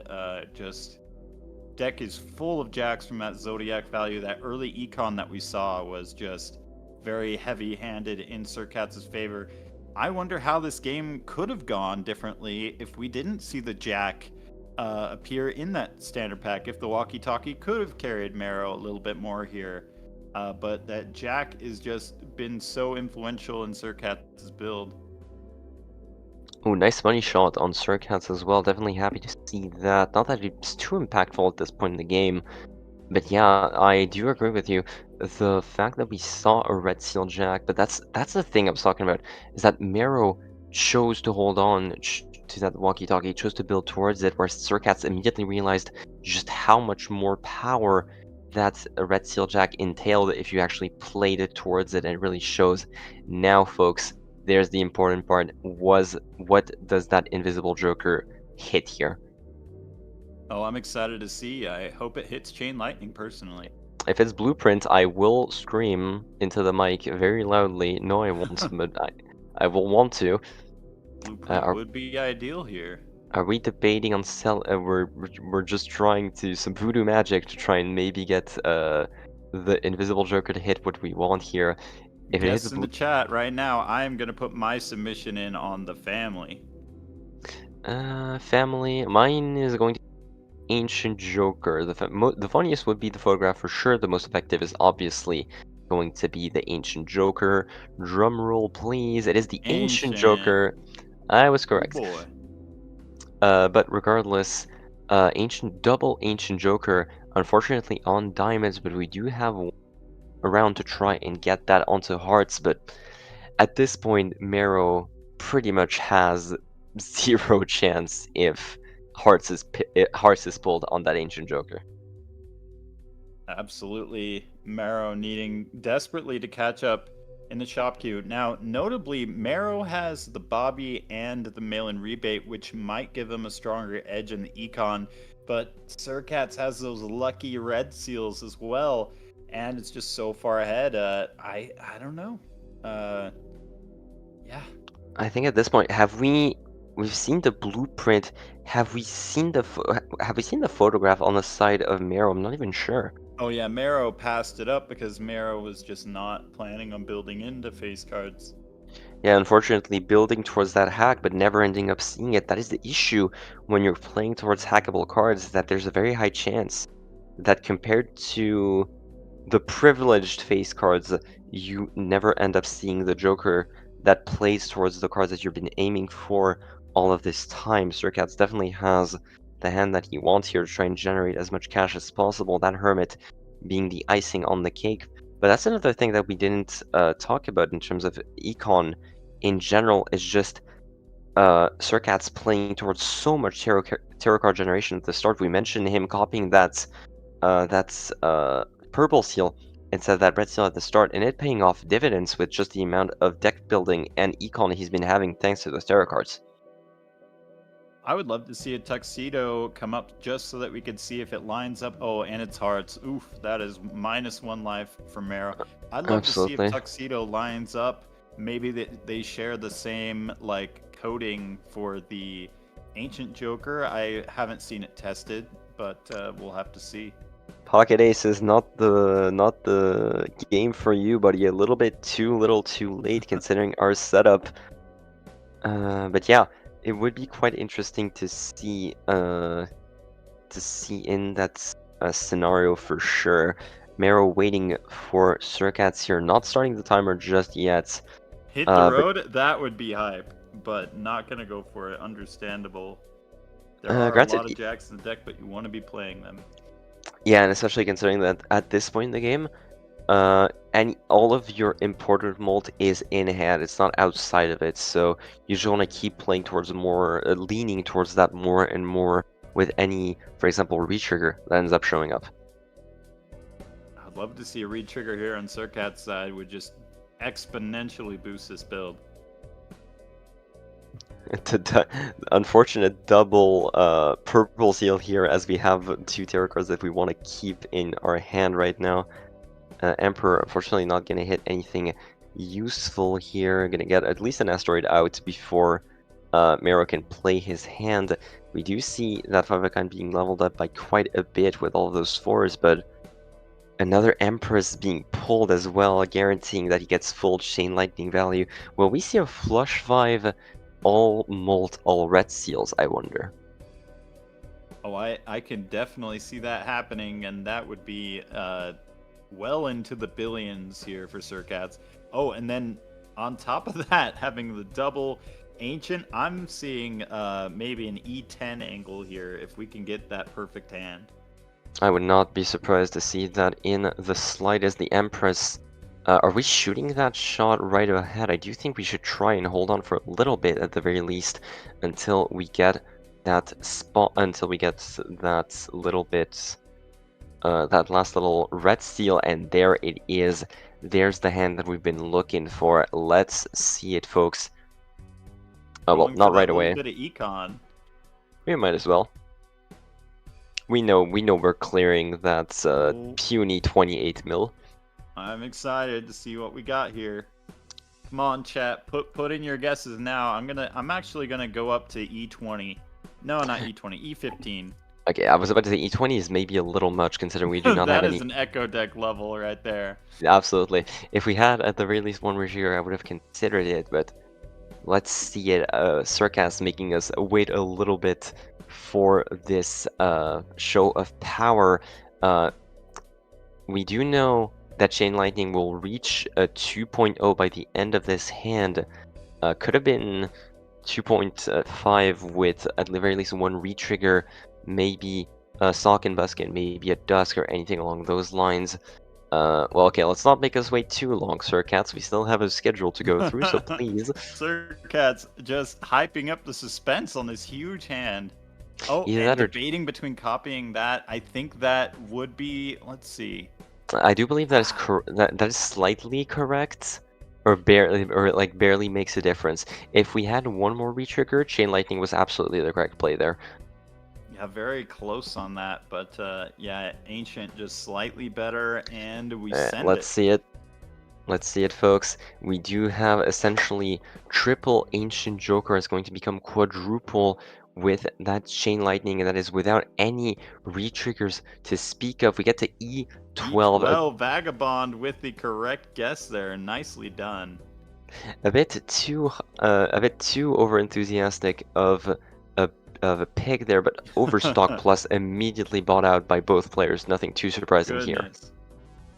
That could help Marrow catch up if you think about it. Just having those cheaper rerolls, getting to the invisible. And we see the photograph. Life, but finds it just in time to where it could be impactful, but just not. Wait, did Marrow pass the Ancient? No, the Ancient is a little. The Ancient is further. afterwards. The Ancient is Marrow afterwards. has to have it here. Even then. The problem is for Marrow, we've been building towards two different suits. We're playing 5 of a kind. We're not playing flush 5, so we can't really play towards it as much as Circats has. So it's definitely interesting to think about here. I love the fact that we're trying to not. I love the fact that we're trying to not win with this hand by Circats and then saying essentially screw it and just playing the flush 5 anyway. Oh, there's the rotate. There's the rotate on the side of Marrow picking up that photograph as well as the Invisible Joker, and there's the Ancient right away. We're seeing the power that Circats has. We're seeing exactly what happened to make us lose this PvP blind.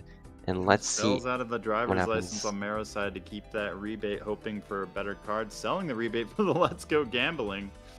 Interesting.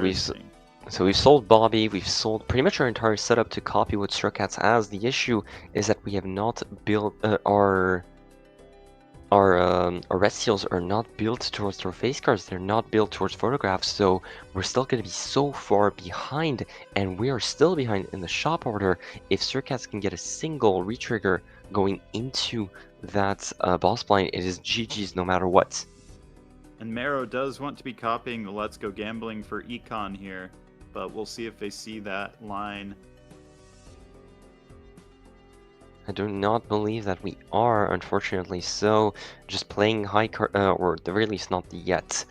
Just playing high cards and copying the gambling, and there it is. Okay, so we are trying to get a bit more money out of the whole ordeal. Pretty easy to do so, just copying when you're playing high cards and praying that you hit. We do get one hit at the very least, as we skip for a double tag. Interesting on the side of Circats, not wanting to waste too much time with the $1 that he has and no Econ Joker to speak of, with less and less lucky cards on his side, seeing as he's playing really deep into that Chain Lightning.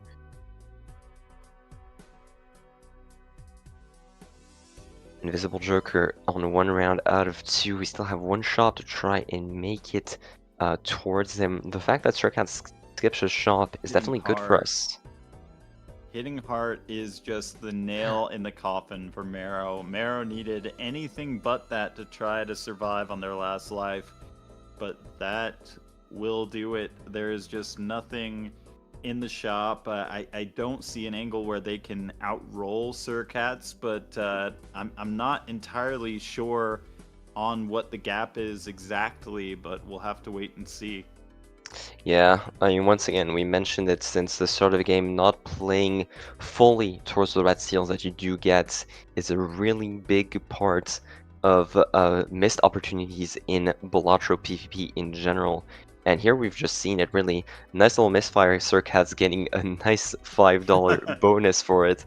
Not that it really matters at this point in the game, but he gets it one again, actually, right away after. Well, I mean, if Surcats discards a purple, gets a judgment, sells the photo, uses a judgment, and gets a bull, that could be the influential factor in this game. But, you know, that line is just very obscure. It's very out there line. You gotta be at the very least 500 MMR to spot it. So we'll have to see what Invisible Joker copies here. And honestly, I'm not even sure what's best for Mero at this point, considering how far behind we are in the deck building department.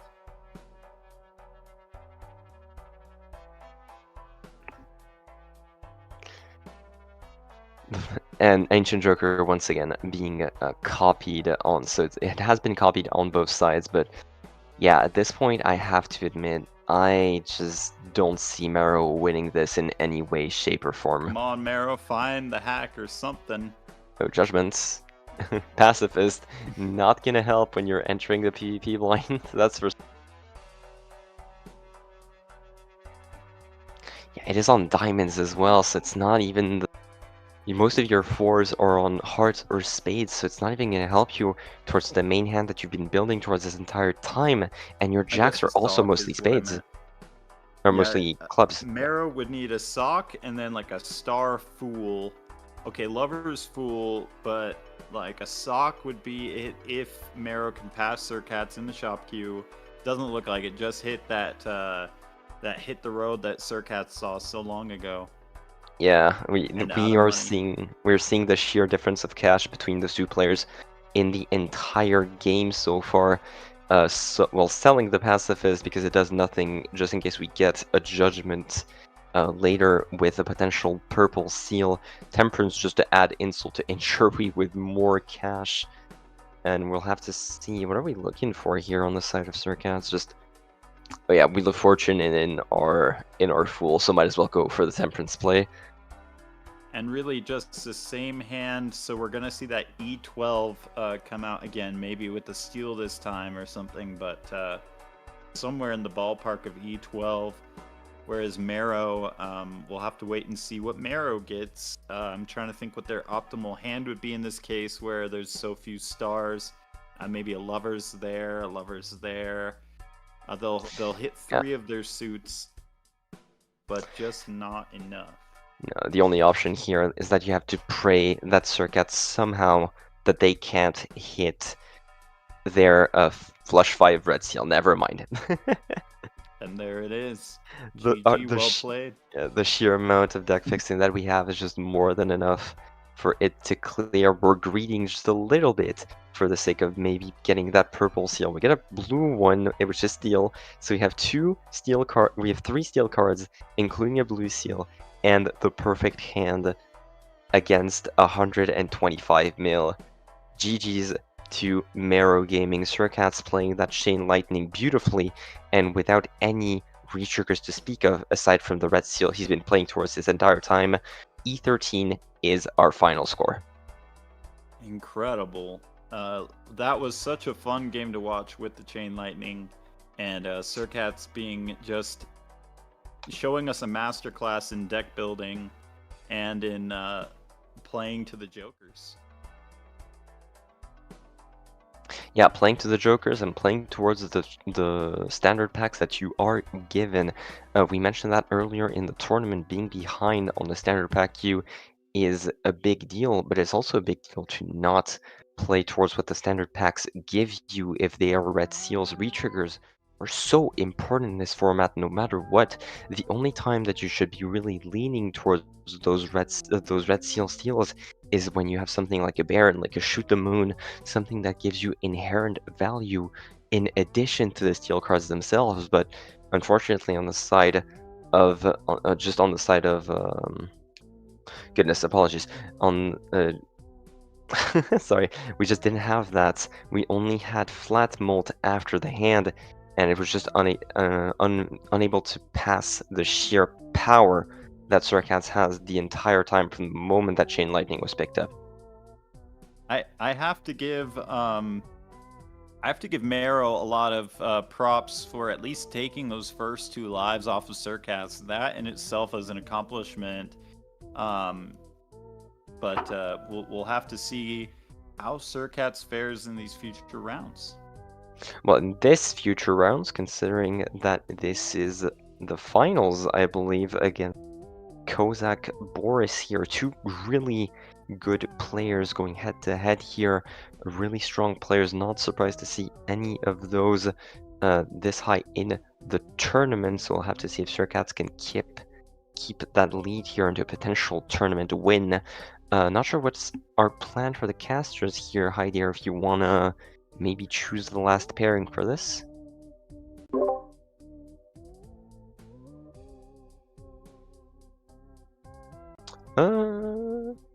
No, Rock, you can go right ahead. Yeah, of course. Always been here. Never really left. Oh, I always remembered. I'm always ready. It's always all over the screen. Especially when you're commentating a Kozak Boris Surcats match. That's a matchup between 2 titans. Yeah, no, I'm super excited for this next matchup. I cannot wait. This is a really, really good game. Kozak and Surcats, I'm pretty sure this is not the first time they've met each other high up in this bracket before. They are... no, it is not. They are bracket warriors. They are demons. I don't know what the win rate these between them two currently is, but... Yeah, no idea what the numbers stand for the matches between them, but these 2 players have met in finals, I think in 2 tournaments before. Yeah, I'm not someone mistaken. in chat needs to start writing down the stats. We need a stat analyst. That's what we need. If it wasn't finals, it was definitely in semifinals, if I'm not remembering. But really, 2 very, very good players. We've been watching Surcats play that last game. Very good, very dynamic, very well played. Great deck fixing, great understanding of what the win conditions are. Kozak Boris, my personal pick for the title of Dr. Perky. I know a lot of people might ascribe that to Jesus, but Kozak Boris has had more Perkies on deck than anybody has before in a tournament game live. Bro is perked so I gotta up. respect He's been holding all the perks. He's hooked up in the crib. What can I say? He's got everything a guy needs, you know? Let's hope we see a Perky on this good game. Internet. He's got everything that somebody needs except for a good internet connection. That's perhaps one of the only problems. Doesn't strike this time around. Let's really, really hope. I want to see my greatest hope. Game. My greatest hope is that he does not crash. If they crash, I'm going to scream and cry and maybe sob a little. Yeah, it's true. We saw some chained lightning action that last game. We saw ancient Joker action. We didn't see any layers of retrigger that game. No, that would have been a very crazy game to see. Considering we had chain lightning, I was really expecting to see some retriggers. And like, it's not like either player economy was bad. They were both able to find a lot of things. But yet we just didn't find anything that was a retrigger. Yeah, no, just nothing came. No Sockin' Buskin', no Duskin', nothing Not even else any of the about extra it. credit mods, not even Joker of the Year, nothing, nada.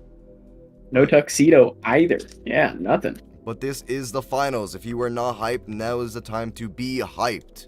Alright? The finals of the extra credit tournament. We're about to crown our winner. Make sure you guys got your predictions in. I'm actually going to take a look at them right now. I want to see what the chat is thinking about who's going to win here. We've got a 75% win rate for Surcats on the out channel points. That's what the viewers think. Fan favorite. We've watched them so long. For real, after that last game where Surcats was able to just pull it back, and as soon as, I think halfway through the match, as soon as Surcat found the pieces to Exodia, it was already over. Yep, but I think this is going to be a very interesting match. We're on a red deck, classical Balatro PvP gameplay here, nothing out of the ordinary. We know you're both going to skip, stop waiting. We knew what was going to happen. They're thinking, like, what if he doesn't take it? We know you're going to take it, right? Doing a little dance around the rare tag skip. Since we've implemented the order, it's a lot safer to take that rare tag skip to look for just a powerful Joker. If your opponent doesn't take it and you get something really, really useful, then they could just lose the game immediately. So honestly, it's very appealing to take those skip tags. Super duper appealing. I mean, I even lost my game earlier. I keep bringing it up, but it was due Yep. to a skip tag. And that's why you just kind of got to take them. I mean, this, especially early on like this, the first anti, there's no reason really not to take it. Eclipse, and that's the rare that you don't want to see. Surcat's doing the skip off check, seeing that Kazakh Boris also did this. Kazakh Boris, kind of angry that the Eclipse is the rare.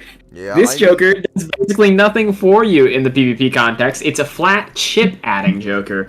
Just not what you want to see. We need a malt. Speaking of malt, there we go. That is a really, really nice Joker from the extra credit set. It's basically going to give you 2.5x, but every round, or is every hand you play, it goes down by minus 1x until it then loops back around to... I think it's... Is it 0.5? Played.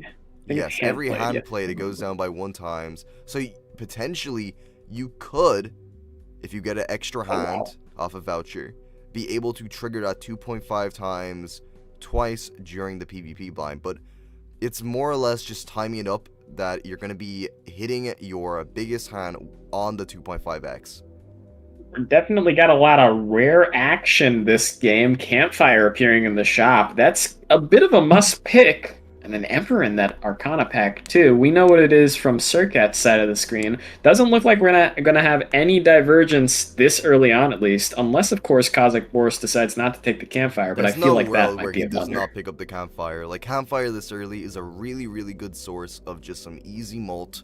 Not only does it help you secure some rounds early on, getting past these PvP blinds, it's going to help you out in the PvP blind, especially if you get your econ going. We need to start seeing some money Jokers. Get your money up, not your funny up. Yep, speaking of econ, a little bit of difference between two players. Surcats is holding on to that Eclipse, that rare Joker, while Kazakh Boris opted to sell it immediately so that they can be above the interest cap. That might not matter a whole lot, but both players probably aren't going to rely too much on this Eclipse chip scaling. And I think getting rid of it sooner rather than later is probably a better play. Oh, 100%. I mean, it just really doesn't do anything in multiplayer. Ambrosia is nice, but in regular Balatro, it would be totally fine. But in PvP, skipping for no real blinds that are going to give you much of an advantage over your opponent, it's kind of like, why would I do that? Like, I mean, the prospect of getting your slots filled up, I mean, if I found Forklift and then Ambrosia, I would maybe potentially, you know, skip around, because 4 spectral cards is... Now that's something to skip for, yeah. That's something to skip for. But for only 2, is it worth it? We're probably going to hold on to it for, like, the prospective Forklift. I think we're going to hold on to this until another skip tag that's really, really useful, something like an investment tag or maybe another rare tag pops up. But if something does pop up, then Surcats or Kazakh, I think both of them will probably hold on to this Ambrosia. It's just too alluring of a prospect. And as always, you can always sell it off to get more Campfire value if you really, really need to. Yeah, oh, we're going to pick up Farmer. Farmer. Interesting. Farmer. Allow me to pull up what it does. What does it do? Does it make potatoes? Well, you know, we can't all be Spud Farmers here. Sure, you know, at least one of us Farmer, is a lad. The suit changes every round, but cards with a specific suit held in hand give $2 at the end of the round. Now, that's an econ Joker. I'm surprised Surcats didn't take it. Maybe that's a bit of an oversight. We don't know what suit it's on this round, but that's effectively, like, kind of reserved parking. It is in a way. It's probably like a more specific, it's like an idol. Or like an ancient Joker reserve parking. Is the ancient best way to reserved parking, yeah. The Mayans were using this tech back in the day. Yeah, this is what they are. This is how they got all the money to build the pyramids in Egypt. Like they had a bunch of farmers. That's all they did. Right, so the suit that Farmer's on for Kazakh Boris is spades right now. I think a little bit of interesting tech that we could have seen. Kazakh Boris does have a star and a sun held in hand. We don't want to win on this hand because we want more spades in our deck. If we had that world card, we'd be in a much better spot, but we might want to play just around some of these cards. Yeah, we're only gonna get $2 here. Personally, I would have just been playing pairs to try hopefully find some more useful things so we get a bit more value out of this farmer, but I guess it's safe enough bet. Just getting the money back from your hand value, totally okay. Kozak's a bit stunlocked here, doesn't know what to take. You want to take that Mega Arcana, but $8 is a stiff price here, especially when you only got the $9. Oh, and there's a Hermit in it, that's unfortunate. Major bummer. Yeah, super duper bummer. It's always the worst seeing a very nice Hermit when you only have $1. It's very, very sad. Oh, but that is a foiled ice cream. Sircats also has it, but we have a little bit more sauce with Kozak here. If we get some farmer value, that could really turn the tables here against Sircats. This Lover's card counts as any of the suits that Farmer could proc onto, so that's very nice to hold in our hand. If we sell both of those tarot cards, we could have afforded the Chariot going into this boss plan. And I imagine Kozak Boris is going to sell both of these suit changers before he plays his hand. Yeah, I'd probably say so too. I mean, in this extra credit, I've said this before and I'll say it again, but wild cards are the way to go. So, unfortunately, if these suit changers, they might be good for making a quick flush house if needed, which could potentially be the way to go for Kozak here. I think you sell one of the cards and then you keep the over to try fish for your flush house, which is probably just certainly a play you should. You could definitely go for that play, and we're resetting our traffic light. We're now at the full 2.5x value for Kozak, so if we're gonna make a hand, now is the time to do it. Yeah, we're gonna probably look for it to use our discards here, hopefully finding something that can pair well with these queens and kings. That is perfect. That is a third just queen. Need one more king. And all we need, we got 3 discards to find a king. This should be so easy. This should be so free. One more king. Kozak Boris also does want to be cautious and get there it is. There it is. Flush got house. Our flush house. Called it. And that's definitely going to be a high scoring first boss hand. Now, a lot of players throw, and both players have flush houses on both sides. I'd like to point out. We're both prepared to unleash it. Now, the best thing that Kozak can do here is just probably go for Econ if this scores more. But no, we can probably just go get as many cards as we hand. Got to go quick for the farmer econ, I think. You want as many, what is it, it's on clubs right now? Yeah, so we could just, we play the 9s, we play a 2 pair of the 9s and the freeze. Or not, we don't do that. No, we need the free. Gotta be quick for that. Well, maybe Sircats scores above here, actually. Ah, that flush was down to the wire, but we get $4 off the farmer. A bit sad that Kozak couldn't use all of his hands. Yeah, unfortunately, this is another reason why wild cards are good. Farmer is going to be able to 100% always get profit off of wild cards. But right now, we don't have enough. We're kind of broke. Sircats is riding off of that lost money, picking up the credit card because it's a free campfire burn. Yeah, great to see. It's like you buy for one, sell for one. It's just a free campfire, 25. Completely free.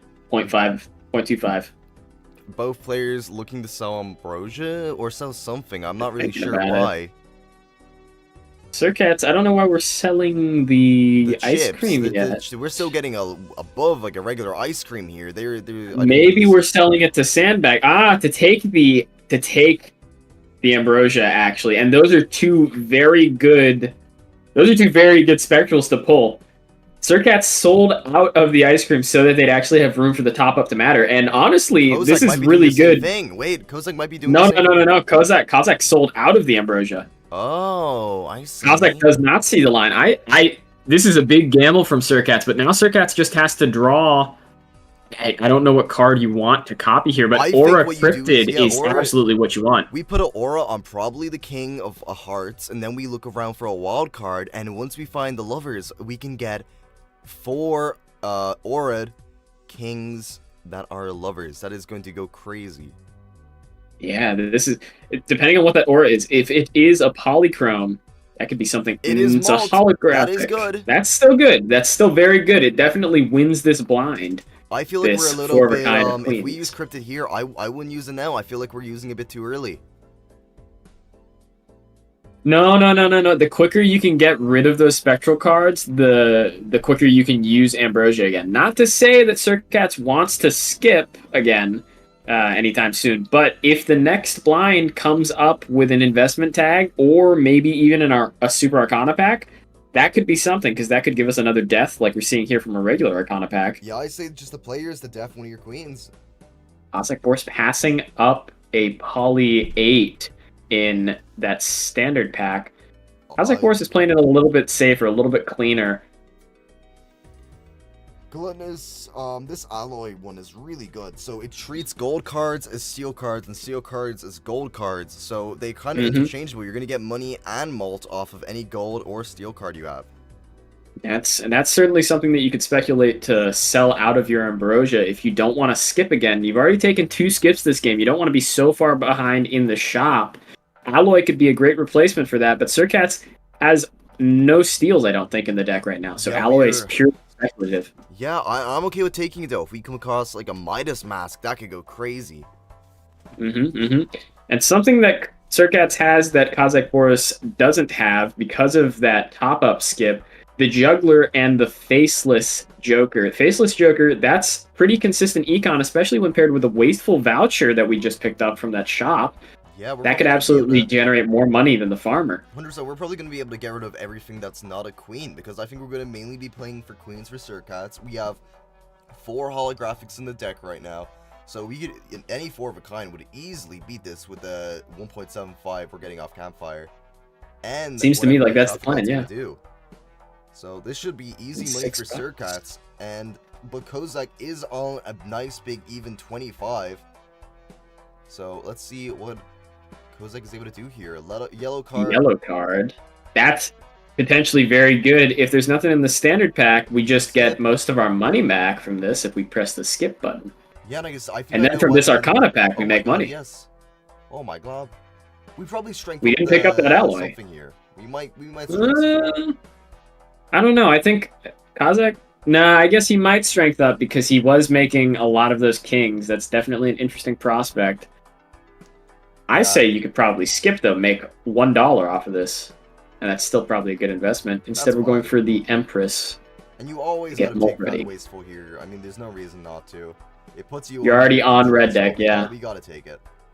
Gotta take it. Drawing your hand is still important no matter what, even if you're already on red deck. Yeah, there's nothing worse than like going down to your last hand and just not having the right hand, right? You want to have enough discards to be able to find your good hand. We gotta play one hand before we play our best hand for Cossack Boris here. Yeah, and I will say though, this is quite a scary situation for Kozak because Surcats is packing a punch with all these queens. Both players just have to find them and get them ready for that traffic light hit. Surcats is at max traffic light right now. I think Cossack Boris has a couple of hands to go. It is happening. Just looking for those queens now for Surcats. We might be tempted. No, we're not going to go for more faces. But we could potentially. We're probably going to get. Definitely could. Definitely could. About whether or not Surcats wants to go for that potential flush 5. We're almost there for that potential flush 5. Let's see.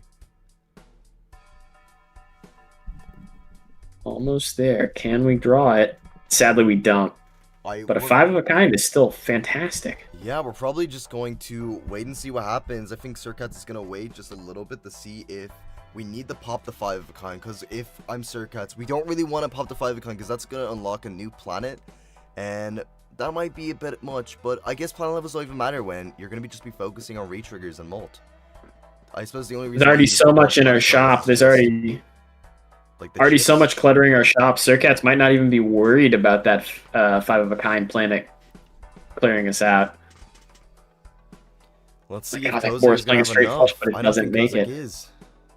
Doesn't make it, and we don't have an extra hand or discard to get more farmer value. What a shame. And we didn't get any farmer value. We got a single farmer proc. Single farmer proc. Oh.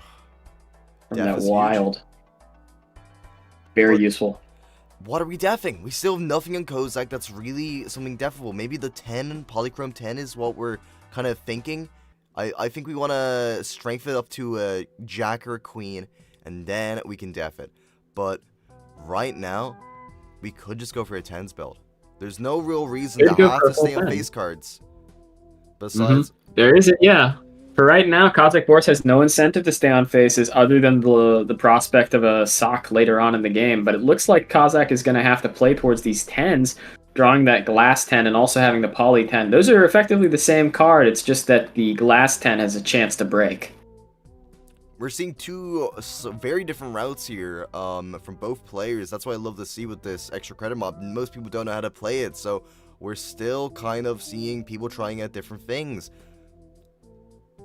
Pacifist is a very good pickup for Kozak. That means he's going to be able to breeze through these rounds, focus more or less on getting farmer value. That's what he should be doing. For setting up the traffic light to be useful almost immediately in the boss bind.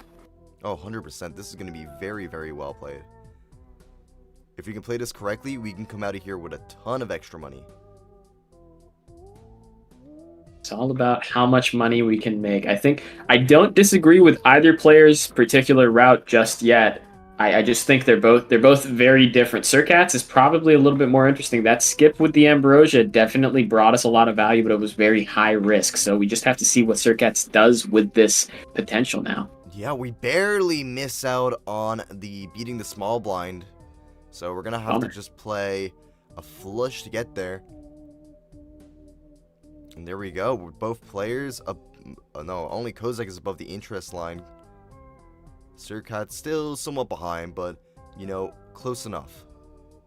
Art, sometimes it's hard to use Faceless Joker if you really want to get... Ooh, and we see a good standard pack that Kozak has. This is going to be very useful for Surcats when they actually get to it. This is why you don't want to get behind in the standard pack queue. Very much so. We're thinking about picking up yellow card. No, we're not. We just wanted to click on it for shits and giggles. Yeah. Just wanted to show that we're better. We don't need the money from that. We've got Faceless. Faceless is such a good vanilla Joker. Why wouldn't it be any better in extra credit, you know? Real, and we're going to be getting some Faceless value here. Probably we'll go for another one. I don't see the reason why not going for a queen. We've still tons more queens in the deck. We can easily score this. Past this 7.5k, I say go greedy. See, the reason that we might do that is called anxiety, but it looks like Surcats is throwing caution to the wind a little bit, and I like it. Yeah, this is the way I play. I just click on the things and they do the other things. Well, maybe we shouldn't get Surcats to play the way you play, alright? We do want them to win. Shush. Don't want to hear it. This is slander, guys. I'm being slandered. We're making more steel cards on Surcat's side of the screen. Every steel card is also a gold card, and I think that might be one of the first times we've actually seen alloy value from Surcat's side of the screen. That's the thing. If you already have a lot of gold cards or a lot of steel cards, we see the Purple Seal Queen in that standard pack for Surcats, but if you already have a lot of steel or gold, then alloy can be very, very useful in your builds. If you don't already have them, then... Yeah, 100%. Sorry, just Surcats here. We're picking up a Glass Queen. 100% just pick up this Tarot card Queen, because you're going to be discarding for Faceless value anyway. I think I definitely would have taken the Purple Seal Queen.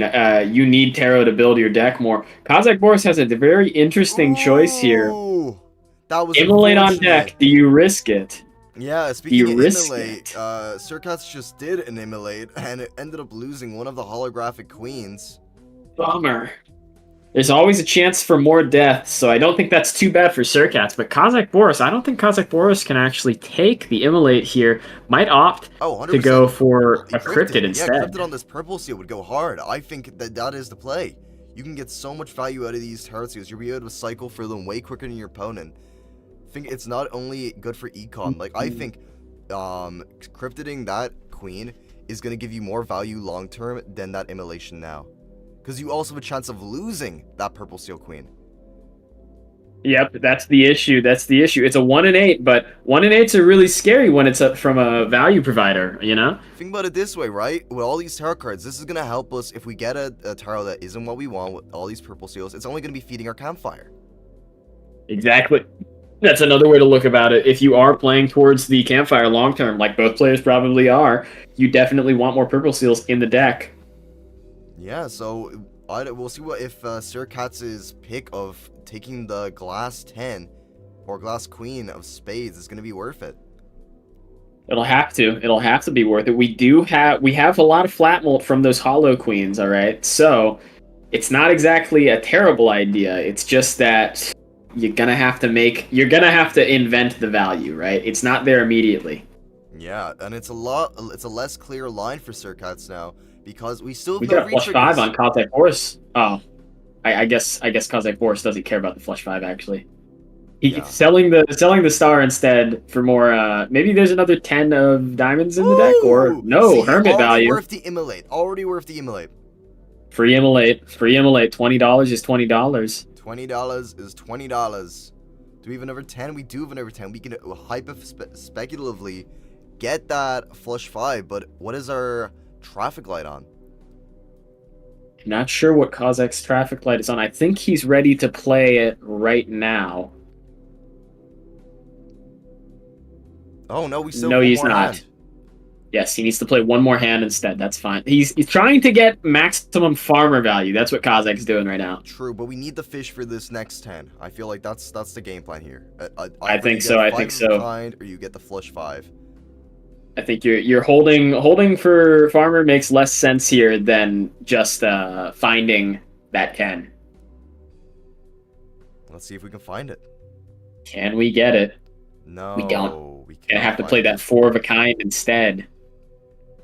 With no reach. Still might beat out Surcat's hand because Kazakh Boris does have 1.5 to the 4 here from all of these polychrome plus glass.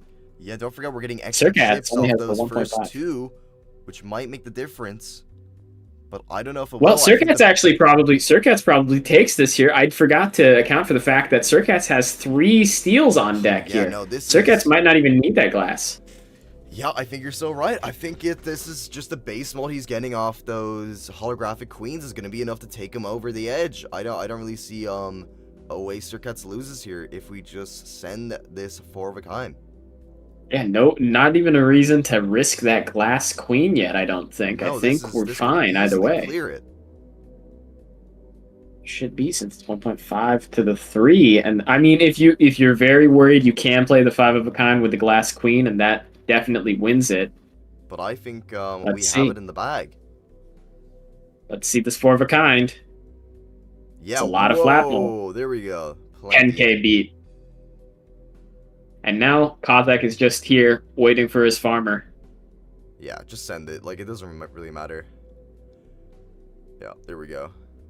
$2 back from... Actually, I guess we're not getting money on this PvP blind. That's interesting. That's interesting. The farmer doesn't give money on the PvP blind. Oh. Maybe it's because it's the PvP blind. It doesn't work correctly. Probably. It's something with the PvP blind. We see a death in the pack, but no hollow queen. We see Joker-Lisa. Joker-Lisa is a very interesting scale molt Joker. I'd probably take it over the pacifist here. We could probably pick it up. I'm okay with that if it scales way faster than Constellation. So, I mean, I take it over the yellow pack probably. Or farmer. I don't even think we're getting farmer value.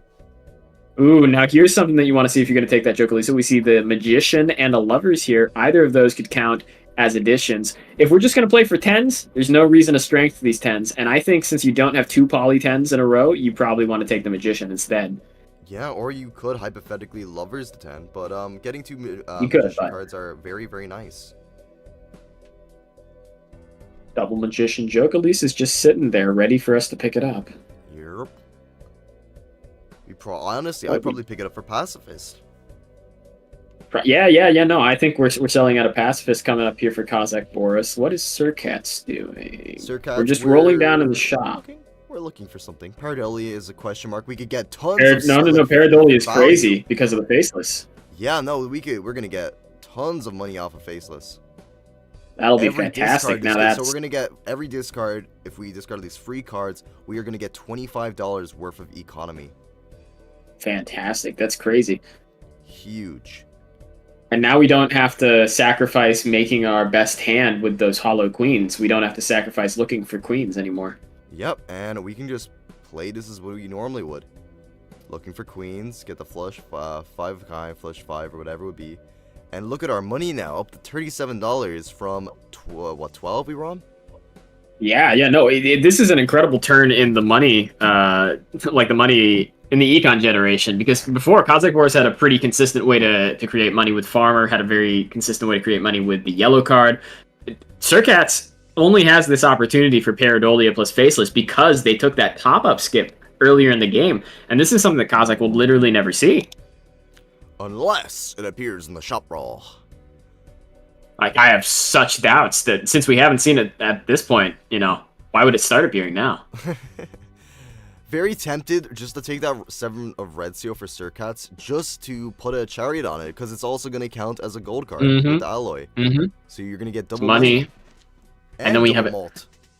Kazakh is getting better deaths at better points in time. We've got one of the poly 10s in hand and a death in hand as well. That is a-okay for me. Let's go for it. The one thing about polys that I really enjoy is that, like, they're not glass. We don't have to worry about them breaking. We can play them as much as we like. It's true. They're not fragile. They don't have, you know, rules and regulations tied to them. Like, we could beat a bunch of 10s up, and they wouldn't say anything about it. Yeah, no, and I think the best thing about polychromes is that you can put additions on them, all right? That's the absolute best thing about them. They can be lucky. They can be wild. They can be whatever the heck you want them to be. I love you, Poly 10. Oh, and there we go. 2 more magicians. We could potentially put that on both of those polys. Well, I think what Kazakh Boris is trying to do here is get as many different additions on his 10s as possible to stack up this Jokalisa. We could also hypothetically just use the magician on both of these queens, play them, get a little bit more mult for our Mona Lisa. Could, but it only counts as a little bit, I think. Yeah, 0.1 for everyone, but every little helps. Every little thing helps.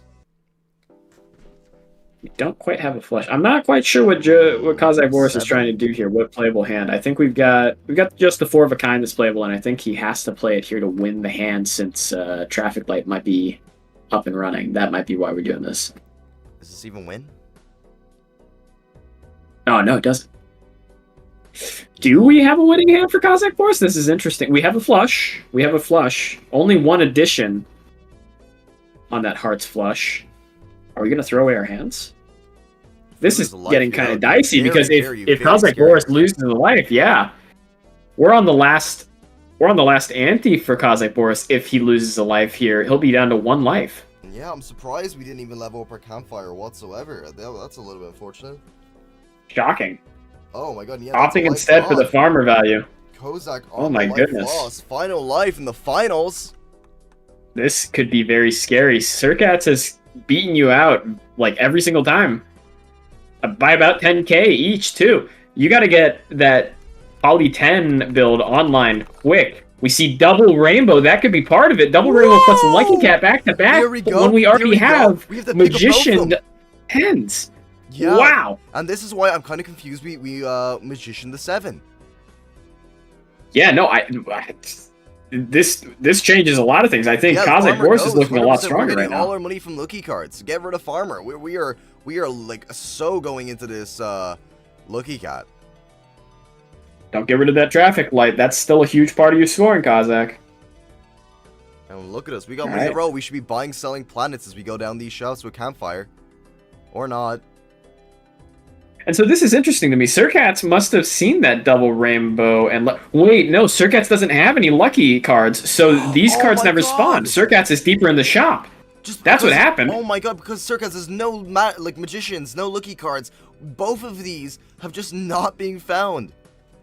Cannot even be found yet. Surcats still doesn't have any lucky cards. This is really, really, really interesting now. Yes, and for Surcats, we see the trio. We're probably going to pick it up instead of Traffic Light because it gives free egg smalt, which is way more than what Traffic Light could ever give us at 2.5, and we having to time it. So we probably sell it just to make our lives a little bit easier. And I say we keep Faceless and Paradolia, just for the fact that it's going to give us more money than Pocket Aces right now. Well, there's no question in my mind that Surcats needs to keep the Paradolia and the Faceless. That is their huge money generator. You do have the option to take Pocket Aces, which is a extra credit specific Joker that deals with money generation. Let me pull up how it does it, just to explain it to everybody here. here. If I can actually find it. Another idea Surkats could be going for what's going on in his mind right now. He probably sells Pareidolia just to pick up the trio, just for the fact that plus the 2.5s from the traffic light is going to be a big difference. So he's going to have 2.5, 2.7, 5.25, 8.5 times Molt going into this PvP blind. Definitely a great consideration from Surkats here, and it really depends on how much alloy value we also get for Surkats coming out of here. We have what, 5 steals in the deck already, and 1 chariot on deck already. Yeah, we have a lot of stuff going into this next PvP blind. Let's get a good look of what Kozak's scoring looks like here. Woo! We're at 81k. That was with only 1 retrigger on our poly 10s. We are going Still to... the Lucky Cat. Yeah, Lucky Cat is going to scale very quickly as soon as we start getting... Oh my holy... Oh my gosh. Oh my googly moogly. Oh my gosh. Hold me back. What the hell? You gotta take it. You gotta take this Red Seal Hollow King. Nope. Wild already? Nope. I swear, the only thing that can make that better is if an Ancient Joker just appears around a corner. Oh my god. And a strength so he can strike with some of those queens? Oh my lord. Yeah. It looks like the build's coming into fruition. Do we pivot away from the 10s? I don't know. I think you need to keep the 10s online here for a little bit. Maybe you could start strengthening them. Holding that strength for the boss plan looks pretty good to me. Yeah, this is a very tough decision. The retrigger is only so good because we have those polychrome potentials. We're looking for a magician going into this boss plan here, and if we don't find it, then we could be in trouble. Yeah, not taking the wheel there, a bit of a sell. Yeah, we need to sell as much as we can for the campfire. Surkats is only at 2.7, but I think Kozak needs to be selling with a little bit more fear in his heart. Like that's what I'm saying. Like he was rolling by planets he could have bought and sold. Like, for what? What? You're on last life. You need to be scared. Yeah, no. Kozak's just playing with security that he really does not have, and I wonder what the plan is, you know? It's more or less like he's playing like he knows he's gonna win this PvP blind, but like, that's a very, very crazy thing. Because don't forget, Surkats has a ton of Molt going into this. Kozak will have Molt in the future with the scaling Mona Lisa, with the scaling Lucky Cat, but right now, Surkats has the advantage with this 2.75 campfire, which is around 8.5 altogether. So this is going to be a huge score from Surkats if they can find their perfect hand. I think it's a little bit closer to, I think it's a bit closer to 13x or 12x here, given the traffic light times the steel cards, campfire times and then also times the trio. Yeah.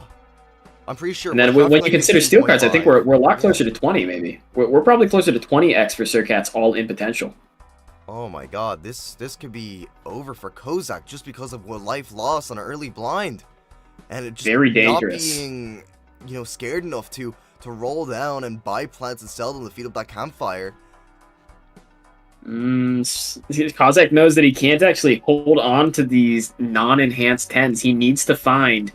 we do not. Yeah, we're gonna have to use our strength. Pop High Priestess, sell both our planets because we need to. Yeah, no, it's just necessary. Unfortunately enough, yeah, we'll just strength up them. That's fine. Whatever. We need the Pop High Priestess. Sell both of these. Yep. Sell. No, sell. Kozak,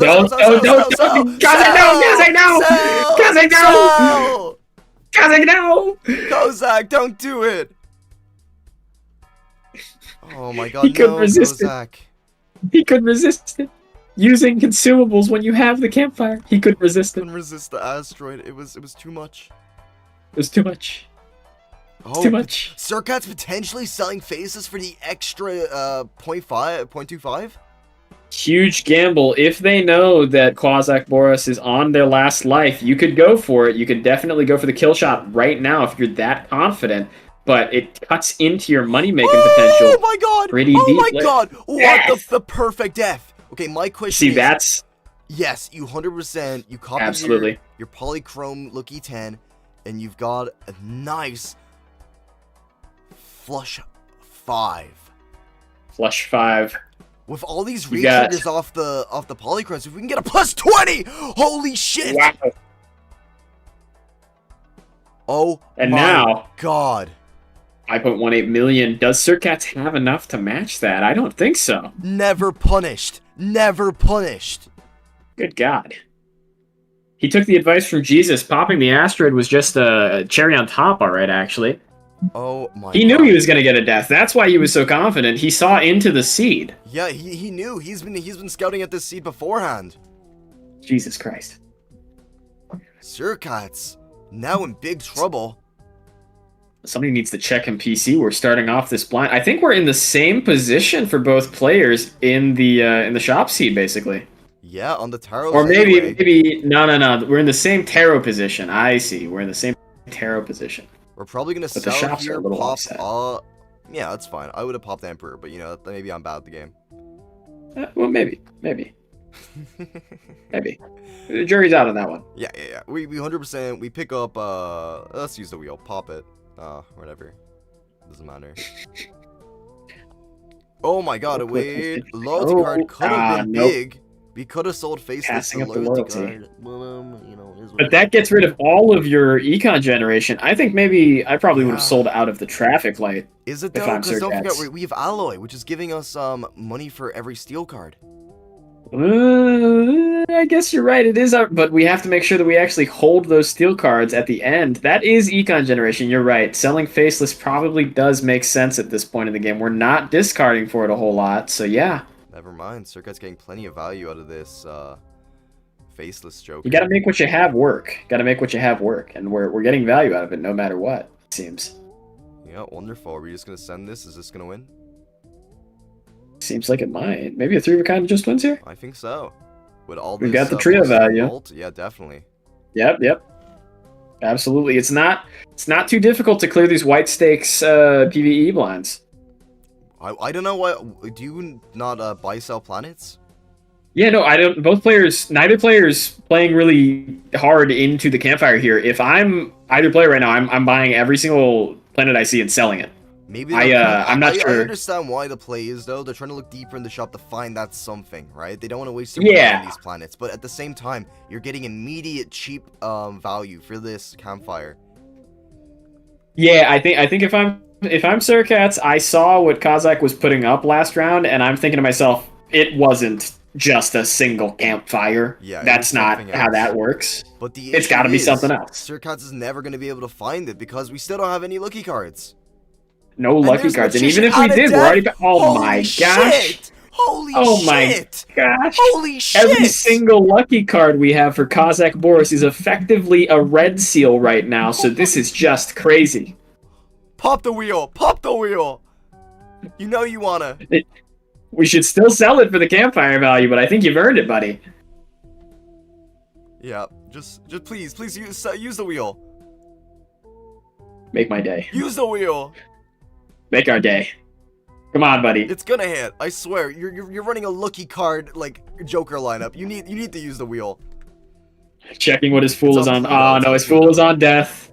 No, his fool is on death. Yeah, I know. His fool is on death. Whatever. You know, I didn't care anyway. You know. We're lucky cat maxing here. That's actually what we're doing this for. Not a single lucky proc though for money, but we're the score. Not for money. Huge 20 million score. Yeah, what is our lucky cat at now? I wish Kozak had Joker display. It's fatter than we think it is. I think it's somewhere near 3x. It is well fed.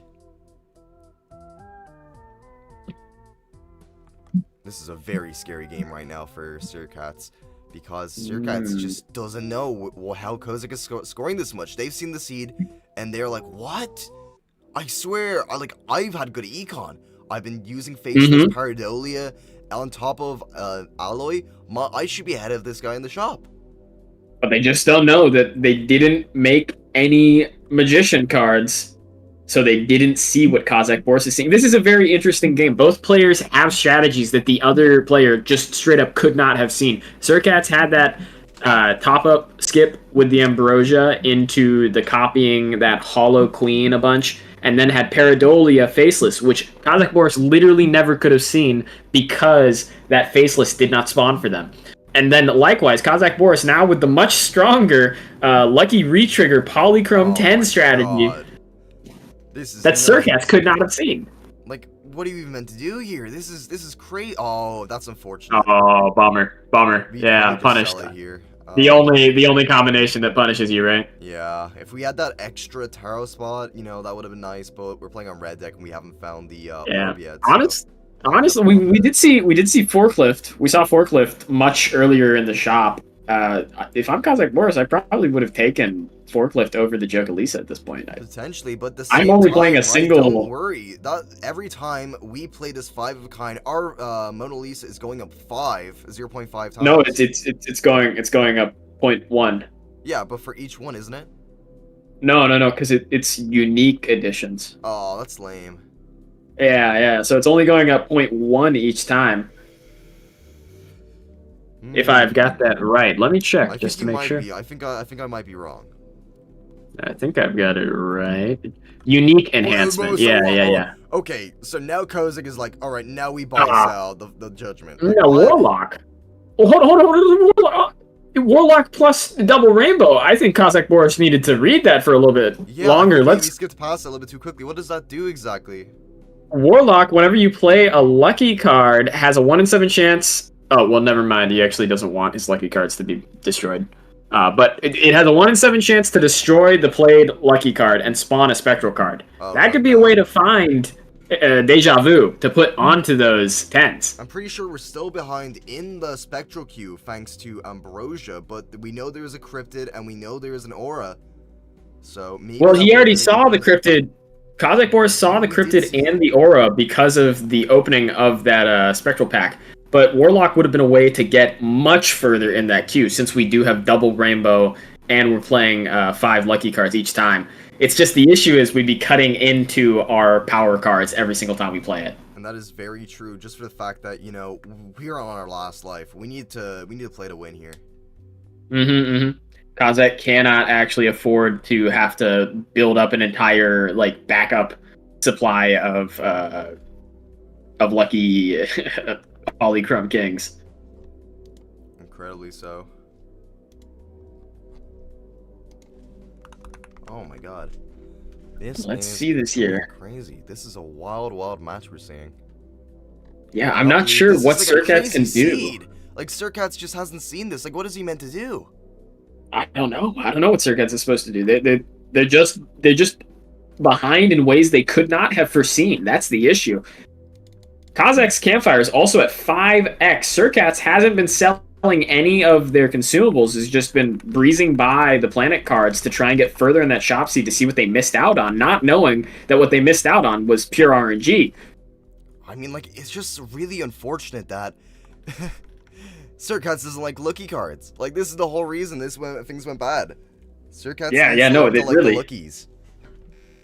Gotta learn to love the lucky cat. And don't forget, all of our queens, they're still basic. All they got is holographic on them. We need to start putting some sort of enhancements on these queens to just give them a little extra oomph.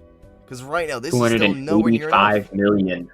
This 5 of a kind definitely cannot score 285 million. Decides to play that glass queen so that it can get a blue seal on it. That could be useful for later for farming up our hands, but Surkats doesn't have that luxury of time, right? Yeah, no, sorry. Unfortunately enough, every blind that goes by, Kozak is getting stronger and stronger and stronger with this lucky cat, with this Mona Lisa, with this campfire.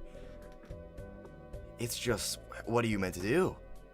A dire circumstance. It really is. Buy, sell. Now we've gone to buy selling. We've realized that we are safe. We are well ahead. We are 100% in the clear to start buying some cards and selling them. We have money to spend because this is what the Lucky's doing now. We are lookied up. All we need to do now to find for Kozak to complete the lineup is oops all 6s, sell it for campfire, and that's just game over. We've got all the money shots in the world that we could ever want. Those re-triggers off of we probably sell Mona Lisa here for oops all 6s, the speculative oops. Oh yeah, no, you totally would. I'd even sell Jokalisa for the loyalty card that we have in the shop right now, but I know, like, this is crazy. Kozak upchucking all over the screen. He doesn't need any of it. He knows. He's solid right now. Oh my lord. What is our looking at? 3.5 times? It could be a little bit higher, in my opinion. I think it's higher than that. Is it 3.5x? I think we're getting there. Let's see, let's see, let's see. The red seal is giving us a lot of 4.5. value here. We're at 4.5.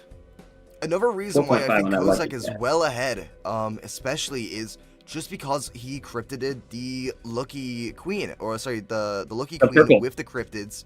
Oh, sorry, not the cryptids, the purple seals, and that's just such an advantage. We've been getting so many tarot cards, and we've been going through. We found so many deaths, we found so many fools. This is just like an amazing, amazing, amazing way to get our deck fixed and get. Yep, and we see that in the shop. We see that every time we go to the shop for Surkats. Surkats is encountering all of these tarot cards that Kozak has already seen. How much money are we gonna get? Money time. Plus 20, plus 20, plus 20. Plus 20, plus 20, Give plus it to 20, me. plus money. And money! Money, money, money, money, money. We're all Mr. Krabs here. We're actually all Mr. Krabs. 11 million chips. Surkats, you gotta find something. Surkats was trying to play for that Passport last PvP blind. Passport gives a random seal to the last card played. Once an ante for the final discard, it gives that card that's discarded a random seal. Unfortunately, it gave that Glass Queen a blue seal, not a red seal. A red seal could have been a way back into the game for Surkats. If you get a bajillion deaths, that could be the way to do it. I see an Ankh here in the Spectral pack. I don't know if there's any reason. Yep. We do have Ship of Theseus for Surkats. Kozak Wars hasn't seen the Ship of Theseus, and he doesn't really have anything that would operate well with it. Ship of Theseus works very well for Surkats, though, because Surkats is running a glass build. Every time a card is destroyed and you have Ship of Theseus on your playing field... Hold on, let me get the exact readout. Whenever a playing card is destroyed, add a copy of it back to your deck so you don't lose it, and then the Joker, Ship of Theseus, gains 0.4x times molt. I know, it's crazy, isn't it? This is just like such a wild ride. Kozak really showing everyone that lucky cards are not to be trifled with. You do not mess with the big fat cat. He is going to come into your home, stomp all of your furniture, and then he's going to scratch everything you own. And Surkats is feeling the power of the bigger, more Sigma, more Alpha cat. Sigma cat. Sigma cat? Yeah, it's here. It has arrived. Sigma cat. Surkats really hoping that these glasses break. Two of them breaking. That's the best case scenario. Both of them also being the blue seal queens. Real. But I don't think the Ship of Theseus can scale quick enough to match even the Lucky Cat. The Kozak Boris's Lucky Cat is at 5.5x right now. Kozak Bar is upchucking like the upchucks. He's going crazy. We see the Ship of Theseus on Kozak's side now. And it doesn't matter that Kozak is farther behind in the shop queue than Surkats. It doesn't matter. All we need to do is we need to buy, sell for this campfire. Because it really doesn't matter. We've got the build, right? We've got money to like buy down. And we're going to grab another magician because, you know, like, why not? And a death? Oh my gosh. just like hand it to me on a silver platter, right? And then we're going to be able to death it again. Oh my god. We might be able to play 2 flush 5s of polychrome 10s. See, now that's a bit out there. I don't think we'll get 2. I don't think we even need 2, right? But imagine if we did. Imagine if we could. Stylish way to end it out. Buying Hone as well, just to flex on us. Kozak Boris has money to spare. Going into this last PvP blind, it looks like it's over for Surkats. Yeah, Surkats selling their Econ Joker because they're like, there's no point. This is make or break. And unfortunately enough, yeah, it looks like Lucky Cat was the big difference. That was such a crazy find, though, to find Lucky Cat and Double Rainbow on the same time. Same time, and Surkats literally couldn't have seen them. Surkats genuinely could not have possibly even known that they were there because they didn't make any magician cards. Wait, we could hypothetically def our 10 red seal, like the steel red seal king, and then boost up the score even more? Yes. I think that might be the game plan. That seems like the plan. Seems like the plan. No, sure. Why not? Just throw on a planet level while you're at it. One last chance to get... Oh, maybe another death here from that purple seal discard for Kozak Wars. How high are we going to get it? High Priestess, that's more campfire levels. Yeah, it's more campfire.